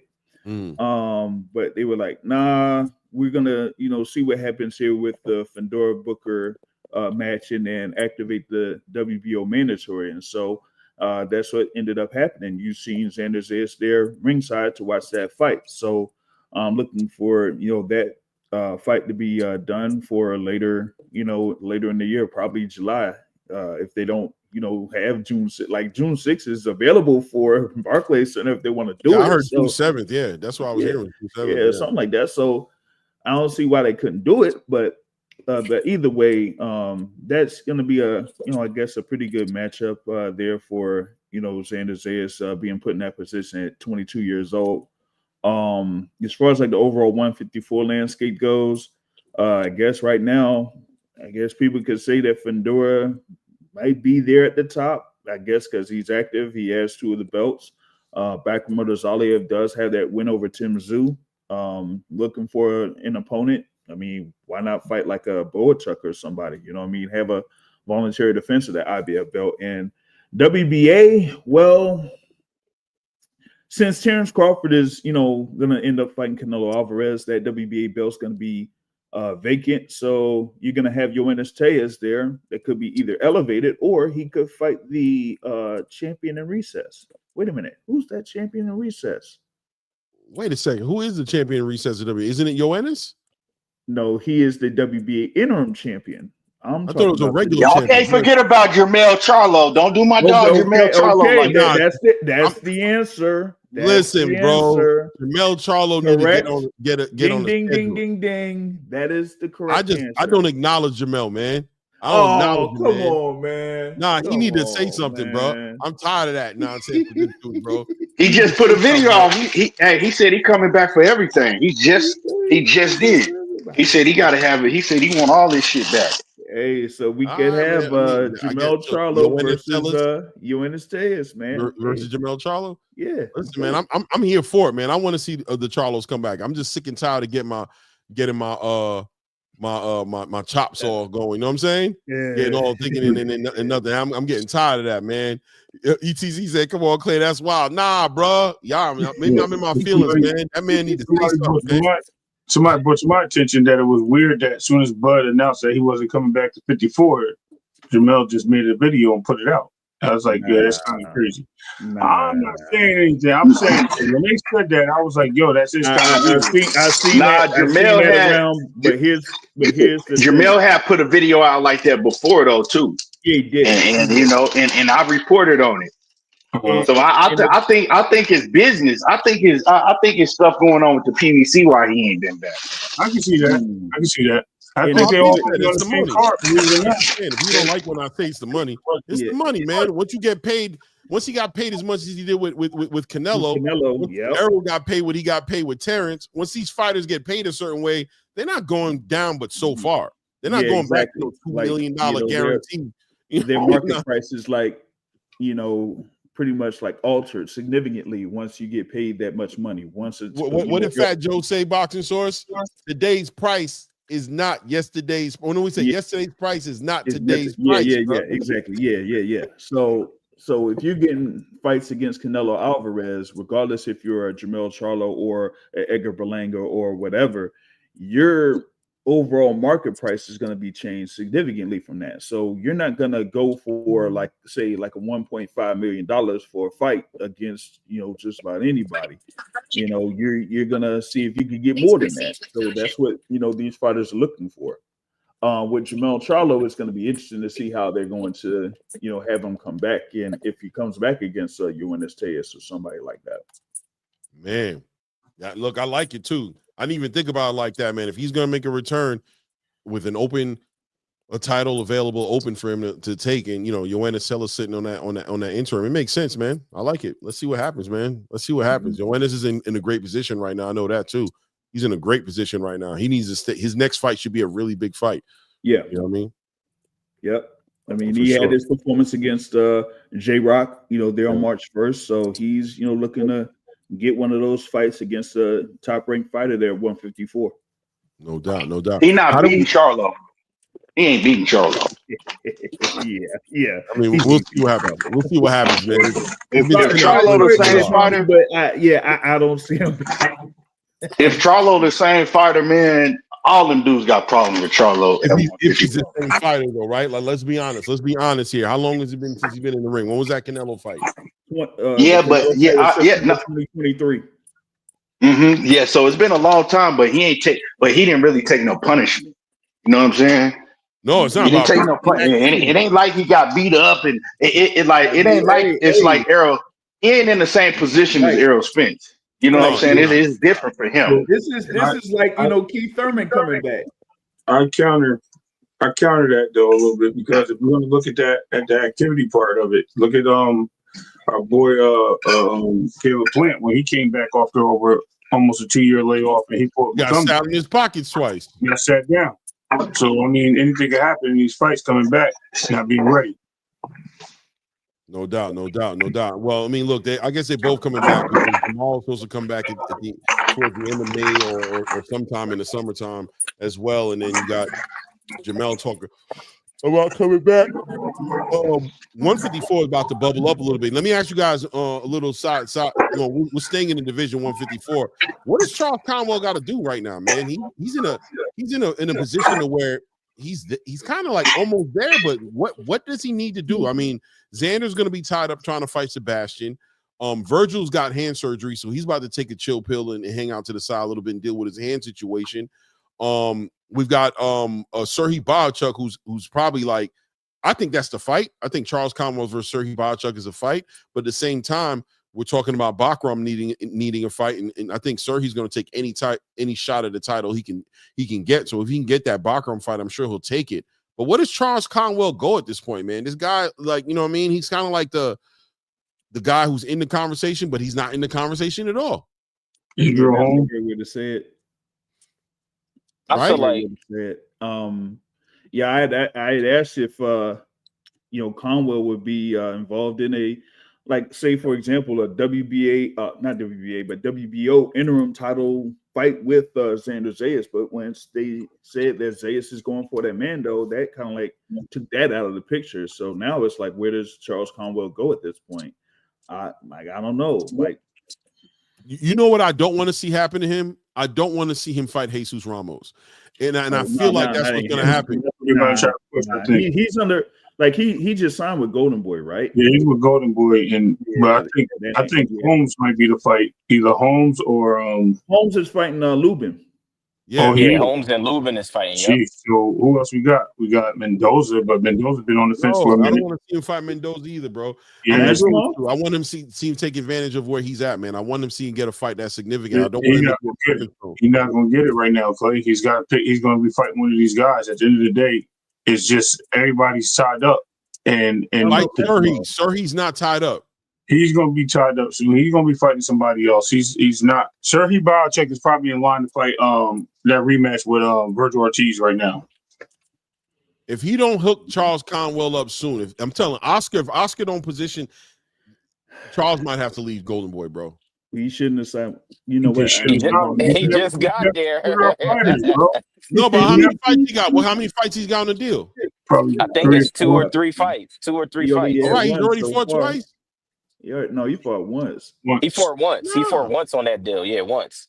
Wait, You talking about his last fight he just had was his first Golden Boy fight? That was his first Golden Boy twice. fight. It's twice. It's twice, yeah. Okay, so he's got one fight left.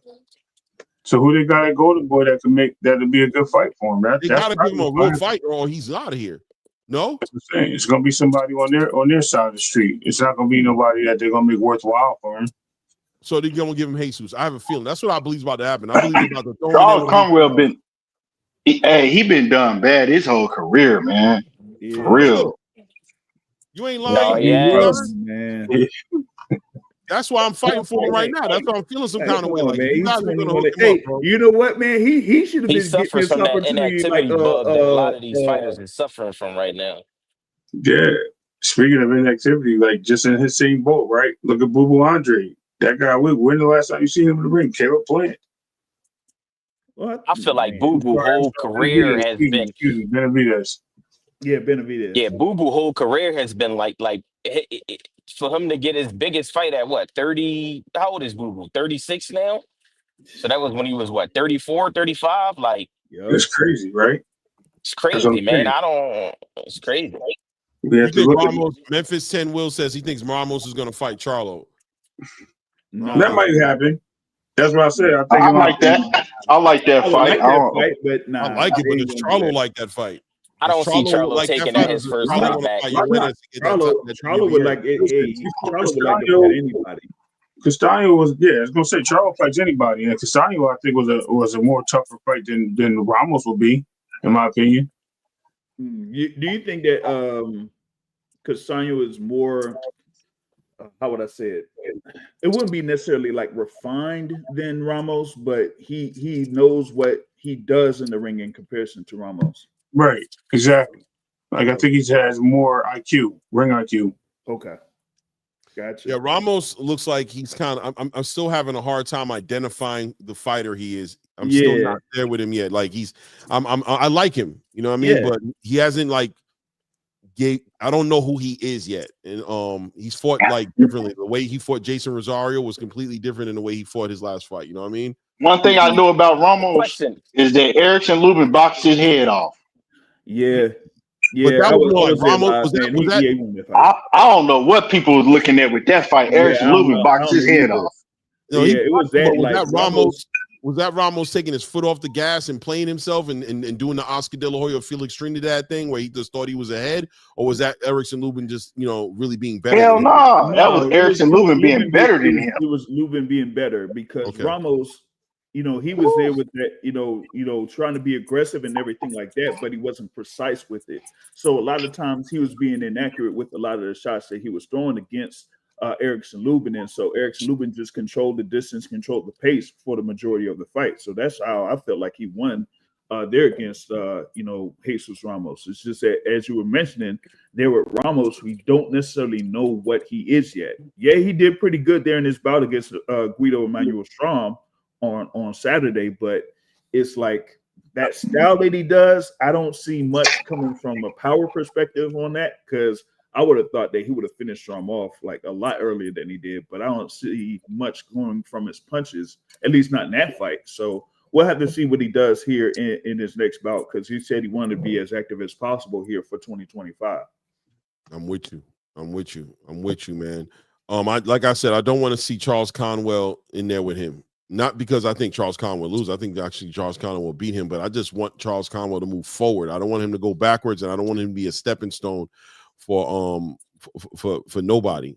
It'll be interesting to see what they do with Charles Conwell. When it comes to 154, I definitely have questions about what his next moves are. I think he's the guy who's in the he's the one fighter in that division who's all in the conversation, but he ain't in the conversation at all. And it kind of Charles Conwell should have been in that fight against Sebastian. Yeah, I feel like my guy Jerron Ennis need to go to 54.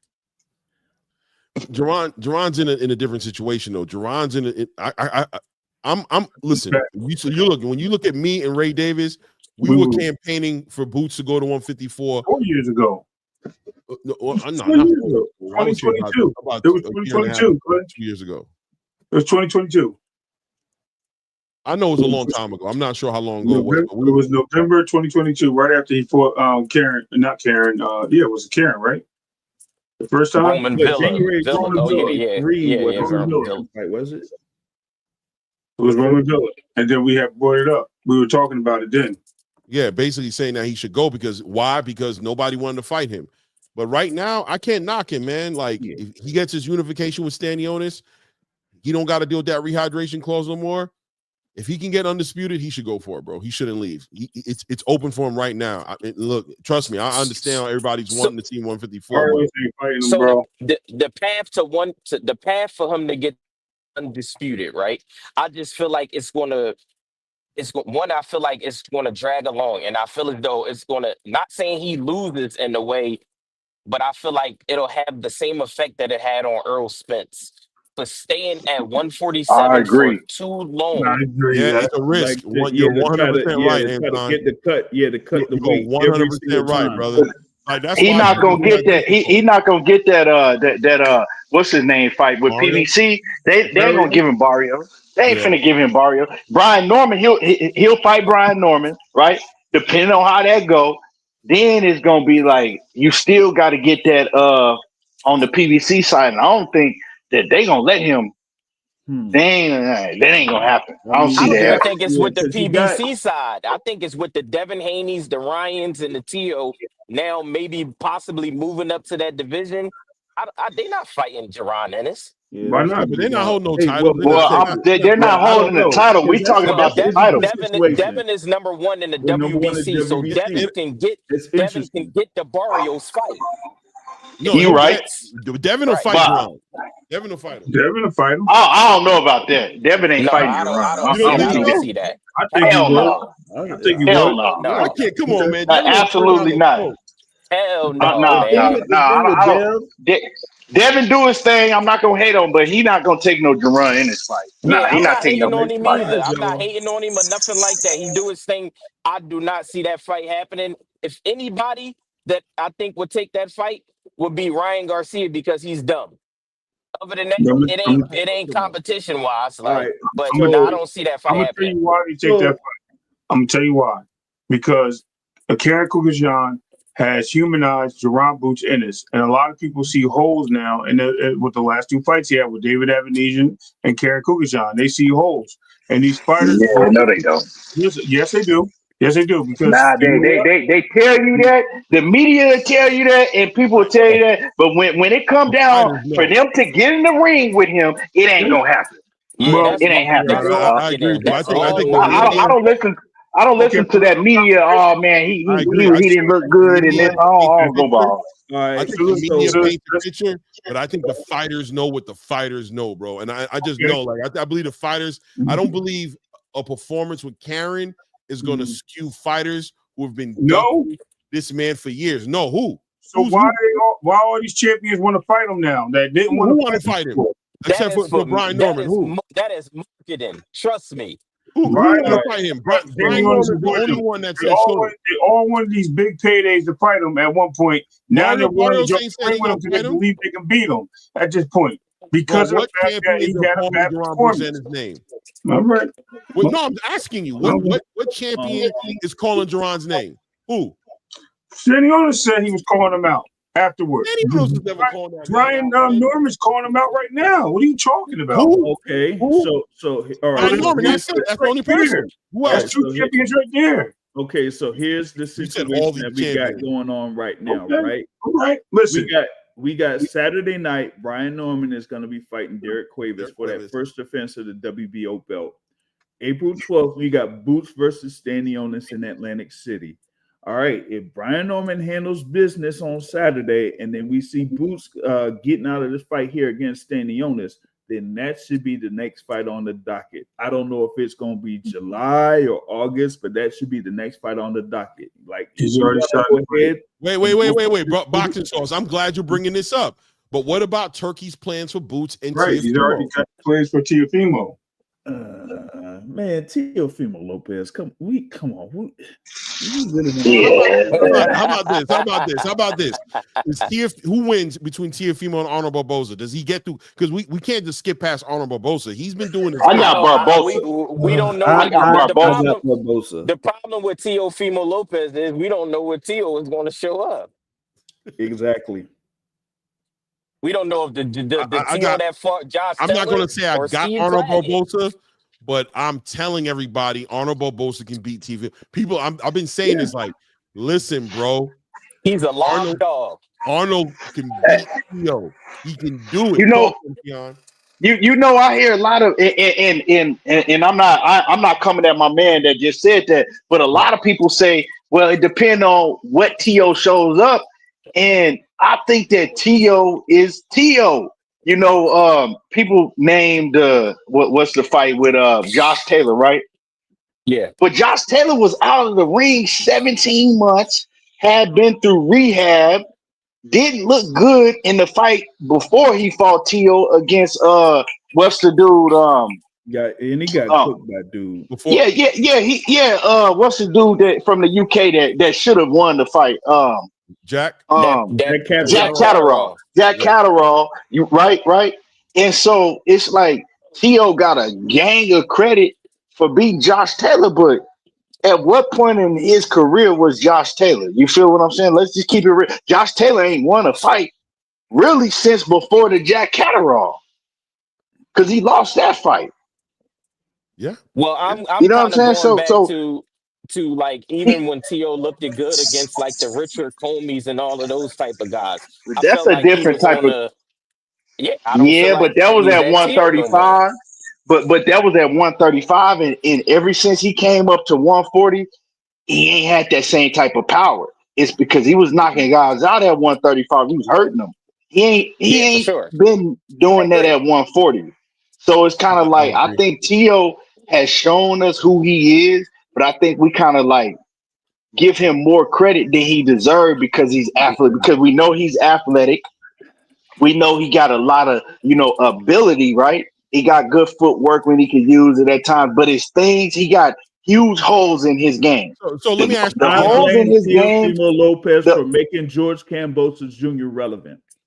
Yeah, and the holes in his game, like he have problems with boxers, fighters that can box and make him have to be the aggressor, and he gets frustrated and he don't know how to cut off the ring. He don't know what to do. So let me ask you this, Keon. So are you saying that all those times that we've seen him not look spectacular, it wasn't him playing down to his competition, it was him being a little one-dimensional? You're saying basically when it comes to the adjustments, he can't do it? He can't. A great fighter is going to be able to make the adjustment. They might have an off night, but they're not going to continue to have off nights every time you put him in a ring with a certain type of opposition. That's his problem. Every time he's in a ring with a certain type of opposition is this was wrong with me and this was wrong with me and this. Nah, bro. This is who you are as a fighter. Another question, Keon. Let me add another layer to this onion, right? Let me peel off a layer here. So Teofimo hasn't been playing down to his competition. He hasn't been able to adjust in front of different fighters. Boxers, exactly. To be honest with you. So Jermaine Ortiz. Exactly, because Jermaine Ortiz gave him issues. Sandor Martin gave him issues. It's four people: Kambosos, Sandor Martin, Steve Claggett, and Jermaine Ortiz. Right. Now, look, three of them have something in common, in that they have great boxing acumen about them. They're not going to sit here and just put themselves out and take risks. Even Vasily Lomachenko from time to time has taken risk, which is what I think kind of got him in that position with Kambosos personally. But that being said, Arnold Barboza is going to box. He's shown discipline. His last fight against Jose Ramirez, he looked a little weird against that Irish guy. I can't remember his name. He lost that fight as far as I'm concerned. But it recalibrated him and made him become a more disciplined boxer. His father makes sure of that. So because of that, you feel like I'm kind of there with you, Keon. I ain't gonna lie, but I do want your perspective on this as far as he just is not better than Arnold Barboza. I think that if Arnold Barbosa fights the right fight, right? You got the who Teofimo is, right? You know the holes that he have in his game. You know what he has problems with. So if Arnold Barbosa go in there and he do what he has to do and has the right game plan, I think he could beat Teo fairly easily. Make him fight, make him come forward, make him be the aggressor. Use your footwork, use your jab, use your length. And if he do that, yeah. But if he tries to get into a back and forth slugfest with T.O., of course, he gonna lose. T.O. needs the right fight to look good, not the right competition as far as, and I want to put this in the right words. It's not about him stepping up. It's about stylistically the fight being the right fight for him to shine, right? It's not about, he wasn't up for this fight. He played up to his competition or down to his competition. It's stylistically. If you disciplined and you box T.O. is not able to adjust what he does to that kind of fighter, and he looks bad 9 out of 10 times. It's like Keon said, if you're, a great fighter, or if you're a fighter that some people consider to be around the top pound for pound fighters, like some consider Teofimo Lopez to be, which is crazy, is that you got to be able to properly adjust to the styles of fighters that you're facing. Like, you can't have a bout against Sandor Martin where it's a split decision, where some people, felt like Sandor Martin won, and still not be able to make the proper adjustments to develop as a fighter to, do something different against, a Jermaine Ortiz, or against a Steve Claggett. So if you are this high caliber fighter, like, you yourself kind of consider yourself as, you should be able to get through these guys with no problem. You should be able to get through a Steve Claggett with no problem. You should be able to stop a Jermaine Ortiz, or at least, dominate against Jermaine Ortiz, but he hasn't done that. So it's like, where he is as a fighter, yes, he's, as they say, the lineal champion at 140 pounds, but like, what performance stands out that says, okay, he should be that guy at 140 pounds? Man, it's only one performance, and like Keon explained, Josh Taylor was pretty much, what he was at that time. That's the only performance I could judge him off at 140. To be honest, the rest of them was subpar. And I feel like Sandor Martin got robbed again on the against tape card. Cuello. Yeah, absolutely. He won that fight. I had him win it. Yeah. Hold on. Let me scream out the super chat right quick, man. Before I let it go too far. Hold on a second. Gerard Too Easy with the $5 holla. I appreciate you, family. Thank you. Says, I like Boots, but they do see his last 2 fights. He has a problem adjusting from the game plan when the fight is not according to plan. Gerard, I'm gonna be real with you, man. I don't think that's the case with Boots. Yeah. I believe with Boots, I think they're telling the truth. I think he's telling the truth, and I think his father's telling the truth. I think Boots takes a lot of chances and plays to the crowd when he's in front of a fighter who he doesn't believe belongs in front of him. I think he takes those chances. He tries to make it a show. He tries to become entertaining and give the crowd something because he's trying to build himself when he's in front of a fighter he doesn't believe is in the same space with him. He is legitimately what T.O.'s saying. What T.O.'s saying, I'm in agreement with the panel saying that it's not about the competition, him stepping up for the biggest competition, is he can't adjust. He stylistically looks bad in front of a certain fighter 9 out of 10 times. With Boots, I think it is getting up for the fight. I think he does take chances and gets hit unnecessarily and trying to do something nice or trying to razzle and dazzle, and he pays for it a little bit because with the flexing comes the vulnerability of getting hit. So I don't think it's that he has a hard time adjusting or not, or when the fight's not going to plan. I think we're going to see, I'm hoping and I believe we'll see one of the best Boots we've ever seen against Stanionis. I agree. Clay, 100%. I just wanted to say real quick, when you get a fighter like Boots, right, that take a lot of chances because he wants to put on the show for the fans and want to be entertaining, right? that he necessarily don't have to take, and then fans be like, oh well, man, he not this and he not that. He got exposed. He get hit too much and this and that. Then you got a fighter like Shakur. He don't take certain chances because he want to be defensively perfect, and then it's like, well, he needs to take more chances, and he needs to get in there, and he needs to show his chin and see how he take a shot, and so it's kind of like, what do? On one end, you got them complaining. On the other end, they go complain. So it's just, man, these fighters need to just do them, be you, whatever it take to, whoever you are, that's who you got to be.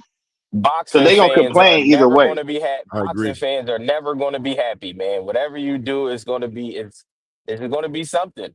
It is. I agree with what you said. They got to Yeah, just do them. Yeah, no they're the doubt, most no doubt. critical, out there in the sport. It seems like, with Boots, it's just things that he'll try to, where he's comfortable with. And I think in his bout against Stanionis, he's going to have, as they say, styles make fights. And I think Stanionis has a style that, like, really, as they say, caters to what Boots can do. So you're going to see more elements from Boots' game in his bout against Stanionis on April 12th. Yeah. I agree. What do you guys think about this whole entire Bill Haney situation? With Bill Haney confronting the boxing space and saying black fighters got to win, Mexican fighters only got to fight.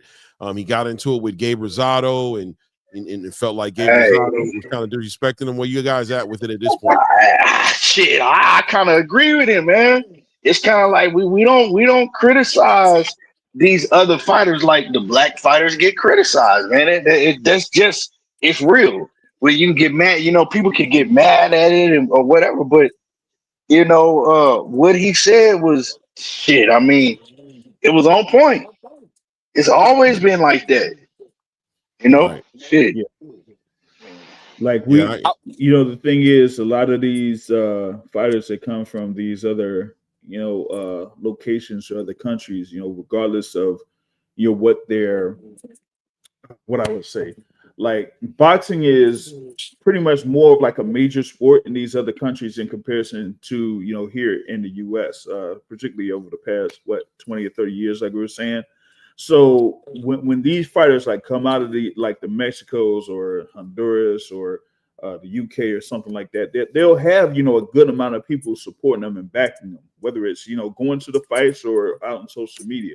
On the flip side, here with us, we don't necessarily have that, where it's like, if there's a fighter that's being criticized, do we get that same, retaliation that says that, you would defend a fighter like a Devin Haney or Shakur Stevenson or Errol Spence or Terence Crawford or back in the day, Floyd Mayweather, right?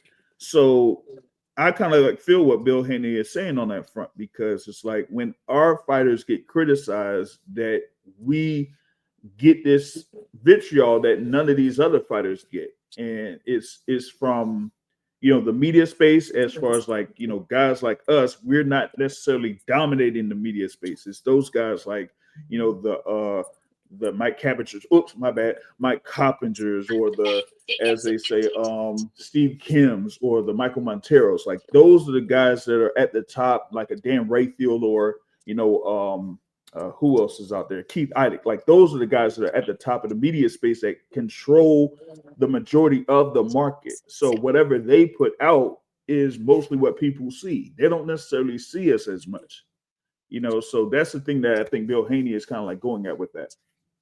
I agree with what Bill said too. I got a little. I agree with what he said. I just think that the message kind of came from the wrong person, because you can't yourself shit on black fighters and then have a statement like that. But on a bigger scale, what I believe is America, and I think it's more than just with boxing. I think it's with sports in general. We have so much great talent in America, whereas though like Canelo, they got a whole country behind them. They got that country pride. And I don't feel like United States of America have that country pride. Like, they was even shitting on people like that was in the Olympics that ran for America. Like, it's just like we don't get one champion or somebody and back them and put our all into them because we got like the pick of the litter, if you understand what I'm trying to say. It's Yeah, so I many get it. guys over here. So it's like hard for us to get behind a tank, a Devin Haney. It's always going to be somebody that don't like this person or that person. You feel me? But I feel as though what Gabe Rosado was saying in the beginning got blown way out of proportion. I don't even feel like what they tried to make it seem like he was saying. I don't think that's what he was saying. What I felt like he was saying is that Ramirez is not a tune-up type of guy to get you ready for a fight. I think he was trying to say Ramirez is still a dangerous fighter. I just feel like they kind of took it the wrong way and it blew up. But that's just how I feel about it. I agree. I agree with you, Anton. I'm gonna be real with you because I think I agree with most of what you said, right? Like the wrong guy type of message almost, right? Yeah. I agree with what Bill Haney was saying, but at the same time, I think Bill Haney needs to have a little bit of accountability for himself to say that, bro, you've been kind of pushing and trolling for a long time. And respectfully, like, I have no problem with the trolling because I think you've done a great job with managing your son and putting him in a position. When you look at the success that Devin Haney's had, the pays that he's gotten, just the situations that he's been in, you have to credit that to Bill Haney. But at the same exact time, Bill Haney, you know, in my opinion, more so just responding to the pushback he's getting from the boxing space as far as fans of Tank, fans of Ryan Garcia, and ultimately people who just don't like Devin because of how Bill has carried himself out here in these social media streets, you know, campaigning and the way he talks. And like you said, at times how he deals with other black fighters, which I don't think is a big deal, but I feel like what comes with it, right? Like what do it, but what comes with it at the same time. So you somewhat getting in your feelings about it in a present moment is hard for people to really shed a tear for you because you kind of been at the head of the trolling, you know what I mean? Which was great promotion, your little Don King thing that you got going on. I do think that they exaggerate the whole monkey thing. I think the monkey thing was nonsense. I think he was legitimately, as a black man, talking about this other black man calling himself the ape and saying you not being an ape, you being a little monkey, not fighting against my son. You're not showing big ape energy. You showing little monkey energy, not like a white person calling him a monkey. That's not what he was saying. He wasn't calling him a monkey like you African monkey or some nonsense. He wasn't calling him a monkey like, let's say, how Tiafimo might have done it, right? Right. He was saying it off the strength of how we talk to each other, man. You ain't know if you walking around talking about everybody call me the great ape and you act weak to me, I might be like, man, ain't none. You a little monkey to me. You ain't no ape. But at the same time, you've been trolling, you've been doing your thing. Why are you so surprised? Why are you pushing back at the space, not reveling or celebrating your son the way you want to see him celebrated? But I do think he had legitimate arguments against Todd Grissom with the way Todd Grissom kind of handled that whole entire press conference and introduced Devin Haney in a certain way and introduced Ryan Garcia in a certain way. I do think he was on point with confronting that man on that. But at the same time, you know, hey, man, what's good for the goose is good for the gander. You happen to be on the opposite side of the conversation now because you're coming off of a loss. I know you didn't lose on paper, but people seen what happened and they look at it as a loss. And now, you know what I mean? What comes with the benefits and the pros that you get from being a troll comes with the cons when you lose. I think we're going to see Teofimo go through the same thing if he loses against Honor Barbosa. I think he's going to see the space spit him out because of all the cringe antics he's been involved with. I think they're going to spit him right out. Teo's going to crash out like he did against George Kambosos. Yeah, I believe that. I believe it. I believe he's written himself a check his ass in. You can tell by the way he defends. You can tell that the way he defends the whole entire I'm just marketing. He's already uncomfortable with the pushback he gets from the fans and the content creators when they confront him. He's already uncomfortable. Trust me. If he loses this fight against Honor Barbosa, bro, they're gonna bring all that up in his face, and he's gonna be sitting there trying to make excuses for it and trying to be like, he didn't mean it this way, he didn't mean it that way, blah blah blah. I grew up in the hood. Here's my black friend here, here's my black friend there. Why would I blah? And they ain't gonna make not a damn difference, bro. They're gonna bury him. Man, the thing is about that Barbosa and Teofimo fight, man. Like, I got a feeling that they're gonna rob Barbosa because they already got these big plans for Teo. Yeah. Like, why do you have huge plans for him like that when he got a Barbosa fight? Like, Barbosa ain't no walk in the park. So, man, I hope that the fight ain't close, because if the fight is close, we see every fight that T.O. been in that has been somewhat close, they give it to him. Yeah. So, man, I just hope they don't, because on the other end, right, boxing is a business. We all know this, right? If Right. Barbosa win, who you got for Barbosa? Like, you know what I'm I mean, saying? He ain't gonna. They not talking about him moving up and fighting Boots. Like, he's not right. a big name like that. You see what I'm saying? He's not But a big Yeah, name yeah. like How that. would you So move him? is Boots even it ain't on the board same though? money, huh? Is Boots on board with the Tiafimo fight? You saw what he did with the Virgil Ortiz fight. Is he on board? Because he wants to Well, be with him. yeah. I mean, if the money, if the money is there, of course he's gonna be on But he board. walked away from Virgil. Wasn't the money there for Virgil? He didn't walk away from Virgil. That I was don't think Eddie that Hearn. That was Eddie Hearn fault. He didn't he, walk he away from didn't he Virgil. didn't he There was didn't. I think that the didn't even Virgil exist. situation.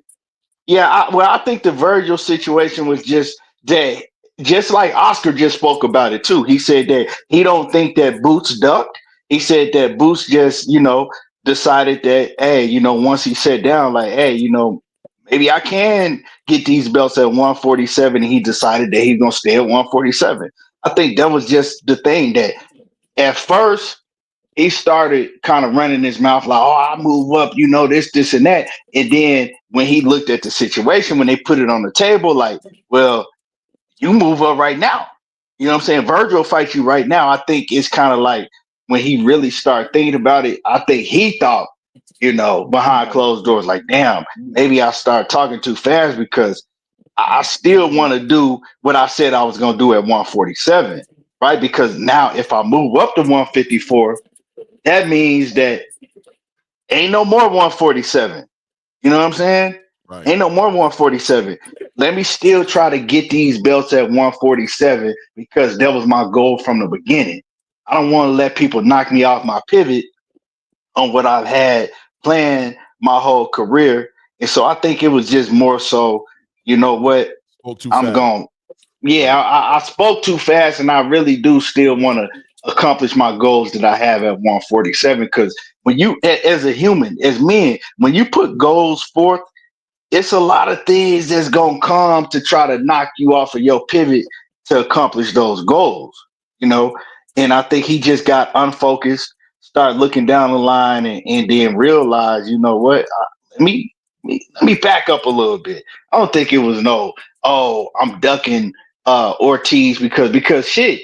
If it was up to Boots, him and Ortiz would have fought years ago. It 147. was Yeah, I don't think he was Ortiz's. ducking him. What I'm saying is, if it comes down to a fight between Tiafimo or Brian Norman, if it comes down between a fight between him fighting Tiafimo or him getting a third belt and becoming, a 3-belt unified champion at 147, does he pick Tiafimo or does he go with the legacy thing again? Because the whole thing that pushed him back towards fighting Stanionis was the legacy thing, right? Like, I'm willing to leave. Yeah. You know who we could ask to bring up that question. You know who we could ask to bring up that question. So, I mean, it's a good Brian question here, Norman but we know who ain't to going ask. nowhere. Yeah, Yeah, Brian. Brian Norman ain't I going think. nowhere. I said the same thing earlier. If you listen to me earlier, I said Brian Norman ain't going nowhere. Fight T.O., get the big money, make the big fight, get your market value up, and Brian Norman gonna be right there. He ain't leaving 147. And then I know Brian Norman personally. I know Brian personally, and Brian one of them dogs to, if he say he gonna do something, he's going to do it. He has a lot of pride. Brian Norman has a lot of pride. And if he say he gonna fight Boots, he not gonna be one of them dudes that play the media type. You know how these fighters play like the media and the fans games, like, oh well, Boots had his chance and he lost his chance. I wanted to fight him, but he went and fight Tio, so he lost. He not gonna do that. You know what I'm saying? Because he gonna want to fight once Brian defend his title, and you know what I'm saying, he gonna want to fight Boots. And he does right now. He want to fight Boots just as much as Boots may want to fight him, and so that fight ain't gonna go nowhere. And I think the longer the longer that fight takes, the better that Brian Norman's gonna get. Exactly. That's number one. He's going to get better, but also Brian can lose. He could fight a Rohan Polanco and lose his title. He could fight. You know what I mean? He can take a fight and lose, and then it'll be another. It'll be another uphill battle to fight whoever the next guy is, or Derek Cuevas. You know what I mean? I don't know. You know what I mean? I'm just saying at the end of the day, who is his mandatory? Who's the mandatory to, like, who is the closest to being the mandatory to Brian Norman? Because after this voluntary, he should have a mandatory coming up, right? Alexis Rocha, maybe. I mean, okay, yeah, and Alexis Rocha ain't gonna beat him, so he go knock off Alexis Rocha if that's gonna be his mandatory, and then him and Boots that should be a mega fight. Imagine that Boots do what he. That'll be a mega fight at that point. Wait a minute. That dude Rocha had a draw, man, in his last bout. God damn. Yeah. Rocha is the perfect is the perfect stylistic opponent for Brian Norman to go out there and do his thing. Yeah. That's the only thing with Brian Norman and with Boots up until now. He got Stanionis, but I think they both just missing like that name from their resume. Once they get like that name, then I think they'll be in a better position. But I don't see either one of them coming off of these. Boots coming off of unification, Brian Norman coming off his first title defense of the WBO. I just don't see them fighting each other next, like right after that. Yeah, I mean, but it's like Keyshawn said. I mean, Brian Norman is that dude that'll say, "Hey, you know what? If that opportunity is out there, then let's go for it." I mean, they talked about potentially fighting Boots before, but the thing just had to be worked out where Top Rank needed to have that one-off with him defending the title. So that's why they tried to have him fight Cuevas in November. He gets injured, so they rescheduled it. Now that this fight is going to be taking place, you get that out of the way. Now they could talk about, okay, let's see about this unification because, hey, don't be surprised if, you got Brian Norman winning this bout here on Saturday, that he could make it over to Atlantic City on April 12th. Yeah, that's true. I mean, I'll be there. If you're gonna have Boots fighting Stanionis, you got a matchroom fighter going up against a guy that's with not necessarily TGB, but who's the guy that's with Mayweather, Richard Schaefer or something like that. I think Stanionis is under Richard Schaefer. So if they could make a deal like that, then I don't see why they can't make a deal with Boots and Brian Norman. No, they'll make it happen. I believe that. Yeah. That I believe. I just wonder as far as Boots' decisions, does he take the TO fight first? Does he take that opportunity in fighting Teofimo for a big bag and getting that fighter on his resume, or does he still stay true and be like, nah, man, it's about these championships. If I could fight Brian Norman and get, I wonder at times. You know what I'm saying? I wonder at times what decision he'll make when he's confronted with. Man, Tio and Ryan Garcia should fight each other, man. I mean, I hear you, but Boots needs that market. He needs that fight that's gonna really just kind of put him. I mean, does he need it? I don't know. Who am I to say? No, he needs it because Boots got so many fights, man, and he doesn't have that name on there. He needs a dancing partner, man. Remember, I said this. It's not gonna be Boots. It's gonna be a Teofimo. Tio ain't taking no Boots fight. I guarantee you, Tio ain't fighting Boots. I don't see none of them dudes. Tio, Devin, or Tio's not. Not 30 million. We're talking about 10 million or 5 to 10 million. He said it's a 3-fight, $30 million deal. That's what Tio said. Man, Tio ain't fighting no Boots. No, hell no.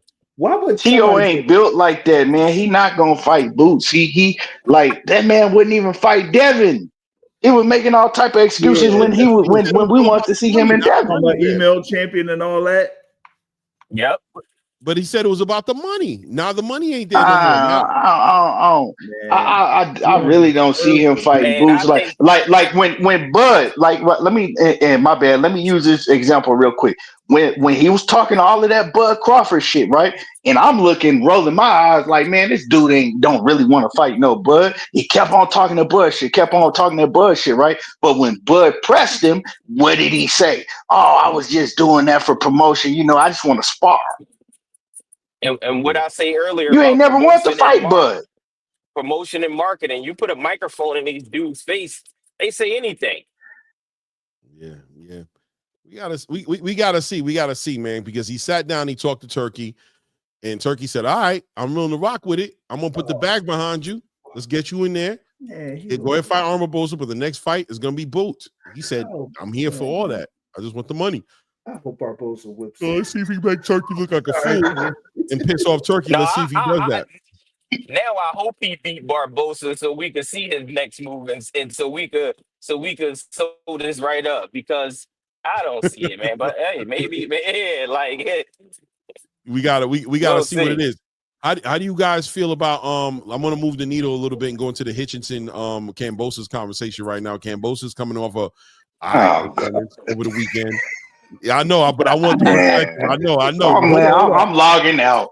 Don't log out. Stay right here. I need you right here because I also want to get into the David Benavidez, Dimitri Bivol conversation, but I definitely want to touch lightly on this. But I'm first of all, I'm with you. Trust me. I think it's a big joke that Kambosos, but I want to hear from the panel. You know what I'm saying? It is what it is. Hitchinson got himself a little weak victory in Australia this weekend, got knocked on his head, but walked away with a victory. And now he's, Eddie Hearn wants to line him up with Hitchinson.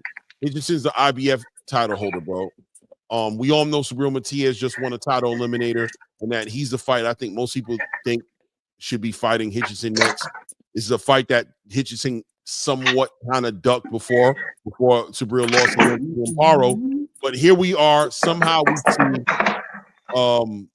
George Kambosos ranked number 3 in the IBF rankings after coming off 4 losses as far as I am concerned. And he's in this conversation. I don't even care about the Kambosos part. I know what Kambosos is doing. He's trying to get money. He's trying to go ahead and capitalize off that win he got with Teofimo years ago. Hitchinson being an IBF champion. How does he look fighting a George Kambosos right now when Subriel Matias is right there? Bad. And then Richardson Hitchens is my guy. Like, that's my guy. But I got to keep it a buck. This a bad look for him, bro. And I'm gonna use an analogy, man. It's kind of like, bro, I don't want that girl after she done been ran through by the whole football team. What I want with her, you know what I'm saying? And this is like George Kambosos. Everybody done already beat his ass. Why you want to, like, what are you proving, bro? Just because he can get on social media and talk shit. That's what I look at George Kambosos for now. A guy that can't beat none of the top guys. You know what I'm saying? He's a bona fide C-level fighter, but he can get on social media and talk that big talk. But every time we see him in the ring, he getting his ass beat. Like, come on, man. This dude, you got beat up by Maxie Hughes. Yeah. I mean, come on, Maxie Hughes.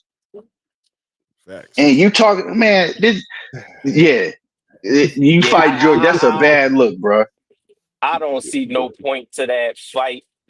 I feel like, man, listen, I give George Kambosos all the credit for capitalizing off that TO win, man. He done went out there and made him a bag just off of that fight, man. I give him credit for that.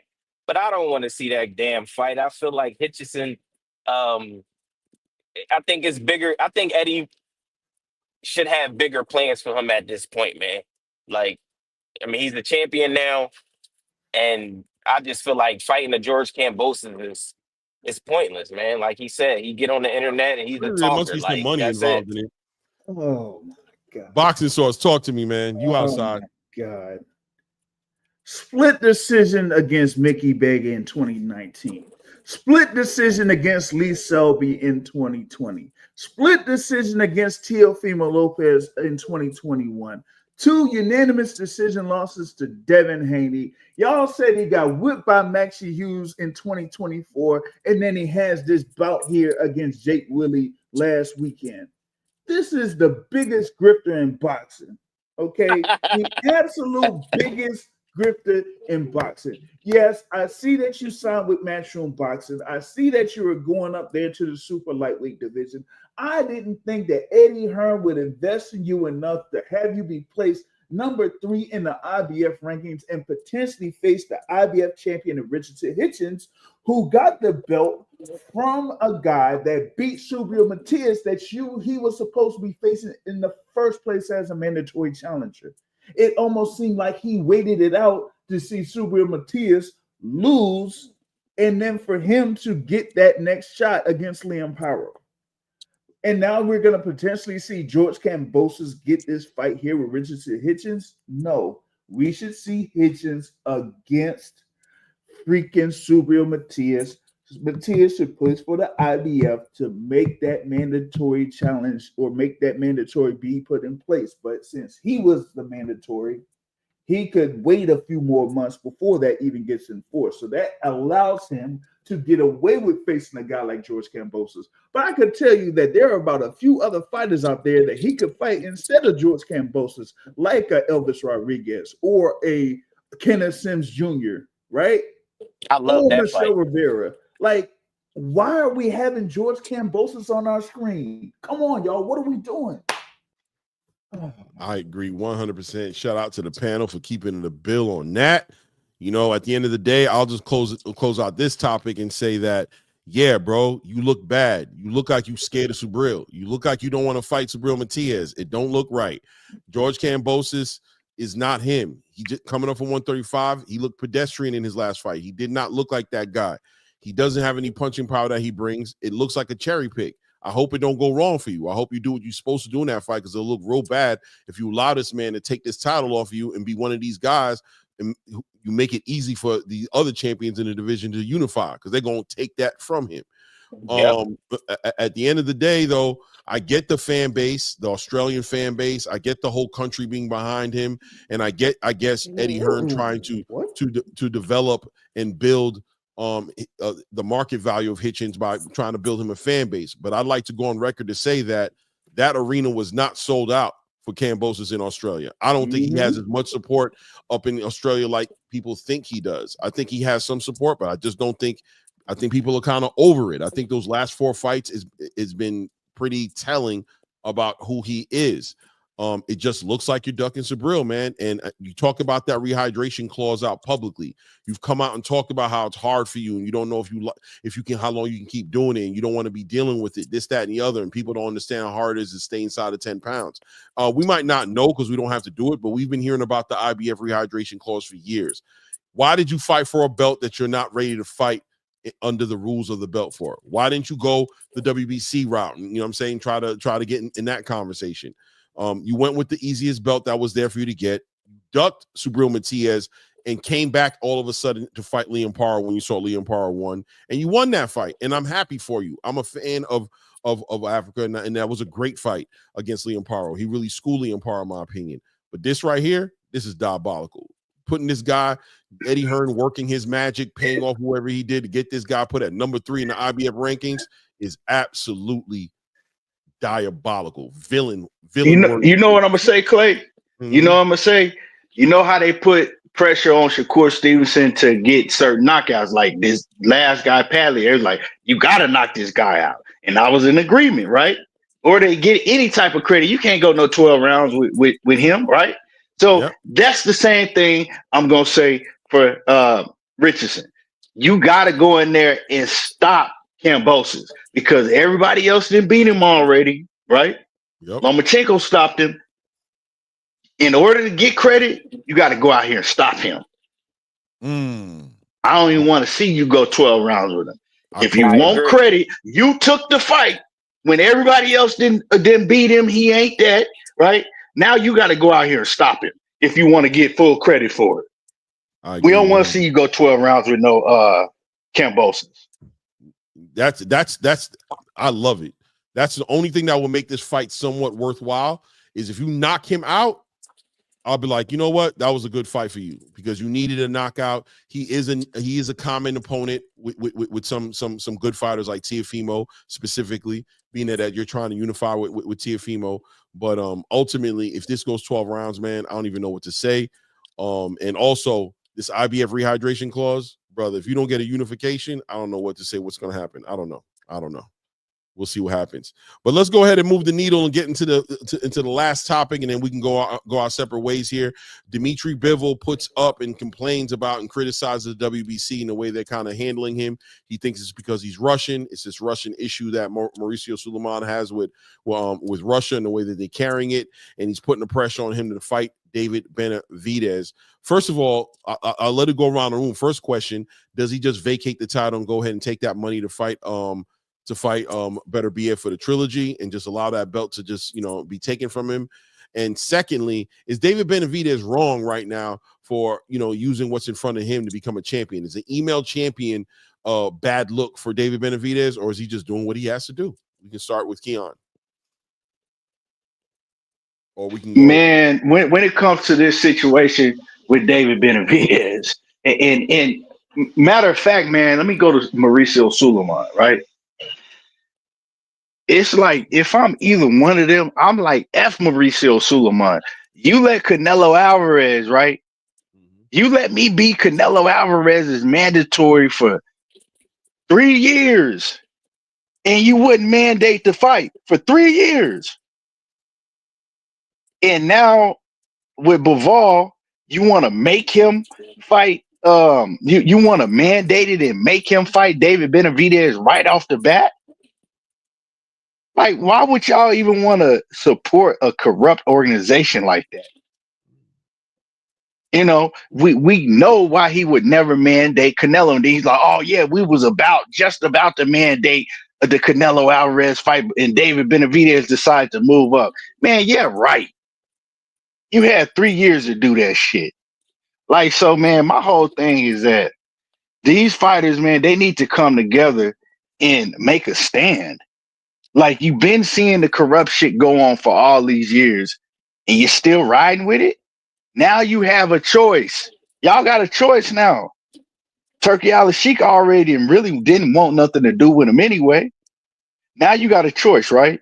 So, man, I think that Bivol should say, man, F y'all. I don't need y'all. Y'all can have this funky ass title. I agree 100%. That's how I feel about it. And I think that David Benavidez, right? He need to hold his nuts because you know how they did you. So why would you go running back to him? They did you bad with that Canelo situation year after year after year after year, and they wouldn't even budge. So nah, man, like, yeah, I just sometimes you gotta just, say, you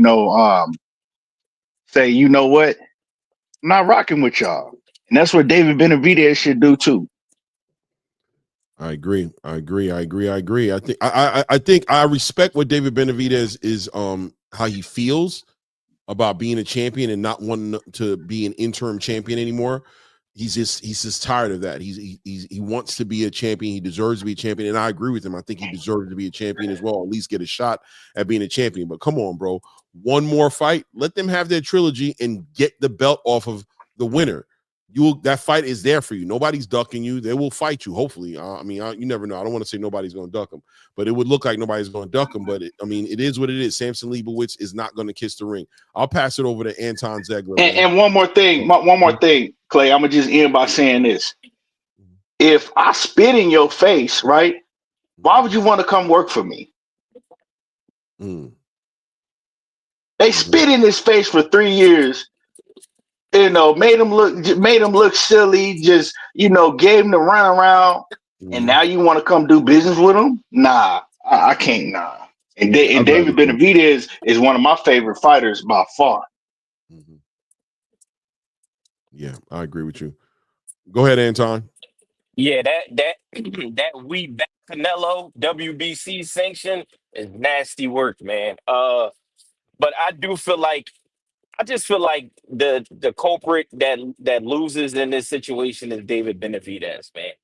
Because I feel like like he said, the 3 years, the him being Canelo mandatory and the WBC doing what they did was bad. And then also, I just feel like he deserves to be a champion. So I just feel like he's going to be the loser in the situation because he don't have nothing to do with none of that.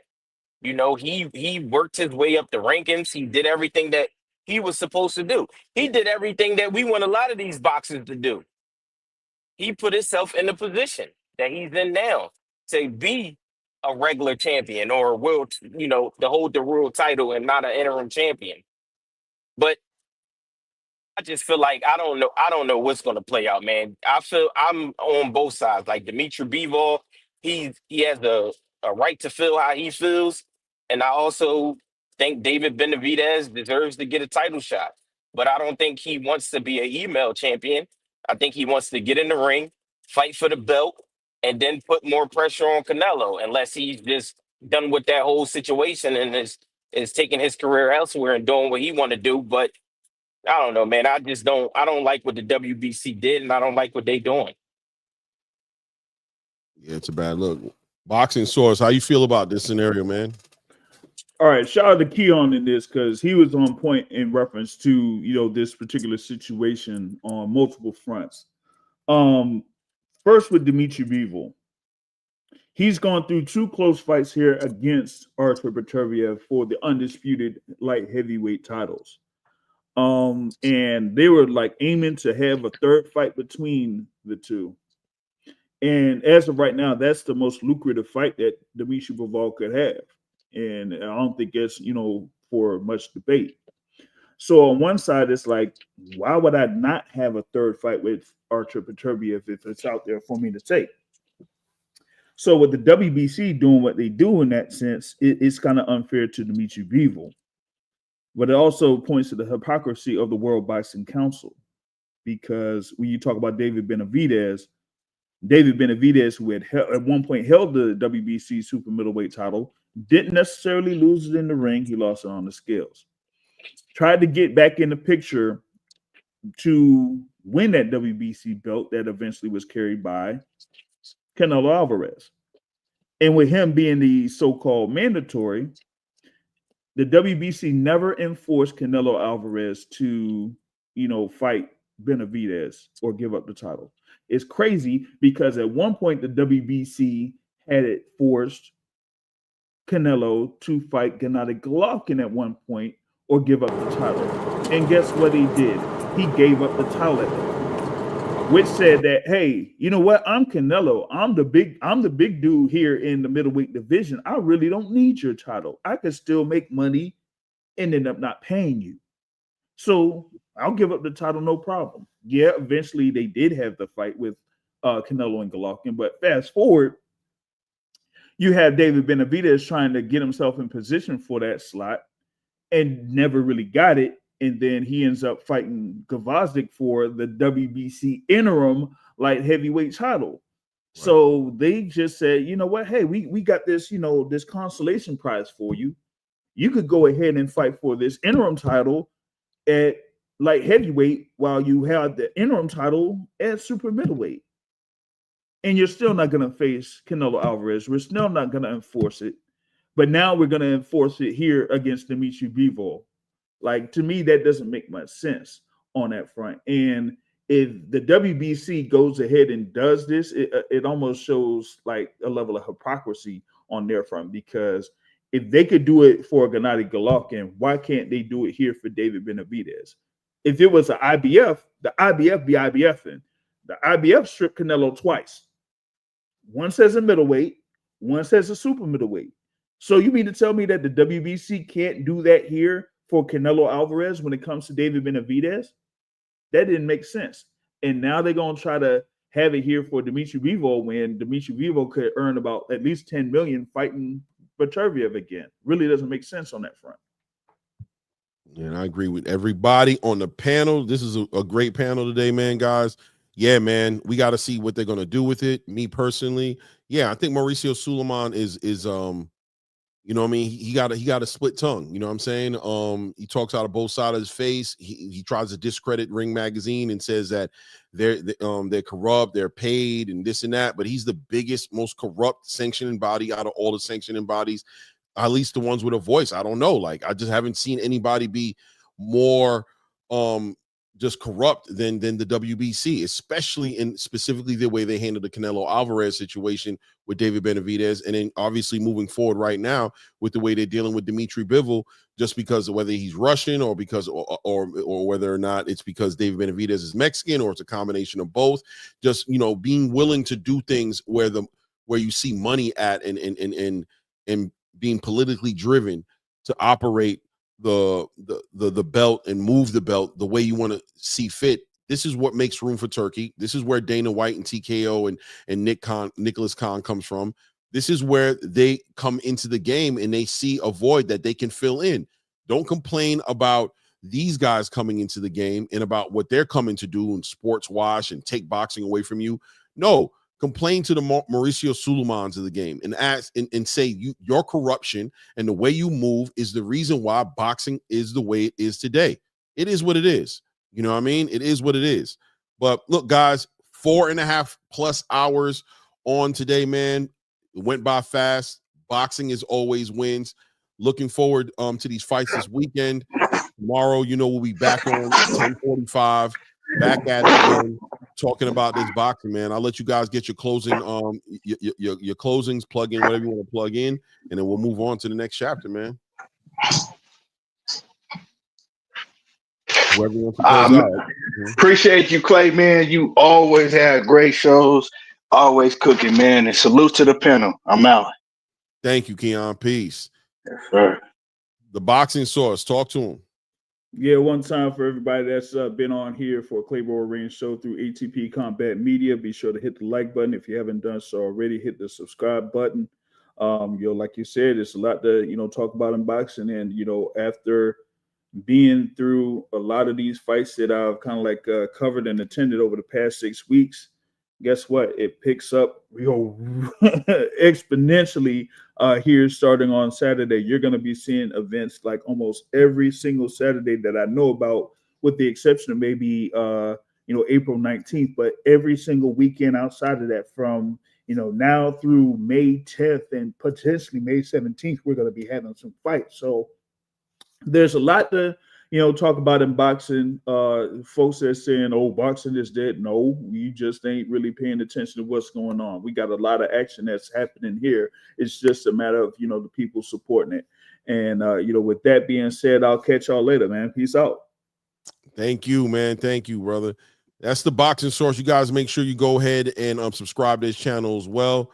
I don't know if you're still there, or you want to put your link in the chat. Feel free to do that. Man, it's been great, man. Shout out to Ray Davis. He had a little bit of an emergency. He had to bounce off too, but shout out to the co-host. We here for you guys, man. And boxing is alive and well, man. Can't wait to see what develops during the week. Let's see what happens. We got some pressers going on this week, some weigh-ins going on this week. And like the Boxing Source said, man, it's going to kick off crazy from now until what? I mean, when you think about it, you've got this weekend, you got Michaela Mayer and Sandy Ryan, and you got that card stacked with Emiliano Vargas on there, Shushu Carrington's on there, Brian Norman Jr. is on that card. We've got William Zapeda. I forgot to talk to them guys about that, right? William Zapeda versus Tevin Farmer 2 popping off, and that card is going to be a decent card as well. Then we'll be going on into the following coming weeks. We got Stanionis and have a great fire undercard there. We're getting closer and closer to that May 2nd weekend where it's going to be a packed out weekend from the Ryan Garcia, Rolly Romero, Devin Haney, Jose Ramirez, Teofimo, Arnold Barbosa fight, going into the next day with Canelo Alvarez and William Skull and that undercard, and then going into actual Monster Inoue on the 4th as well. That weekend is going to be an action-packed weekend. So much boxing ahead of us, guys. Can't wait, man. Let's see what happens, man. But until the next one, guys, you know how it is. It's ATP. Oh, yeah, make sure you subscribe to the channel. If you haven't done that yet, take a moment to go ahead and subscribe. Hit the like button before you leave. Let's make sure we get the likes up so we stay in the right place in the algorithm. And at this point, until the next show, guys, we out.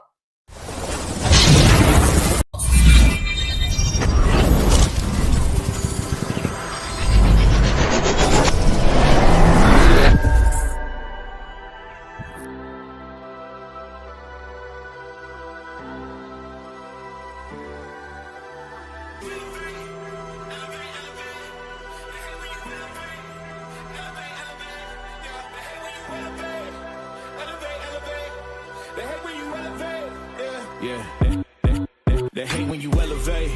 The second of losses, I'm handing them out, yeah, I had to go delegate. It feel like I'm floating, I'm lost in the moment, I swear I could levitate. They never believed that I would really fly, I had to go demonstrate. I had to set them straight. They hate when you elevate, elevate, elevate. They hate when you elevate, elevate, elevate. Yeah, they hate when you elevate, elevate, elevate. They hate when you elevate, yeah. I had to elevate. I'm way too fly, yeah, I'm feeling myself. Ain't no chance I'm coming down, no. Got a soul view to myself, yeah. Why would I give it up? Why do they wanna come take my place? I work too hard for it, don't need a replacement. This my vocation, now I got rollies, all in rotation. Hop on a jet just to take a vacation. Remember the moments was trapped in the basement. Now the hard work is all taking me places. Swatting all black like we trapped in the matrix. Bet on myself and go ball out in Vegas. Living a life like I'm rich and I'm famous. Don't see the grind that I know that it came with. Oh. I ain't make it this far for myself, yeah. I had to prove to everybody else, I had to set them straight, yeah. I had to ball, so I had to renovate, I know. They hate when you elevate. The second of losses, I'm handing them out, yeah, I had to go delegate. It feel like I'm floating, I'm lost in the moment, I swear I could levitate. They never believed that I would really fly, I had to go demonstrate. I had to set them straight. They hate when you elevate.